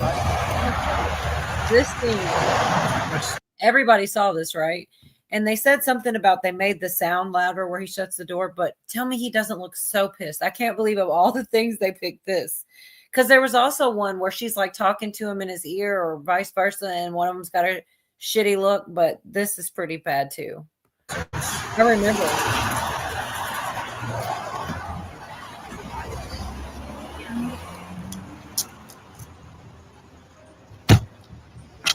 He just had an attitude about it. J-Lo might have been playing quiet and classy for the media all these years, but these court documents are painting a very different picture. If these allegations are even halfway true, then this ain't no rom-com. This is turning into a crime doc. Now, speaking of courtroom drama, Cassie has been going off on Diddy, and with everything she's been exposing, it's honestly no surprise that J-Lo has allegedly dipped out of sight. Like, where is she even hiding? Yeah, they say she's off the grid or whatever now. But yeah, she's just, I don't know. I don't trust her. She's all around it too. J-Lo, you know.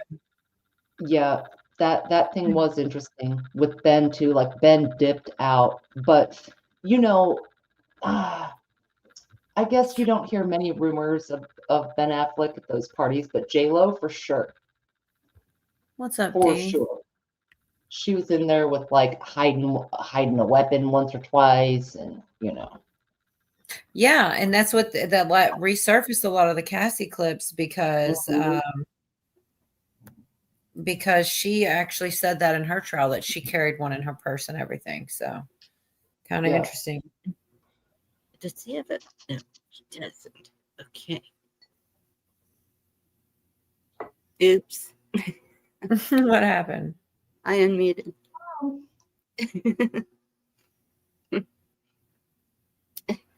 It's the light off, Virginia. Oh my gosh. I didn't see it. Oh my gosh. Oh, she does. Oh my gosh. Well, I don't know. I think it's so much stuff. I think I didn't go through all the gay stuff. I had a video of that. I skipped right by it. I just showed 50 Cent trolling because it's hilarious. But they have like stuff with the game. There's a lot of real gay stuff that was right there on film. It's like, how can you be a hardcore gangster and kiss somebody's bald head? You know, it's kind of weird. The whole thing.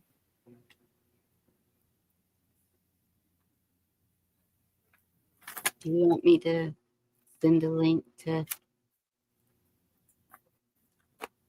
AHU?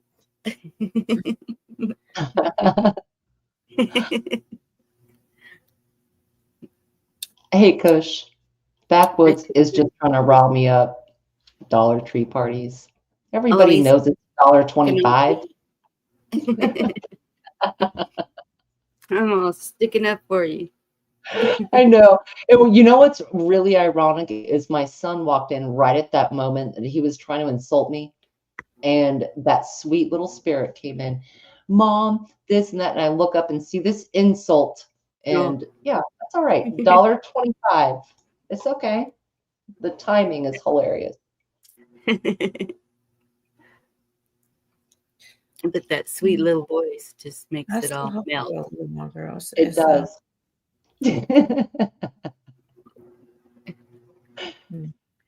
Okay. I've met Backwoods in person, and he is a good friend of mine, and he's kind of a dick on the YouTube streets. You know, everybody knows that. However, when it comes down to it, you know, sitting face to face, he's a really good man, and yeah, that's good. Okay, he is. Gotcha. That's why he picks on me so hard. I'm like, how much did he pay you to say that? He didn't. I'll pick on him hard. Don't worry, I'll get mine. Yeah, Well, but no. I mean, I've seen Backwoods a lot. I've seen him with John on Pepper Nation. I've seen him all over the place. I just kind of get the impression that he doesn't care for women much. But I'm glad that you spoke up for him and let me know I was wrong.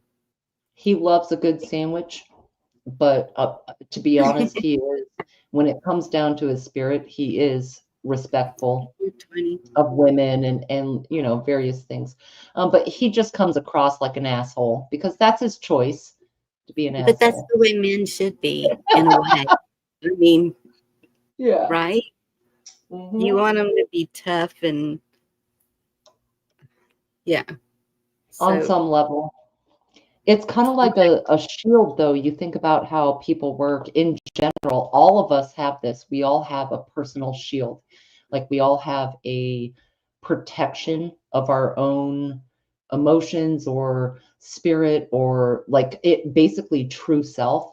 And this is, I mean, I'm going really deep here, but I'm being totally serious. Like we all do that. We put up a shellac and it's kind of a mechanism to keep ourselves feeling safe in shit. We're on the internet, you know what I mean? Like you gotta have that on some level or you can get eaten alive. And so you have one, Bonnie, you have a shellac, Cola has a shellac, you know, we all have like I do, everybody in here, I don't need to name everyone, we all do, we all have this presenting person. But then when you really get to know someone, because I can be a very domineering, people, believe me, more people hate me than you would think, but the people who know me pretty well are like, nah, you know, actually she's pretty cool. And Bonnie, you have haters. Cola, you have haters. Backwoods, he has haters. D has haters. Fucking anybody, Indy has haters.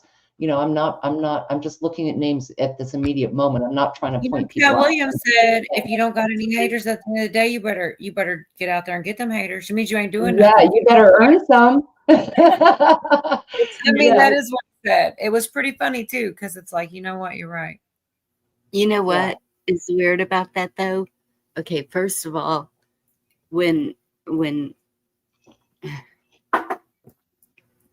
things happened this year, it's kind of like, and I know it sounds weird, but my give up kind of went off somewhere. And so I'm really trying to rein that in because I don't want to be that person. But those haters, they kind of give you power. I don't think they Bonnie, I realize. don't see how anybody could hate you. I swear, I don't mean to be partial and not say it about anybody else, but I just don't see how anybody could hate you, Bonnie. I feel like it says more about them than you if somebody actually hates you. 'Cause you're just not a they mean do. person. They do. You're just not a mean person, and I just don't get that. But Yeah. whatever. Yeah. But I don't go at them. I just ignore it, let it go, do the thing. Right.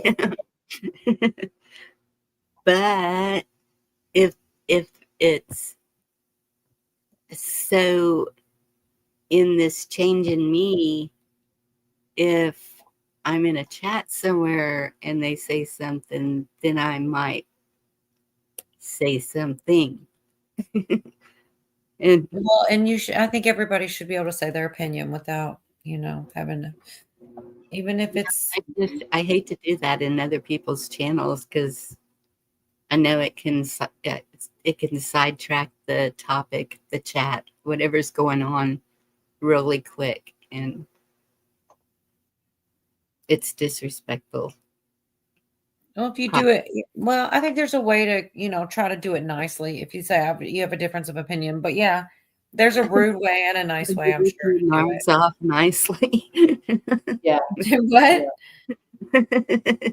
What'd you say? Nothing. Hey, 420. Hey, 420. Did you just give me? What's up, John Dunning?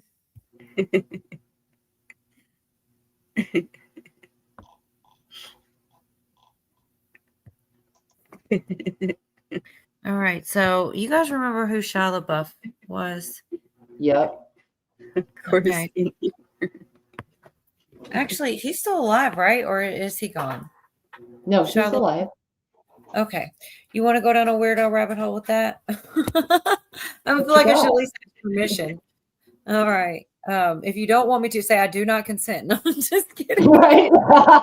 Blink twice if you're under hostage. No. Oh my God, it's so I weird you know said you've blink done some twice. Weird shit for real. Yeah. Blink go for Twice it. It's your actually channel, girl. comes We're into hanging this. out with you. Literally a movie called Blink Twice. I'm not kidding. It's really weird that you said that. Oh, Whatever. no shit. I didn't know Not that. at this exact moment, but eventually, yeah. Well, okay. So Shia LaBeouf, right? It's actually about his supposed twin sister, but also about him too, because this is really, I didn't know this right here. To cover this, some of what I had speculated in that video was touched on in the 2019 drama written by Shia called Honey Boy, which he claims was Written by Shy, called Honey Boy. He wrote I did not know anything about this. based on his childhood, a script he had written while in rehab. How you doing? How's everything? Boy, that movie's great. That movie you wrote and star in, it is a fantastic movie. Thank you. You like it, I assume. I do. I like it, yeah. It came out the way you hoped it would? It did, better than I hoped it would. It is about your life. You play your dad, Yes. or character largely based on your dad, and then Yes. there are actors who do a great job playing a young version of you. Incredible, yeah. And you wrote this movie while in court-ordered rehab. Yes, sir. Yeah. Yeah. Which is, did you say, hey, I got this time, I'm going to be in here, I'm going to do this? Was this something you set out to do? Well, they said you have PTSD, you got to start writing. This is how you get to the solution. The only way out is through. So I started writing all these dark chapters, of my life, and it wound up being this script form thing. Sent it to my friend, became a movie. Fucking funny. That rest of it ain't funny. You understand what I'm saying? Funny. Give me a fucking cigarette, Dad. You're I'm not done gonna with shit till we do the fucking scene the way that I think is funny, or you ain't gonna get fucking nothing from it. I'm doing you a favor by paying you some commission, right? Give me a fucking cigarette, Dad. You're doing who a favor? You. Who else can give a fella a job? Now that I have an even deeper understanding of complex trauma since then, as well as the various impacts and outcomes, it would seem to me the loosely based part is because the memories of his childhood were spotty, and he needed to fictionalize the glimpses between dissociative fugues, flashbacks, and strange recurring nightmares that seem all too real for comfort, as many of us who've suffered from childhood trauma experience, that we must piece together as we reach middle age and beyond, becoming the ages of those who were meant to love, support, and protect you, who failed drastically, sure is a real eye-opener. With this understanding, and while still putting the puzzle pieces of my childhood together, I'm apt to believe the most atrocious parts of this movie were reality, and the apparently normal and average moments in between were imagined. Because nobody remembers a random Tuesday, they remember extreme highs and lows, and generally it's the bad that leaves the bigger imprint. Formulating a structured and cohesive timeline when you had complex childhood trauma is not easy, let alone making it into a full-length feature film, or perhaps mentioning it was loosely based, Was for his own safety. So, yeah, it goes way further, and there's more, but That's the first little piece of it, is that I had never even heard of that. And it does make sense. I'm going to have to watch that. I don't know if Indy's still here. Honey Boy was the name of that movie. So he wrote Right. that while he was being forced into rehab. And he says it's loosely based on his own childhood. And that narrator, what he said made so much sense. It was almost scary that we don't really remember Tuesdays. We remember great highs or great lows. So a video No, of that's Tyson and Diddy. I remember that. Wasn't that long? Indy Oh, wait. got it. Okay. I've never seen it. And I never realized all the history on it. And it is pretty damn fascinating. So, all right, let's go into his twin. Like I said, this is allegedly, I don't know what you want to call it. I watched it. I tried to watch it objectively. Maybe I'm just too open and I just always think people are what they say they are. But it just seems strange to me for someone to go to this length to say a bunch of falsehoods. Maybe she is. I don't know, but I want to share it because I thought it was pretty interesting. Maybe. My name is Anya, or Anna Wick, formerly Anna Petrova, formerly Owen Theodore Epstein, born Anya Beth Epstein on June 4th, 1988 in Boulder, Colorado, with my twin brother, Shia LaBeouf, to our father, Stephen Bruce Epstein, and our mother, Shayna Sadie LaBeouf, who separated us, forging our birth certificates as part of a ritualized, highly organized, generationally planned child trafficking cult that initiates 3-year-olds and deifies incest and inbreeding. I have not been in danger, just been incredibly anxious. However, the world deserves for the truth to belong to the public. This is our accountability. If for any reason I fail to appear on my interviews this weekend, you are more than welcome and encouraged to upload everything from your accounts. Thank you. Here we go again. If something happens to me, I'm not suicidal. Upload my stuff. It's like, holy crap, you know? Right. But I get it. We don't really know, but I don't know. When you take into account all the stuff that I just found out about Shy with him having his own trauma, like maybe it is true. I mean, I don't know. She actually then come back out, and I didn't get that clip where she says, you know, she should have asked her family offered to talk to her. She should have taken that choice before going to the media first, or not really the media, the internet. Anyways, I don't know. People said they were more worried about her when she came out explaining. But she definitely did she's had a weird life and tried to change her gender and things like this. And it's pretty gross and pretty scary. But I'm going to share just a couple more minutes of her. Oh, I messed up. What did I do? Hopefully it saved the spot. If not, it was all for nothing. I didn't know that he had a twin sister, and yeah, so I don't either. And I don't know. You know what I mean? This is somebody that it sounds Gender was an issue, was convenient for them. And in 2019, they encouraged and paid for body modifications where they removed her chest and rendered her infertile. I got out in 2015 after years of not being able to survive as my enslaved female self anymore. I decided to take testosterone to transition to male. Desexing myself completely devalued me for them, so they let me go without fuss, but not after encouraging the transition. Things were good for them if I believed that my gender was all that was wrong with me. So they paid for my double mastectomy. In 2019, my doctors encouraged me to have a hysterectomy. Oh, I'm exhausted. I was given a hysterectomy with oophorectomy, removal of the uterus and ovaries. And then a year later, I started getting my memories back. Quit the testosterone, went back on estrogen as soon as possible, and set myself on a mission to learn more of and tell the truth with my siblings. Came up with the idea for me to write a screenplay, autobiography. I believed it was going to be a mechanism to tell the truth, that it was not going to just be a work of fiction. Then when I got to New York, to answer this court case. Everyone told me to ignore it, whether for my best interest or theirs. It became apparent to me I had to choose between being with them now or telling the truth now. I am trying to live with my decision. It is incredibly painful. I'm letting myself feel all the warmth pouring in from all over the world. It's amazing. Got people cheering me on from the indigenous of Arctic Alaska to Switzerland and Australia. I am so incredibly grateful. I'm going to give myself some mental rest today after I set up this GoFundMe you guys are asking for. I do really appreciate I got a little bit more protection. I am safe. I am in good health. I am not suicidal. I am so thankful for you. Truly. So, it is what it is. It could be totally not true, but I follow this channel and they did say they found some things that made it at least be, at least consider it as an option, especially after I didn't know that stuff about Shaw. I didn't know that he wrote that. It's got a dad who's got the son who's a child actor. Like it's a story as old as time, they're all the same.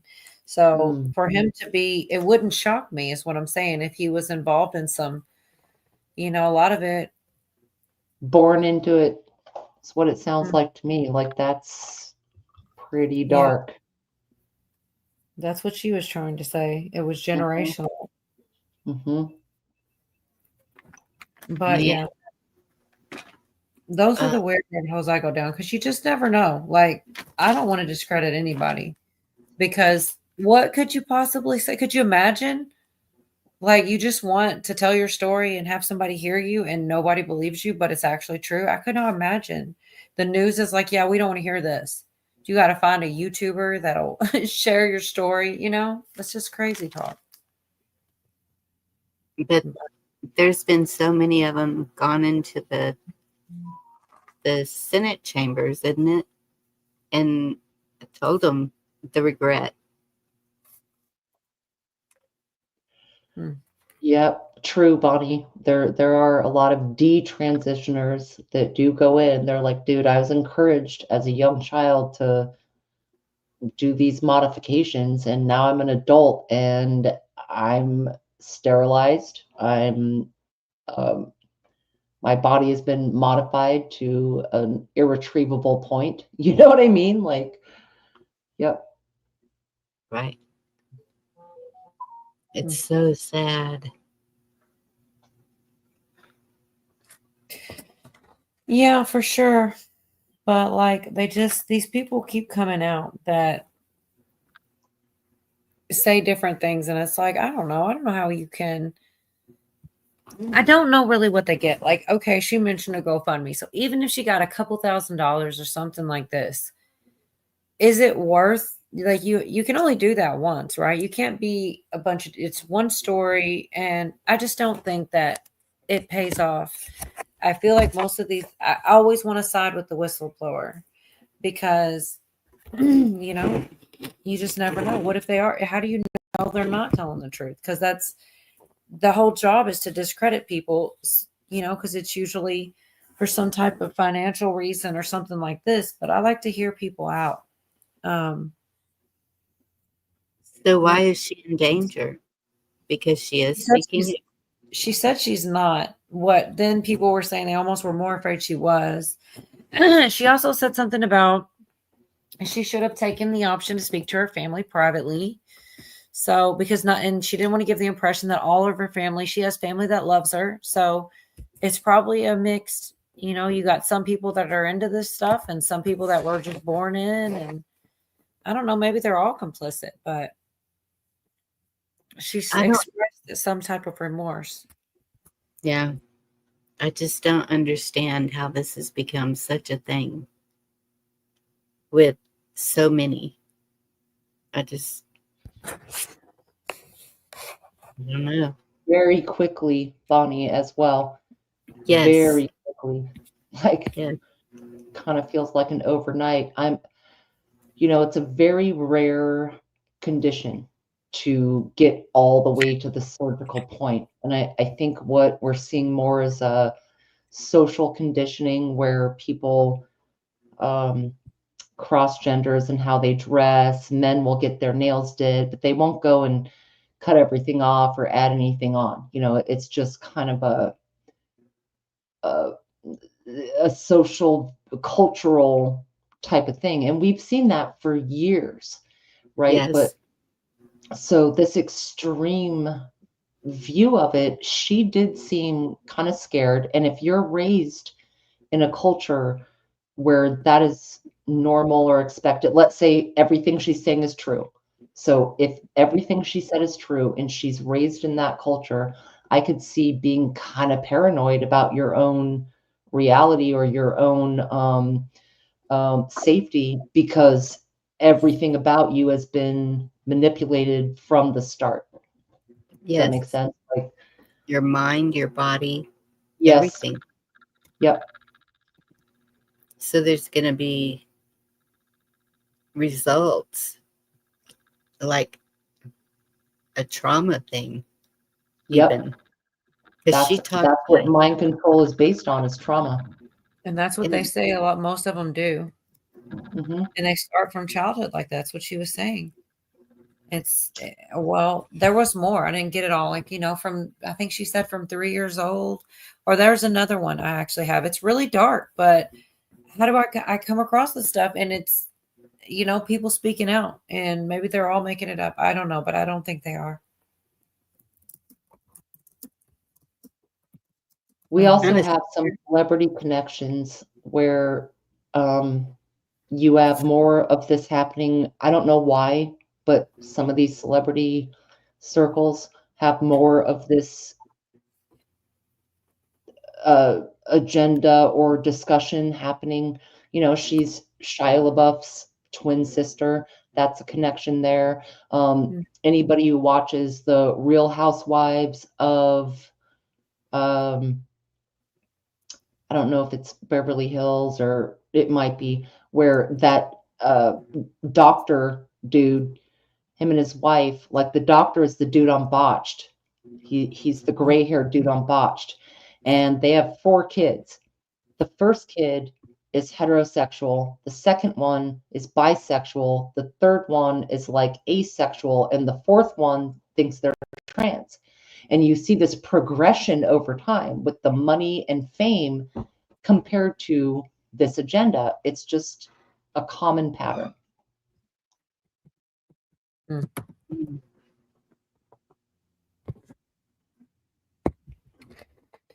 Yeah, it's a lot, man. I agree with D-Dog. That's a lot of it for sure. Yeah. I know it's Pierce Morgan and everything. A lot of people probably don't like him and things like that. But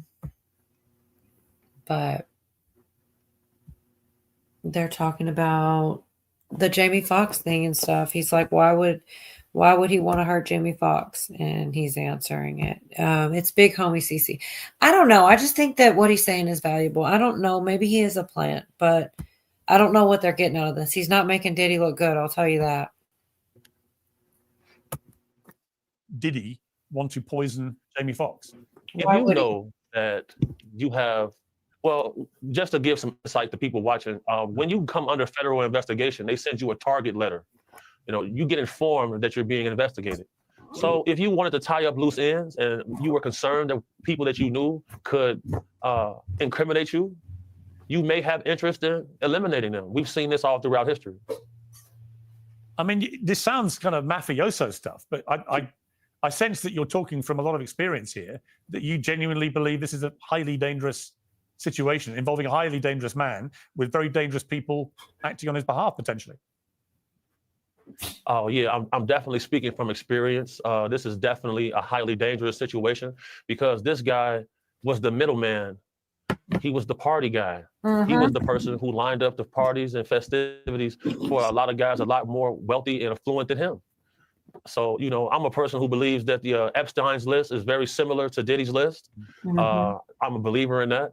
And whenever it comes to protecting women and children, I'm going to be fierce.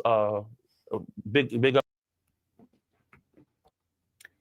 So, I mean, we always say that, but that's another person saying that the lists are the same and how they kind of do the same thing, basically. But I don't know. I don't know how I guess he could be, but I don't know what he'd be doing. It's not helping him. You know who does help him is that Harvey Levin, and they do that podcast, Two Angry Men. They literally TMZ, they really do try to soften the blow for Diddy pretty hard on there. But this stuff, I don't think that they're making anything. I don't think he's making anything any better for him, I heard that TMZ was kind of being weird, like softball on Diddy, hard on Cassie type of thing. It's an interesting spin because TMZ are well, Garagos is that celebrity media thing. And his name was mentioned by Jonathan Auty way back when. His name was mentioned in connection with Diddy. So it's kind of like it would be weird if he wasn't. I mean, they never fell off, I guess. I don't know. Right. It's kind of nuts, man. It's kind of deep how far those connections go. It's kind of crazy. But, okay, that was not. I'm glad I looked. And they talk about he's, he kind of sounds like he's trying to be, like trying to make himself sound better. Like he's just this great guy. And maybe he just is, but I don't know. Harvey? No, I'm back to the big homie CC. I almost played you the part where he talks about a lawsuit, but all he basically does is say it's not true. So then he kind of gets the question reworded to ask him again. Basically, has he ever intervened when Diddy was doing something horrible to somebody? And of course, he's going to answer that question and say he did, So that's what I'm saying. Like the only thing I see out of it is he's trying to make himself look good, but I think everybody does that to a certain degree. And I don't necessarily think it discredits him, but I don't freaking know, I just know. This trial is going on. Something weird is happening. But just to be clear, was there an incident where you witnessed somebody who was being abused or about to be abused or had been abused by Diddy, by Sean Combs, and you... I'm sorry, I lied. That was not what I thought it was. That was an important part. He explains how they're coming after him at a time after they just asked him for give him $5,000 to test. It's a lot. And he's basically showing that the people coming after him are actually Diddy. This lawsuit that's going to happen towards him. And I believe him. I don't know why he would be lying. Here, sorry. I was about to skip it because I thought it was a different part, but this isn't. Well, there's a lawsuit that I'm listed in where allegedly I quipped Combs about his sexual deviant activity, and I protected the plaintiff and pointed a firearm at Mr. Combs. That's what the paperwork says. They don't have the facts right, but I have a reputation for maintaining a proper balance. What was he doing, Combs, at the time? Yeah, so that's all alleged. So they don't really got they don't have the facts correct with that situation. There's some sort of conspiracy going on because the same law firm that has brought this case, they tried to file this same case last year. They finally got it amended this year, and this same law firm was trying to pay me $5,000 to come talk on an interview. I turned it down, and then they filed this paperwork. I firmly believe that this lawsuit was filed by people off his side to try to discredit me, other witnesses, and to try to get this current case that he's on thrown out. That's how deep this goes, because the law firm who brought this asinine case, nobody can seem to track them down. How can they have this case amended? Who has the finances to file this type of lawsuit?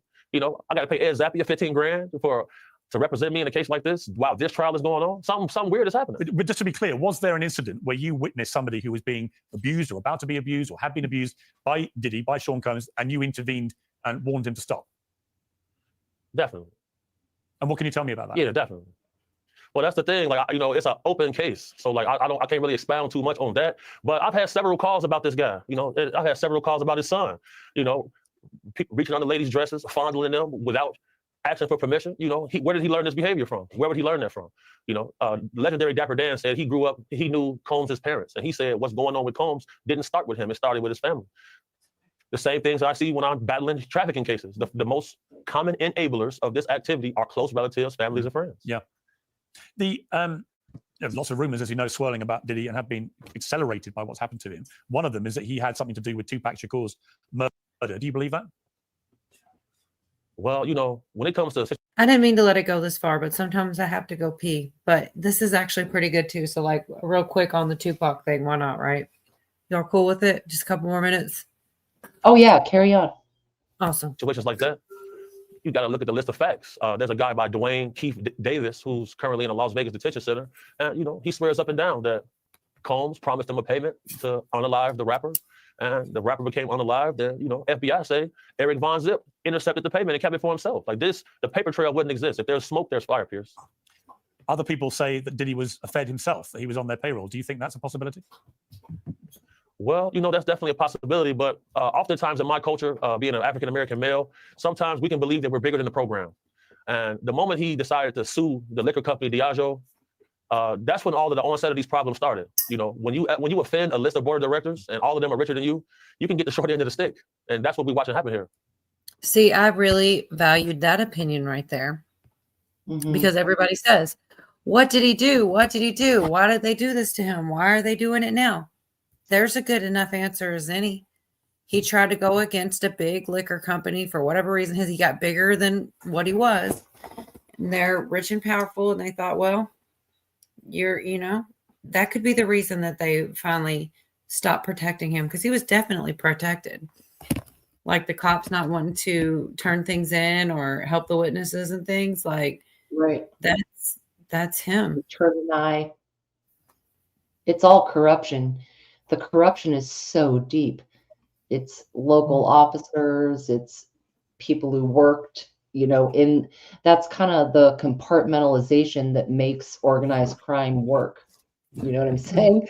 People have just a small enough role that you all have deniability as a whole,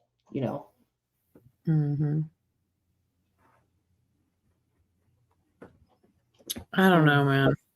Good answer, Devil Dog. I like that. Freedom equals bad. Liberty equals good. Liberty is freedom with morality for guidance. Okay. I don't know, man. Good. Huh.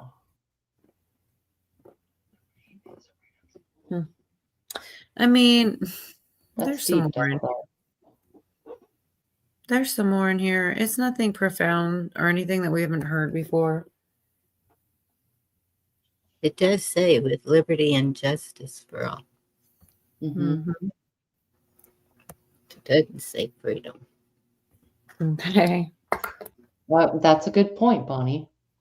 Liberty and justice for all. So when I hear the word justice, I think of the word truth, not your truth, their truth, ABC's truth, the truth.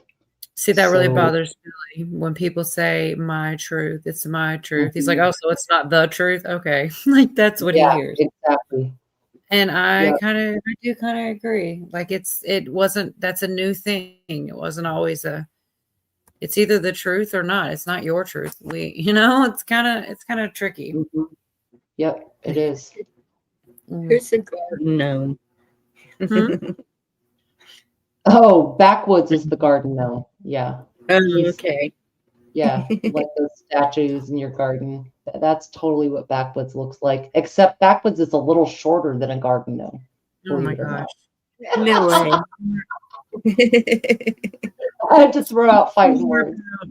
Him talking about the connections between Diddy and Epstein real quick, just like 2 minutes. I swear it's very short. Yeah, so what I'll say is throughout my career path, we may end up with a pedophile's phone. And in that phone, you'll see a list of trophies.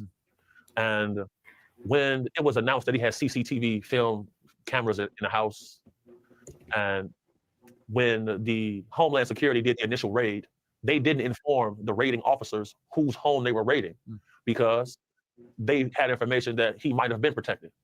And basically, he's afraid if they told him that somebody would tell him, give him a heads up, because that's how connected he probably was in there, They You know, they link him to presidents and not just Obama. It's pretty trippy when you really. I would have never realized it personally until all this is starting to come out. It's like more than I would have imagined. part of Epstein's thing was to get people in precarious situations, and then you have this footage that you can use against them to be able to have your way with champions of industry and able to control policy. He does the same thing. So, you know, if you want to be able to seal a big deal and there's a guy you know likes to party, it's easy to set that up. You know, you send a guy a screenshot like, yeah, man, you had such a good time with those 2 underage girls yesterday, man. You remember this video right here? That person is going to have some incentive to help you out in what you need them to do. It's the same. We've seen this over and over. And we really have seen it over and over. It's true. And then he talks about how you may get off, which is not my favorite part of the interview, but I hope he's wrong. And he's like, I've seen stranger things happen. Well, we all have, but we got to root against it, you know? And this is real short too, might as well. We're here. How do we explain the unexplainable? We make it up. That's right, John Dunning. Mm-hmm. Which we speculate, which is kind of the same thing. Very similar, if not the same thing. We do our best to speculate. What do you want to happen to him? I actually think he may get off. I think he might get off.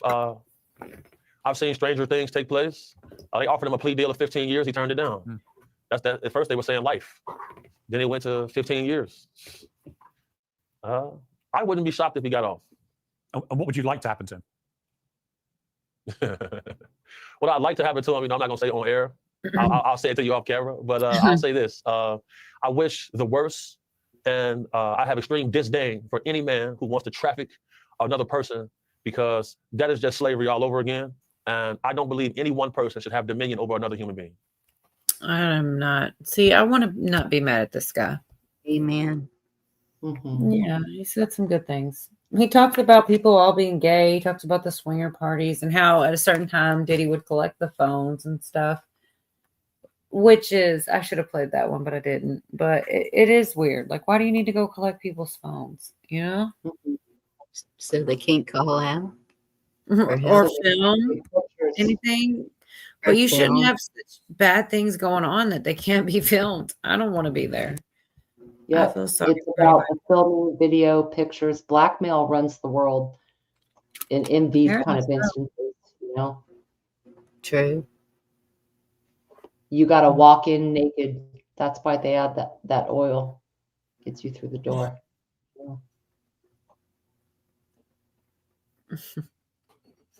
Well,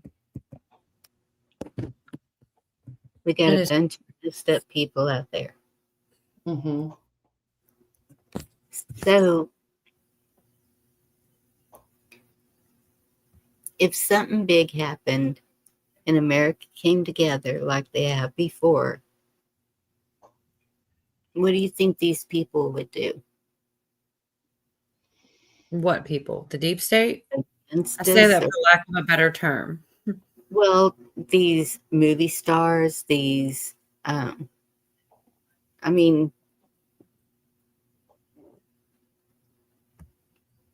like 9/11. Mhm. Were they in then? Were they Mm-hmm. for America or?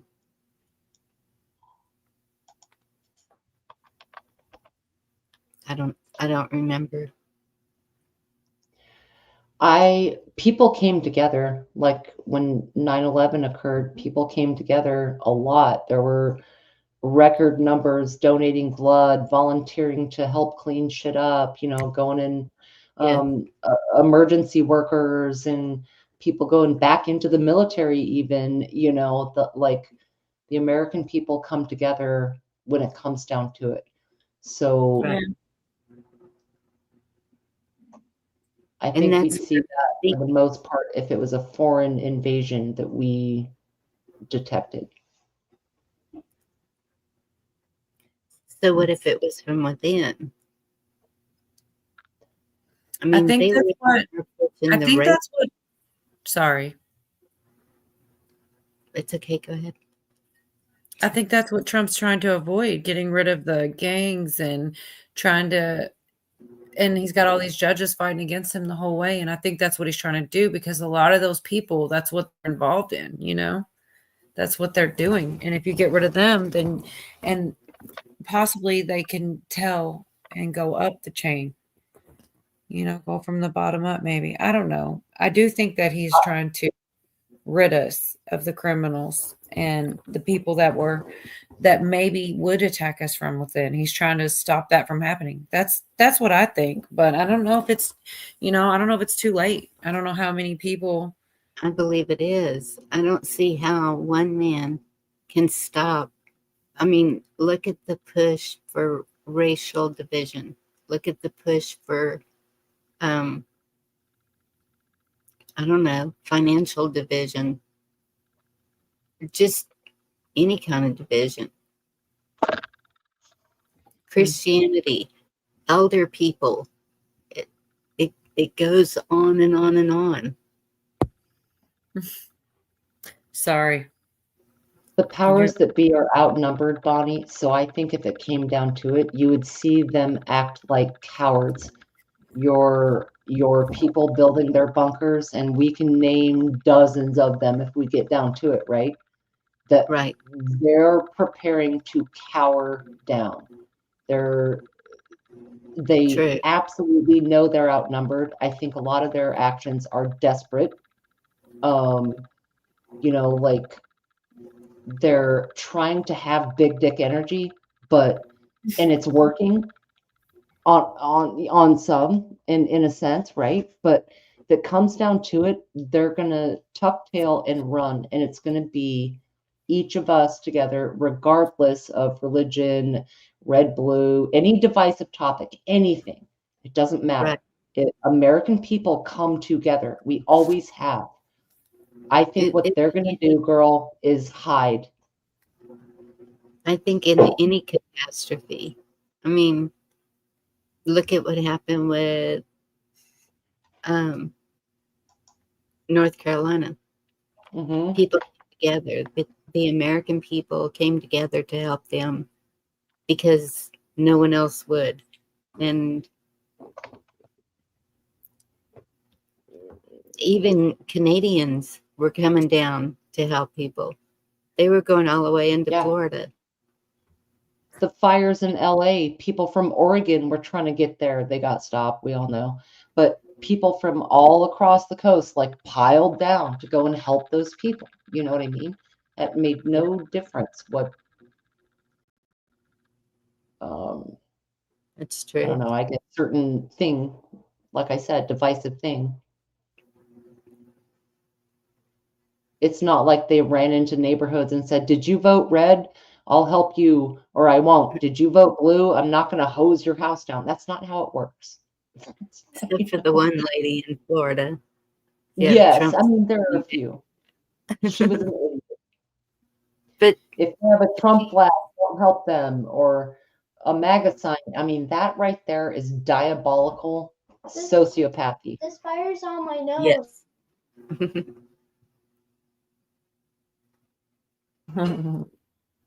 Man, I miss my little guy. But there's been so many things that have happened that I really thought, okay, this is it. Everybody's going to stand up. 2020, everything in 2020. The C, the J, It took a long time, but all that did somewhat get right. People got their jobs back. Things did get. It took a long time, but eventually, a lot of the wrongs were righted. But I'm just talking about the people. They weren't coming together as one. Not really. I mean, there were a bunch of us that were standing against what was split. Yeah, there was a split. There was a, "You're killing me because you're not wearing your mask," and there was a, "You really think that mask works?" There was a, "You got to get the vax," and there was a, "We don't want." It was a split. right down the middle. And then Yeah. somehow they turned that political. It was intense, you know, when you really relive it. Like there was all those, it was all like a joke. Like people are gonna like memories of this year, and it was all crazy. But like for real, 2020 is gonna be that year that's like, oh God, I don't even want to remember that, you know? I know.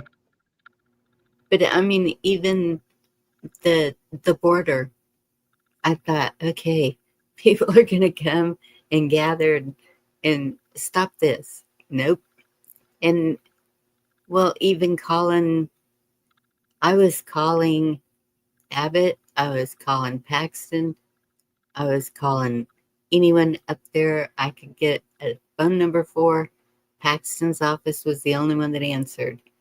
And she was like, I hear the emotion in your voice. I can see that you're upset or hear that you're upset. And she said, but it's a federal issue. Our hands are tied. And when she told me that, I could not believe it, because the states are supposed to be able to protect their borders. And they get usurped. Just imagine if Texas went and decided to just barge in on Louisiana and, you know, Right. Oh my. Yeah. French Revolution all over again or something. Oh God. There's been too many events that I thought that, okay, It's kind of late. I should have done it sooner. Can one of you guys help me put Billy's link in the chat? Because he's so freaking close to 1,000 views. Like he's like, I know I didn't mean to interrupt and go a whole different route, but I meant to do it earlier. I forgot again. I do it all the time. He's like under 40 away from 1,000 people. And what is it? 15? 13. See, if I'd have done it earlier, we could have got 13 people to. Nice, Billy. Rough Oh, one. so close. Well, then he'll do a free knife giveaway, and anybody that's there can win the thing as long as you live in the country. I'm getting it. Yeah, I hope you do, Bonnie. I swear. I really do. And that's what he was saying. He hopes that somebody that he's known a long time, or except unless it was like person that's sub 999, that'd be kind of cool too. Or like 1,000. But all right. I guess I can't ask my managing mod to do his own dirty work. You will. Yeah, he just woke up from a nap. He doesn't even know That's he's alive. exactly what happened. He didn't even know. He's like, oh, you're still alive? Damn. I thought it was a bad dream. Thank you. Okay, never mind, Billy. She got it. Thanks, Bonnie. So everybody, if anybody isn't subbed to him, please just sub. You don't even got to watch it. Just sub it so he can get those last little couple. And then if you want a free knife, then you could try to go there. He's going to do a live stream and give one away. My last channel had 1,000. I started again. This is my third time. Somebody got Wild Dragon's link, can drop Wild Dragon's link too, since he's on his third go round. Good night, Devil Dog. Getting on the Good night, road. Devil Dog. A few sheriffs. Huh. Yeah, for sure. I wish, God, I suck so bad. I'm so mad I didn't do it earlier. There were more people here earlier, and I totally meant to, but you know, I'll think about it, and then I'll be like, in a minute, and then I forget. Oh, fuck. So remember when I said earlier there was a whole lot of other rappers that were gay? You want to see about the game? I remember when I said I spared y'all. I want to see which ones aren't gay. But Well, yeah. I don't have that list. I don't have that list. It's a I short don't have the list. list of real females in Hollywood either, though, according to this chat. Apparently none that I know. Oh, did I lose my spot? I totally effing did. And I'll probably 50 is allegedly set to name names, dragging out several rappers who apparently I hope he does. are traveling and partying with Diddy without ever recording any music. During his appearance on Drink Champs, Yeah, so good. Next up, we got The Game, who actually admitted he spent 2 years traveling and partying with Diddy without ever recording any music. During his appearance on Drink Champs, The Game opened up about how Diddy befriended him, claiming they were supposed to work on an album together. But for almost 2 years, they just traveled around the world, with Diddy constantly giving him expensive gifts like fancy watches and flashy chains. I started kicking it with Diddy, right? I ran around with Diddy for 2 years, damn near.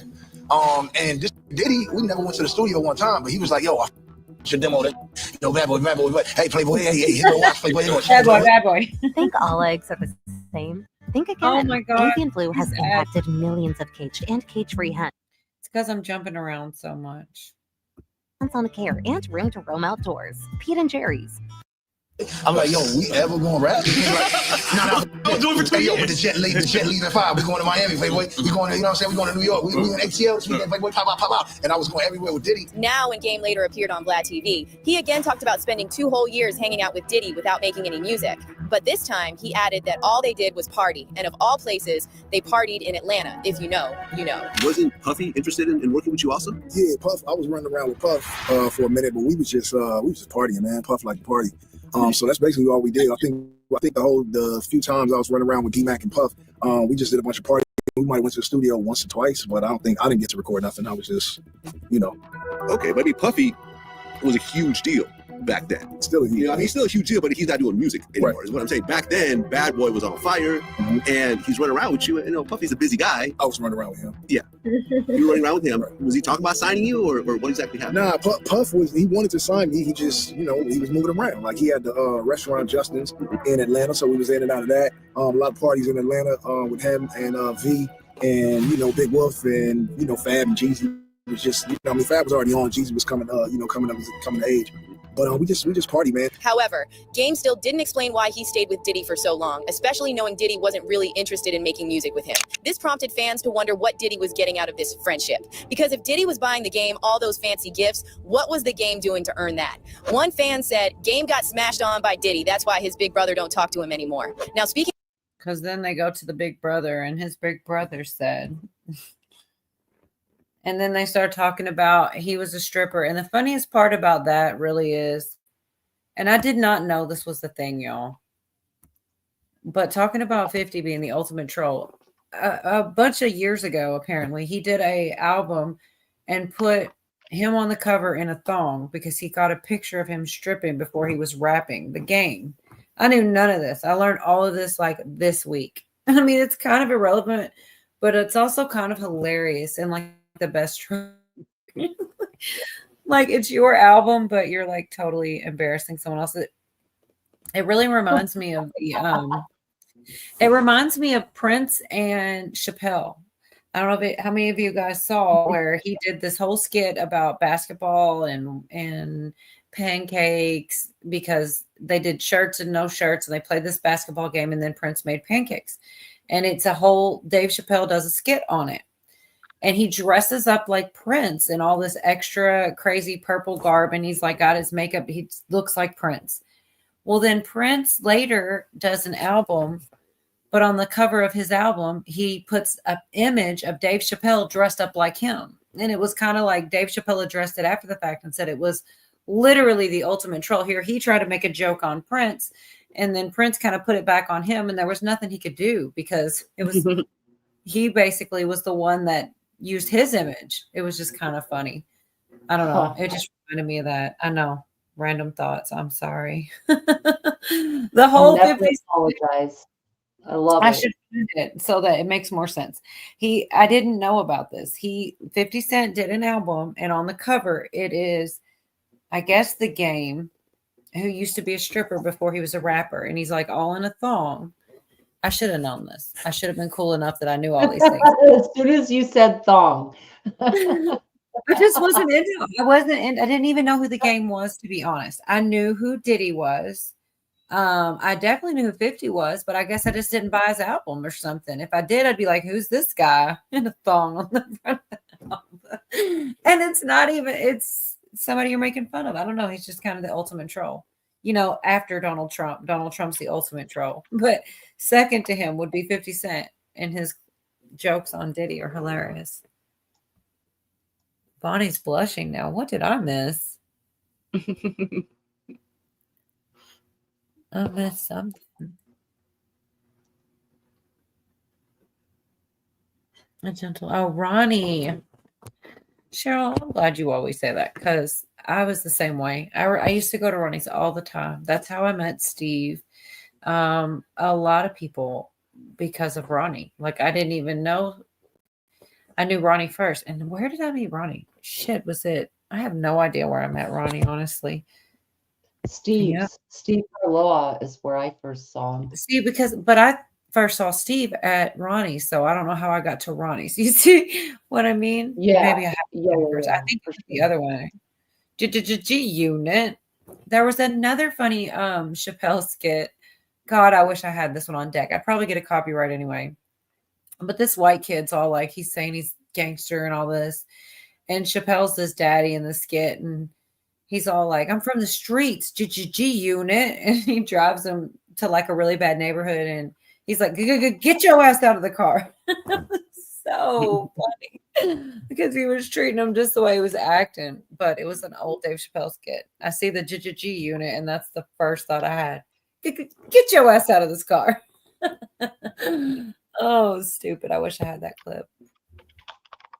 When he brings up quilts.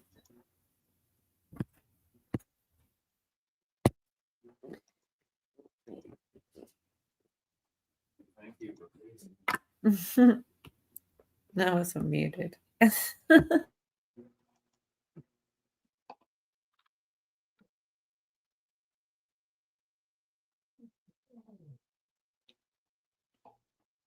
I can't tell what that last one is, Virginia. No, It's the infinity. The infinity symbol is an 8 sideways. Okay. So in numerology, you would take it down to a single digit. So 17 would be 1 plus 7, which would be 8. If you turn an 8 on its side, it's the infinity symbol. It does look really weird on the StreamYard side for sure. I really wish that clip from O'Keefe was way better than it was because I'd love to show it, but it just wasn't worth it. Like there's some numbers on the speed dial and they probably are important, but I don't know any of them and I can't do anything about it. So it's like, I want to play it, but also I'm like, I don't know. It's just not as big of a deal as I wish it were. You know, this isn't one of those things that the internet's going to solve. That's going to take possibly not me, because I kind of feel like it is what it is. What's that, Virginia? Well, if you have it queued up, play it. Like, we ain't tripping. We're here for you on your channel, what you're thinking about. Like, if you have it. I don't have anything there, queued play up. it. What were we talking about? I forgot what we were talking about. You were just talking about the video that you were like, you didn't know if you still had it queued up or ready or whatever. The one we were just watching with the end of what he was saying. Huh. Yeah, my attention span's short, I guess. I was looking for, because once again, I don't like to say it and say it wrong, you know? So if I bring something up, if I don't have it exact, I like to have the clip. That way I'm not misquoting it, because I would, you know? And I have on accident, you know, so. Right. But this was a lot of people, some people, no matter what happens, some people are like, it's not good enough, or it's not the thing, or it's not what they said. But I feel like, and I just love those intros we've talked about before. I saw that intro again with the one where he's like, smack Dan Bongino's ass. And he's like, saw people crying under their desk, fired them. Like, that shit is hilarious. I'm going to play it one day. And then if I get in trouble, I'll just edit it out. But I don't have that readily available. I'm looking now for this part where they're talking about the FBI. And you remember when he said he was going to turn it into a museum of the deep state on the first day, everybody's like, oh, he didn't do it on the first day. It's like, well, how far are we? Because I feel like he's catching up to that situation. Anyway, It took me all this time. That was me stalling, trying to get this. Because I just didn't found it. I would have never got it right. And I'm a little early, but like I said, it's better early than late. So let's just be a couple seconds early. This is a really fun one. Ash Patel. The FBI is leaving the J. Edgar Hoover building. A huge change. Proms made, proms kept. Here's a clip. Breaking news right now from the FBI as President Trump is proposing to cut $500 million from the 2026 funding for the FBI. That means the former leadership's plans to build a new headquarters from scratch is out. as the new leadership team is now looking to do more with less and return the FBI to its core mission of fighting crime and getting out of politics. I sat down with the new FBI director, Kash Patel, and the new deputy director, Dan Bongino, for an exclusive interview for this weekend's Sunday Morning Futures program on Fox News. And Kash Patel broke this news on his plans to move 1,500 agents and abandon an iconic building. Watch. Look, the FBI is 38,000 when we're fully manned, which we're not. In the National Capital Region, in the 50-mile radius around Washington, D.C., there were 11,000 FBI employees. That's like a third of the workforce. A third of the crime doesn't happen here. So we're taking 1,500 of those folks and moving them out. Every state's getting a plus up. And I think when we do things like that, we inspire folks in America to become intel analysts and agents and say, we want to go work at the FBI because we want to go fight violent crime and we want to get sent out into the country to do it. And that's what we're doing. In the next 3, 6, 9 months, we're going to do that hard. And, you know, I didn't know that I was going to do this, but I'm going to announce it on your show anyway. This FBI is leaving the Hoover building because this building is unsafe for our workforce, and we want the workforce. You just gave up a big nugget. We want the American men and women to know, if you're going to come work at the premier law enforcement agency in the world, we're going to give you a building that's commensurate with that, and that's not this place. Okay, so, and then also on here is what he said before he had this position, and it just kind of goes, yeah, he said something different about Epstein. But does that take away from everything else? Like, here he is before he has the position, saying basically the same things. You know, he did what he said. It didn't happen the first day. Well, following through on his word. Here you go. Then we need to decrease what I call government creep with personnel. The FBI's footprint has gotten so freaking big. And the biggest problem the FBI has come out of its intel shelves. I'd break that component out of it. I'd shut down the FBI Hoover building on day one and reopening the next day as a museum of the deep state. And I take the 7,000 employees that work in that building and send them across America to chase down criminals. Go be cops. You're cops. Go be cops. Go chase down murderers and rapists and drug dealers and violent offenders. What do you need 7,000 people there for? Same thing with DOJ. What are all these people doing here? Looking for the next government promotion, looking for their next fancy government title, looking for their parachute out of government. So while you're bringing in the right people, you also have to shrink government. So a massive government reform. Yeah. And you got to work with Congress to eliminate the billets. This is one of the things we did when I was deputy DNI. We got to DNI and I was like, okay, what do all these people do? We've got the CIA. So why do I have analysts doing the CIA's job here? Why do I have a floor of them? Like, give me a good answer. I don't know everything. I don't know a lot. But if you can give me an answer that satisfies their existence, I'm all in. Well, we just have our own people. Okay. Well, now we don't. No, we don't. I'm just saying it was, you know, pretty much the same energy, even though there was something weird going on with that one question. And maybe there was something going on that he had to say that. But I don't think it takes away from everything else. Personally, I don't. But I know everybody's got their own opinion. My good friend, a lot of times, good people. Yeah, Karen's talking about Ronnie. Sure. Yeah. I hope not, man. I mean, backwoods, look. I was going to say to what degree, right? Because there is some be a certain degree of selling out when it comes to saying what they said, but they're not, they're not abandoning ship. They're not following through on all the other things, but they sure changed their tune. Unless they were, and like, once again, I can't help it. I have to think that maybe they were convinced. Maybe the person that showed them the evidence that he did do this was really convincing and was like, oh, this stuff is all internet junk that you've been seeing. It's not even true. Look, here's the facts. We're the good guys. We're telling you this is how it happened. And they like literally convinced them, which I guess is a stretch. But I'm just saying, how do we know? I don't know what it would be like to be in those shoes. All right, I think it's a combo of sold out and also like when you get to a certain level, you see how the game is being played. They're not in the club. They got told so. Okay, well, like, okay, so even Trump in his first term. Oh, Ronnie, I'm sorry. With a lot of things on his mind, you know, then he got in there and he got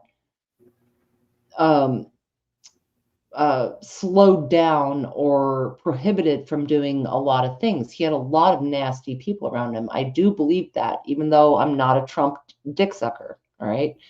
But like also with shit, what does that make me, Virginia? Well, I mean, Cash and Dan. Like where this is going. Look at him Well, mute. we look at some of these people, right? And I think that just like a lot of politicians, they might go in with really good altruistic intent, and then they get in far enough and they see how deep it is and how dark it is, and they might be threatened in some way or not, or they might have like something hanging over their head job wise, or like get into the bureaucracy of it, all of the red tape, and know that they can only do so much. So as far as the term like totally sold out, I'm not sure.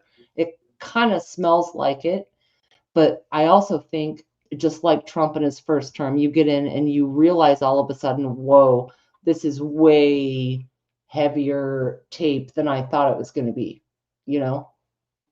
And so they might not be able to say certain things or do certain things or whatever, because at this point they're accountable.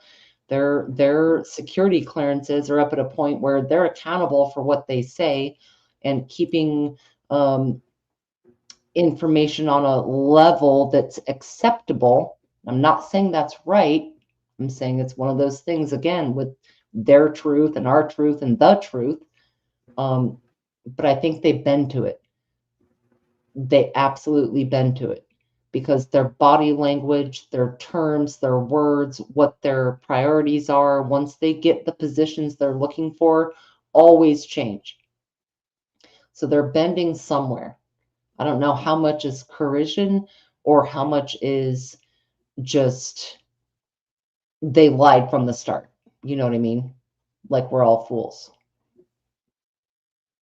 True.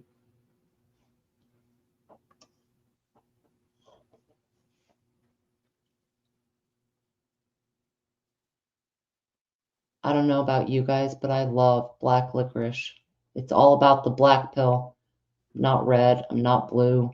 I call myself a constitutionalist. There's something to be said for the black pill, you guys. Like, yes, I am glad that Trump was elected. I think at least it pumps the brakes on the destruction of our country. But I think there's a lot of other things at play in the long run with it that I guess don't put too much faith in certain things. And that includes, you know, even Cola with Epstein and Diddy and stuff like that. It is a distraction. All right. We all know that. And did they do messed up shit? Yes. Just like with Epstein, nothing has come out about kids. They've pointed out adults acting like degenerates, like even Bill Clinton in the dress painting and all of that. They're not going to be able to prosecute adults being degenerates per se. You know, maybe can you imagine? I mean, all of us have been, well, many of us have been to crazy parties. If they went back and putting you in jail for being at a crazy party, that would never work. And what's getting me with it is they're not pulling in what we might expect if they were going to get to the bottom of, are there missing children? Was there child trafficking? Was there human trafficking? Was there, you know, some of this stuff that's really egregious? I'm not sure they're going to get to it. I think they're pushing on the debauchery thing, a big open party, and that's not necessarily the same level of crime that people want to see, you know? Right. And it's weird what they pick to remember the Jane Fonda thing. Yeah. Just because she was at a protest. Well, It was Hanoi Jane, wasn't it? Hanoi Jane or something like that with the Vietnam. Yeah. Mm-hmm. And man, they ruined her. Dixie Chicks, they ruined them. They did it to themselves. All of them did. But the way it was so public, and But then you have these horrific things that are happening, the satanic things, and it's so not public. It's See, all right. I'm sorry. You guys are making me do it. Like for real. I have one more. Oh yeah, we poked her. No, I'm serious. It really goes along with everything you both are just saying. Like it's really dark. It's one of those things. Like it's crazy. I wasn't looking for this, but it is crazy. I want to share. All it with right, you guys. let's go there. All right, we're already there. Okay. I mean, the reality is I didn't. Oh my God, I'm all talking trash. Like we're already there, and no, we're not. I lied. Oh man, I even went back and stuff a little bit because I put the closed captions on while you guys were talking. I'm like, I have to do this. Like, all right, here's goes. Let me take it off too. We can hear it. Do it. After that, he was Evil circles. And most importantly, bombshells about the industry that will leave your jaw on the floor. Ian didn't beat around the bush or try to sugarcoat anything. He straight up confirmed that, yes, he's almost completely sure that there are satanic cults operating in the country's underbelly. And these cults do the most disgusting, terrifying things to their victims. According to Ian, this isn't some kids thinking they're edgy by being wannabe Satan worshippers. It's a full system of real cults with underground networks worldwide. He revealed that these guys do things that are so unbelievably depraved, they'll say, I mean, surely what you guys were just saying, were you not bugging? It was like, I wasn't going to do it. And I was like, you know what? I can't not. You guys were literally saying the same things. I was just saying, I just wanted y'all to acknowledge.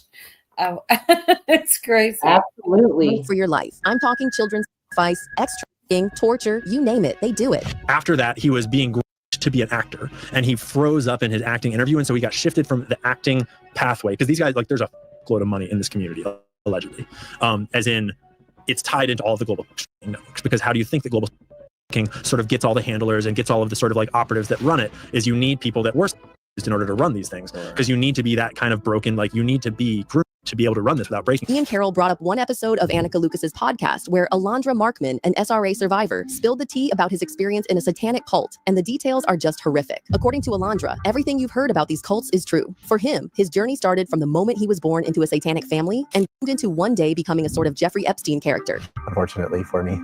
Yeah. So did you grow up with just your mother, or? In Front Life, yes, it was primarily me and my mother. And that's essentially what I was coached to say. You know, I live in a single parent home with my mother. In reality, I was surrounded by people all the time, other handlers in the cult network and different types of workers. And I was made to be a worker or so there were a lot of different kinds of adults around. And some of them, I'm sorry. oh, yeah, and some of them had family roles with me, or they would play the roles of certain family figures. Yes, Jeffrey Epstein, complete with the remote island, the child trafficking, organized crime, all of it. And get this, according to him, it's part of a much larger crime network where every kind of smuggling and trafficking goes on. Now, according to Alondra, he was every day as a child and groomed to have multiple personalities so that he could code switch when he had to be in the real world, but still be able to do what the cult needed him to do while he was underground. As a preteen, he was allegedly engaged in child matches. This is where children are put in a cage and made to fight to the death for rich businessmen to watch. These fights took place not in some remote village or county no one has heard of. They happened right in the middle of downtown New York in underground parties that these rich people love to attend. Now, here's where it gets creepy. As this guy got older, his role within the community changed. He was now being trained to become an actor because, according to Ian, these people have a crazy amount of funding because they're linked to the Hollywood trafficking ring. And what better way to control the system than by having one of your own become a household name. Isn't it crazy how it all just gets back there again? You're like, you're like, look, this is some other crazy shit. Nope. Ties into the other crazy shit you were following. And this is like not even 2 minutes, a little bit more. Same story here. It is pretty wild, y'all.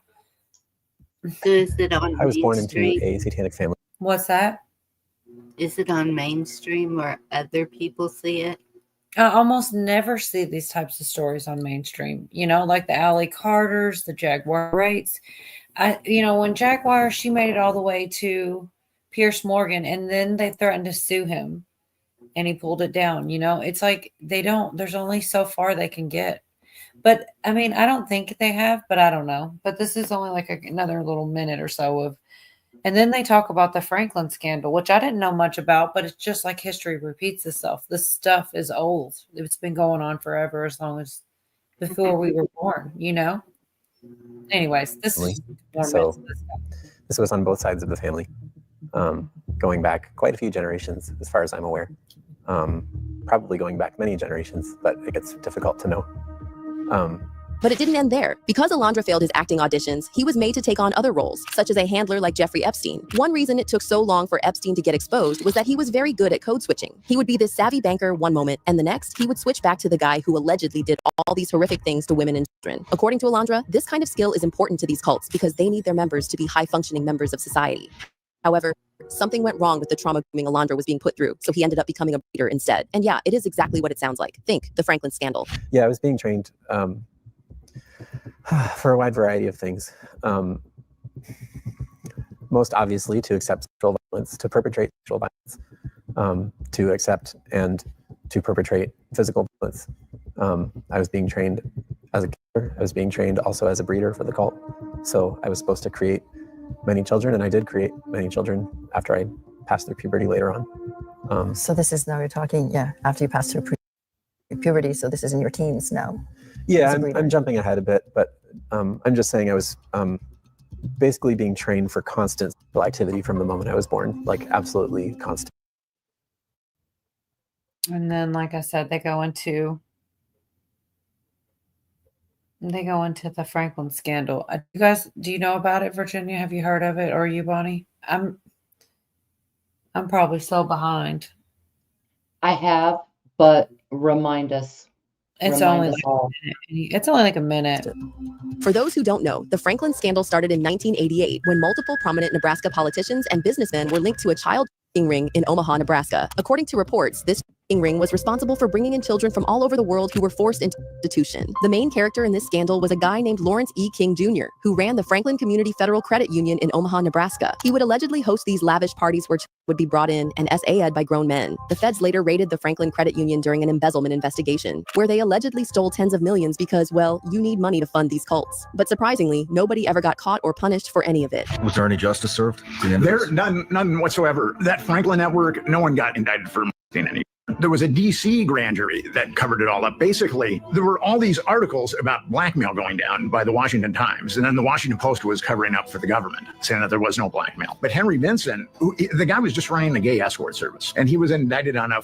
Thanks to the Opera browser, our sponsor, this is easily the most organized buying section I've... Oh, wait a sec. Loop Lasso. 46 count RICO indictment. They said, we know what you saw. If you talk, you're going to spend 295 years in prison. If you keep your mouth shut, we'll just send you away for 5. He ultimately kept his mouth shut.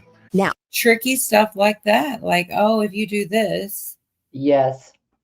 That's what's going on with Diddy again. And then, like, okay, one more minute. I don't know. Something.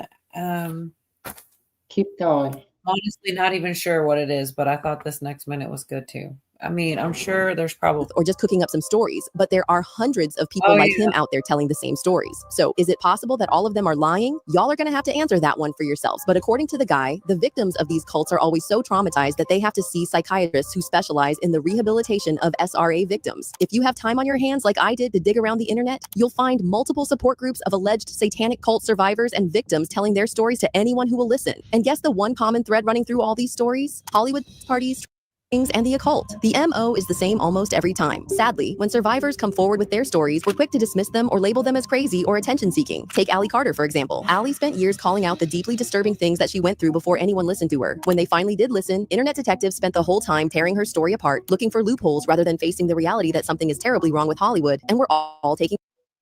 So also, there are, and I don't know if it's true, but there are people rumoring and gossiping that she's that third witness that isn't going to testify, or they aren't sure if it's going to testify in the case right now. And I'm like, I don't know.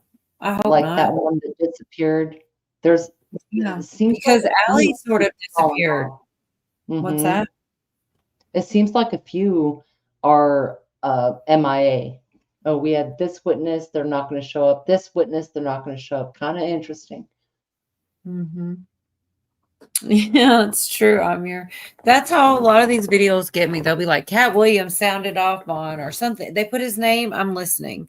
And half the time it's like one thing he said and the rest is a bunch of things. But every once in a while you get a little piece of new information. But yeah, Cat Williams does speak the truth, and a lot of the things he said, didn't make sense at the time, and they make sense later. That's a lot of people, But anyway, it is getting up. I've been on for like 5 hours. Probably, if Billy's listening, put the link for Backstage. And if you guys are interested, only if you're interested, I have this video of I don't have any timestamps on it, but it's pretty short, and it's about like Jaguar Wright. Oh wow. It's not good either. Like, it's like tearing her apart that oh my God, it's really bad. I wish I would have got some timestamps to show it live, because it really is worth. I'll probably get it together for next week if anybody's interested in seeing it. I'll just have it just in case, because yeah, like, it's crazy. Girl, make your video list, man. Never ask us permission. And I never have enough time for your idea, your channel. Like, it's super fun. To me, it was fascinating because, I don't know. I listen to her, listen to Allie, listen to whatever. And yes, I've got all the funny clips. Actually, it's going to be hard not to play them, especially, oh my God, I didn't have the rules, especially with all this, but I almost feel guilty because now, I don't know. I was kind of doing it to joke on her a little bit, but like, I don't know. It's like getting bad. Like, she was like, she should be a co-conspirator. Like, she should be in trouble too. If there's a lawsuit where she's talking smack about what she's seeing go on, and then there's she herself out loud says that she got paid a certain amount of money to get them to sign NDAs and things like this. So she's just as guilty, or maybe not just as guilty, but she's definitely guilty. And it's like, maybe the statute of limitations had run out or something. I don't know why you would say this about yourself and put it out there. But yeah, I do have that. I just didn't have timestamps for everything. But yeah, did Billy put it out there? Awesome. But yeah, I mean, I don't know. I kind of wish that everybody out here talking could be telling the truth and be good people, but they can't all be good, and they can't all be telling the truth. So you do have to use discernment. And with her, I don't know. I wanted to believe her because she did admit to like sex work, and she kind of put some of her dirt out there, but I guess technically she did admit it. That's why they found it. But I don't know. She was down there at court and he was calling her hypocrite.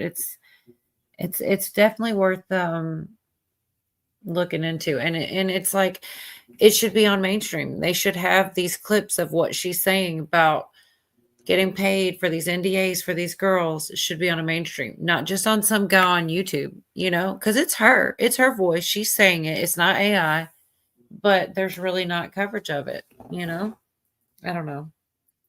Yeah, that's what I'm talking about. So ordinary, I'm saying ordinary people. The majority of the people probably don't even know about any of this going on because. Which sucks. Yes. But you're probably right. I mean, and that's why Jay-Z, when Jaguar Wright went on Piers Morgan and said terrible things about Jay-Z and Beyonce, Jay-Z's people reached out to Piers Morgan, not Jaguar Wright, who said it, and told Piers, if you don't get this down off your platform, I'm gonna what the F ever, or you're gonna get sued or whatever. And that instantly taken down. And Jaguar was all like, oh, you don't believe me? Like, you're taking his side or whatever. But I'm just saying, like, there's that about Piers Morgan. He's controllable. Like, there's a reason he listened and did what he was told. John Dunning. Oh my God, what's going on in chat? I know I shouldn't have been giggling through that video because it's horrific. But chat, just kind of, I need to mute. Don't. It is weird that all this stuff comes out though. Like, all these people are all saying the same thing. Like, they can't all be lying. Even if a couple are, they can't all be lying. There was Yeah. still more Diddy stuff that I did not put y'all through. French Montana, all of that. The one thing I would have thought was funny to play was another one of 50 Cent's trolls, and that was Jay-Z on a milk carton. When Diddy was locked up, and he's like, underneath the caption said, Diddy said Jay ain't taking his calls. He's like the ultimate troll. It's hilarious. Jay-Z on a milk carton said Diddy ain't taking his calls. It's like, I love the trolling. Connecting those dots in case if anybody missed it, which of course they didn't. I hope that's true, Mike. That's what it seems like, though. It really does. But I am really about to end it. The link's out there if anybody wants to come backstage. I can't believe we went this long, but I'm just going to tell everybody thanks for coming and have a good night. And if either one of you two want to say good night separately, and then we'll end it. Whoever wants to go Good first. night separately. There's one. Y'all have a good night. All right. Take care. 50 Cent was. I'm so sorry. I have to put that up there. All right. Good night, guys. And then, like,